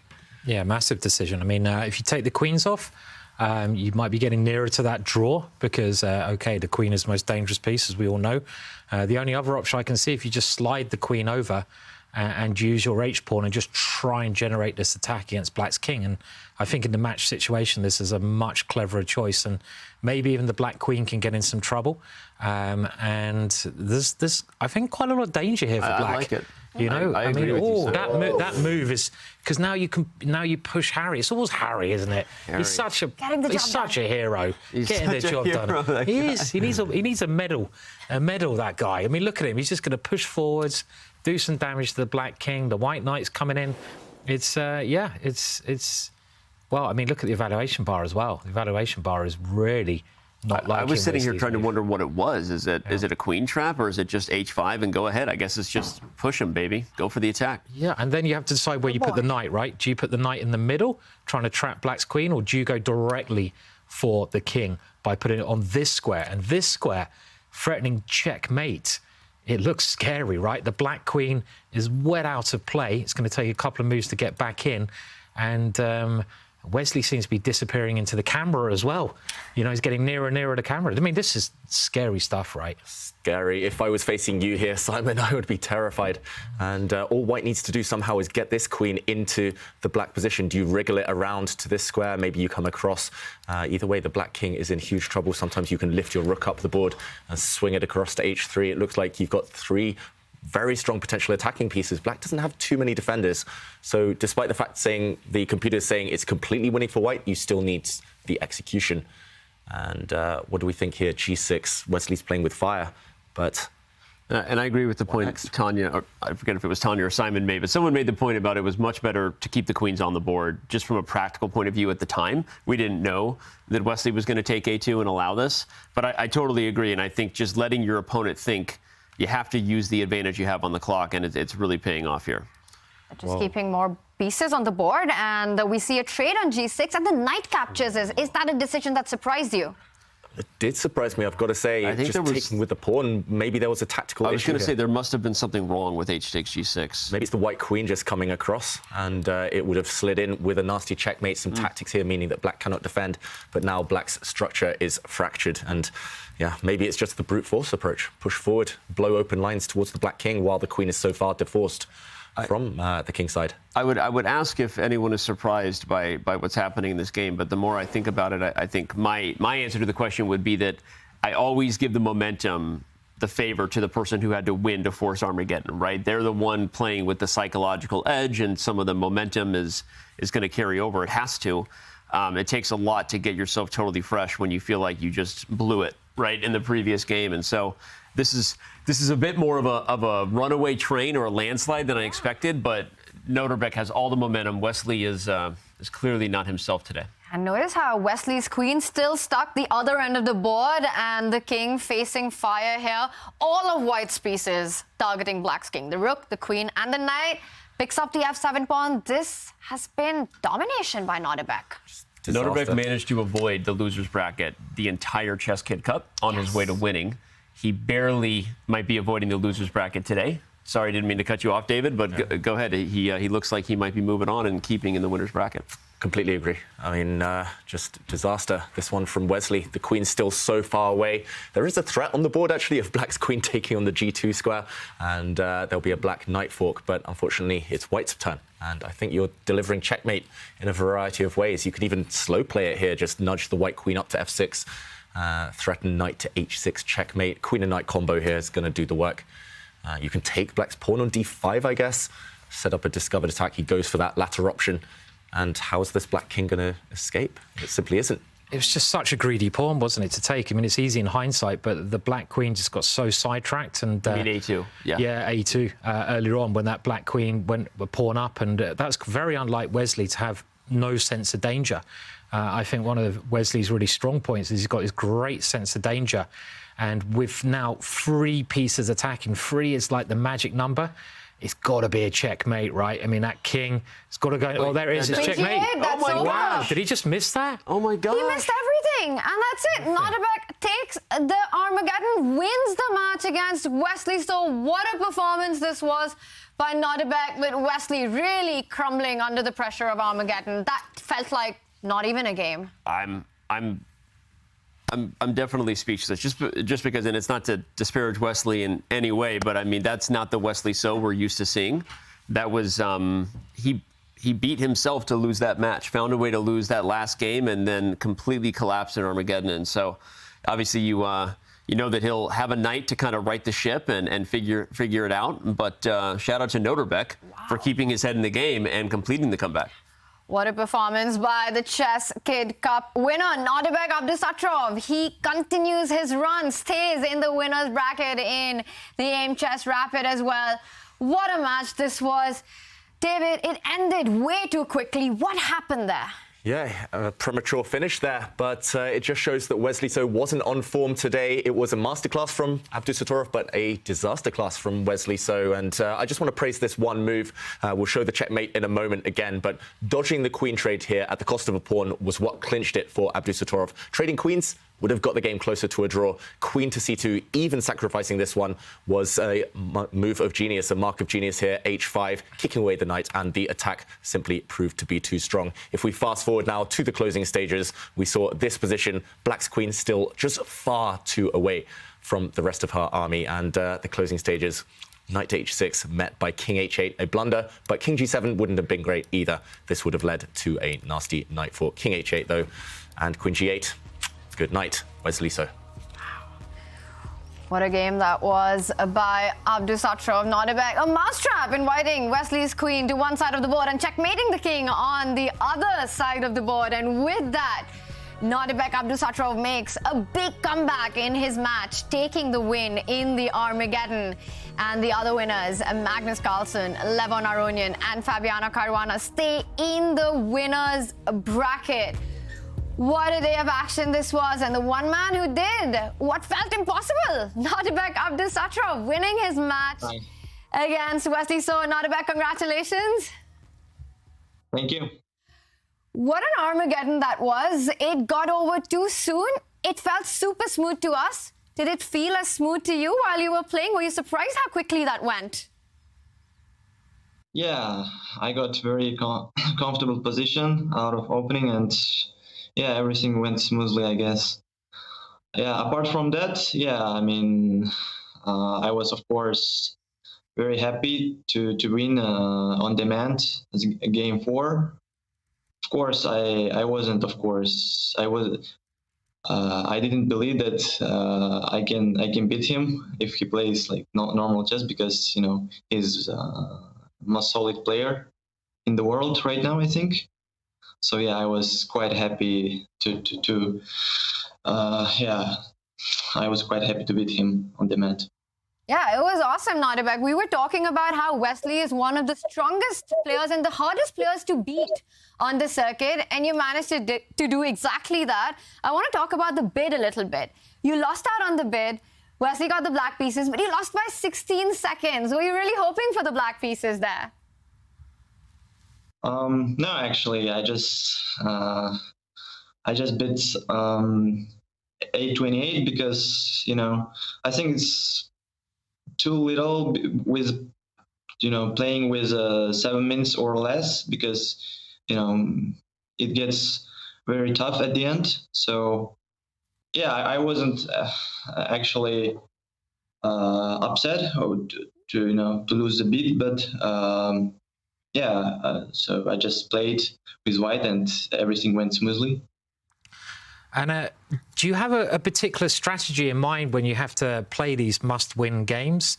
I mean, do you just like go a bit wild, or what were you thinking before that must-win Armageddon game? Well, I just wanted to create some, you know, playable position with black, because, you know, if you play some, you know, gambits, I think it's not good strategy to, you know, to play for a win from like move 1. But, you know, if you get some strategical position where where you can create some messy position, like in the middle, where your opponent have spent some time. This kind of situation is, I think, very good to have a chance to beat. So yeah, I think I got very lucky that I managed to push my pawns, and I got this very strong protect pass pawn on b4, which decided the game. So yeah, it was very pleasant. And Nodirbek, you're doing great so far this season on the Champions Chess Tour. You won the Chess Kid Cup last time out. How do you make, what do you think of your chances of winning this tournament as well? Well, it's too early to judge, but yeah, I'm just ready to fight, and I will give my best, and we'll see.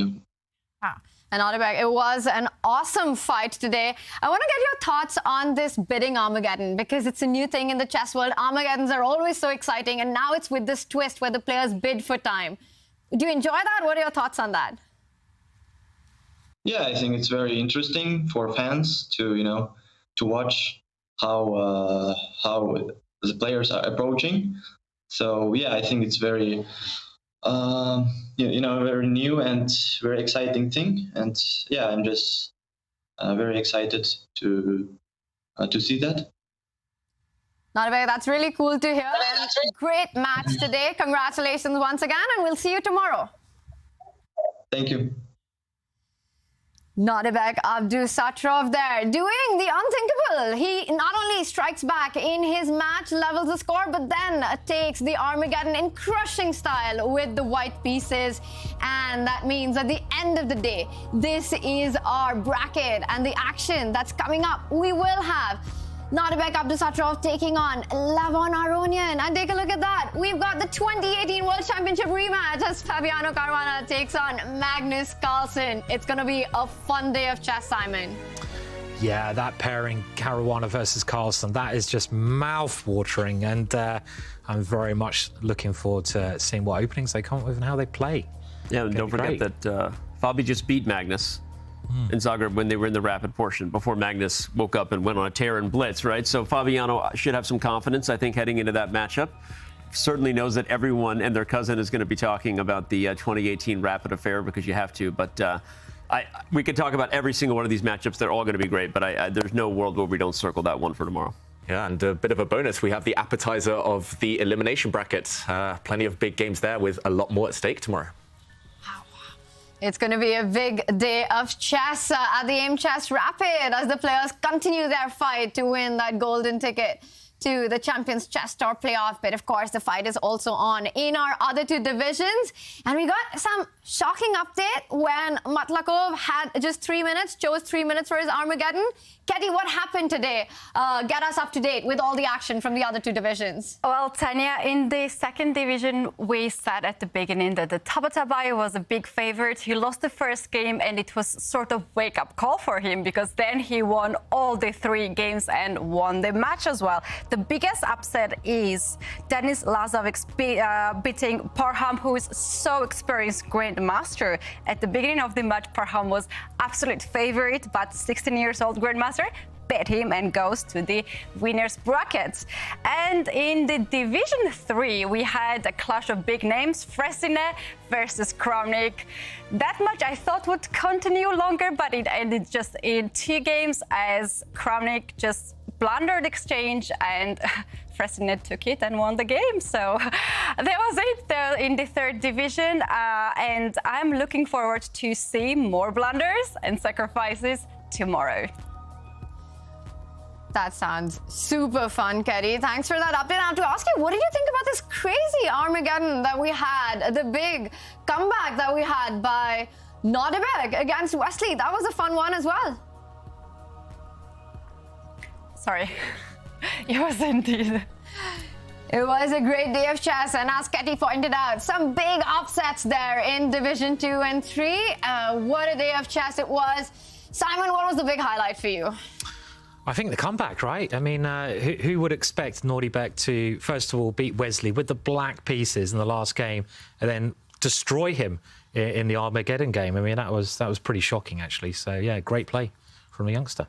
David, Nodirbek, so many reasons to be pleased today. Yeah, Nodirbek on fire, starting with a bang. But for me, it was the form of Magnus Carlsen, Fabiano. I was especially enjoying Magnus's openings and the pose that he gave for us during one of his games. I would say Levon, too. I mean, he may be flying a little under the radar, but, I mean, he might have been in the best form of all, right? He said himself that the other two players maybe weren't as complimentary of themselves, Magnus and Fabi, but Levon was like, no, I think I played really well today until that game where I struggle a little bit to play for a draw when I'm leading a match. But it's the stage is set, right? We've got a lot of people who seem to be on form, and here we go.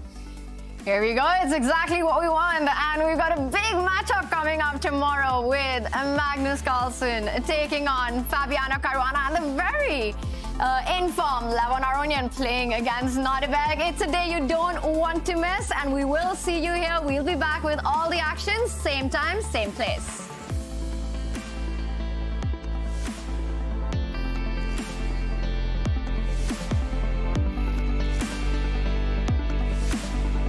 Seems to be doing everything right, but not anymore. He blundered his knight. Mr. Carlsen strikes again. Good job. Oh my God, it's on the board. I said it before he played it. He gives up the queen, and that's it. Finally, Fedosiev does resign. He needs to make a move 2 seconds. He has to do it. He doesn't know how to do it. He didn't know how to do it. Oh my God, Fabi played the pre-move. It's over. Okay, Turizaga goes down, and Fabiano Caruana takes the match. He missed everything, and that's it. Nodirbek takes the Armageddon, wins the match.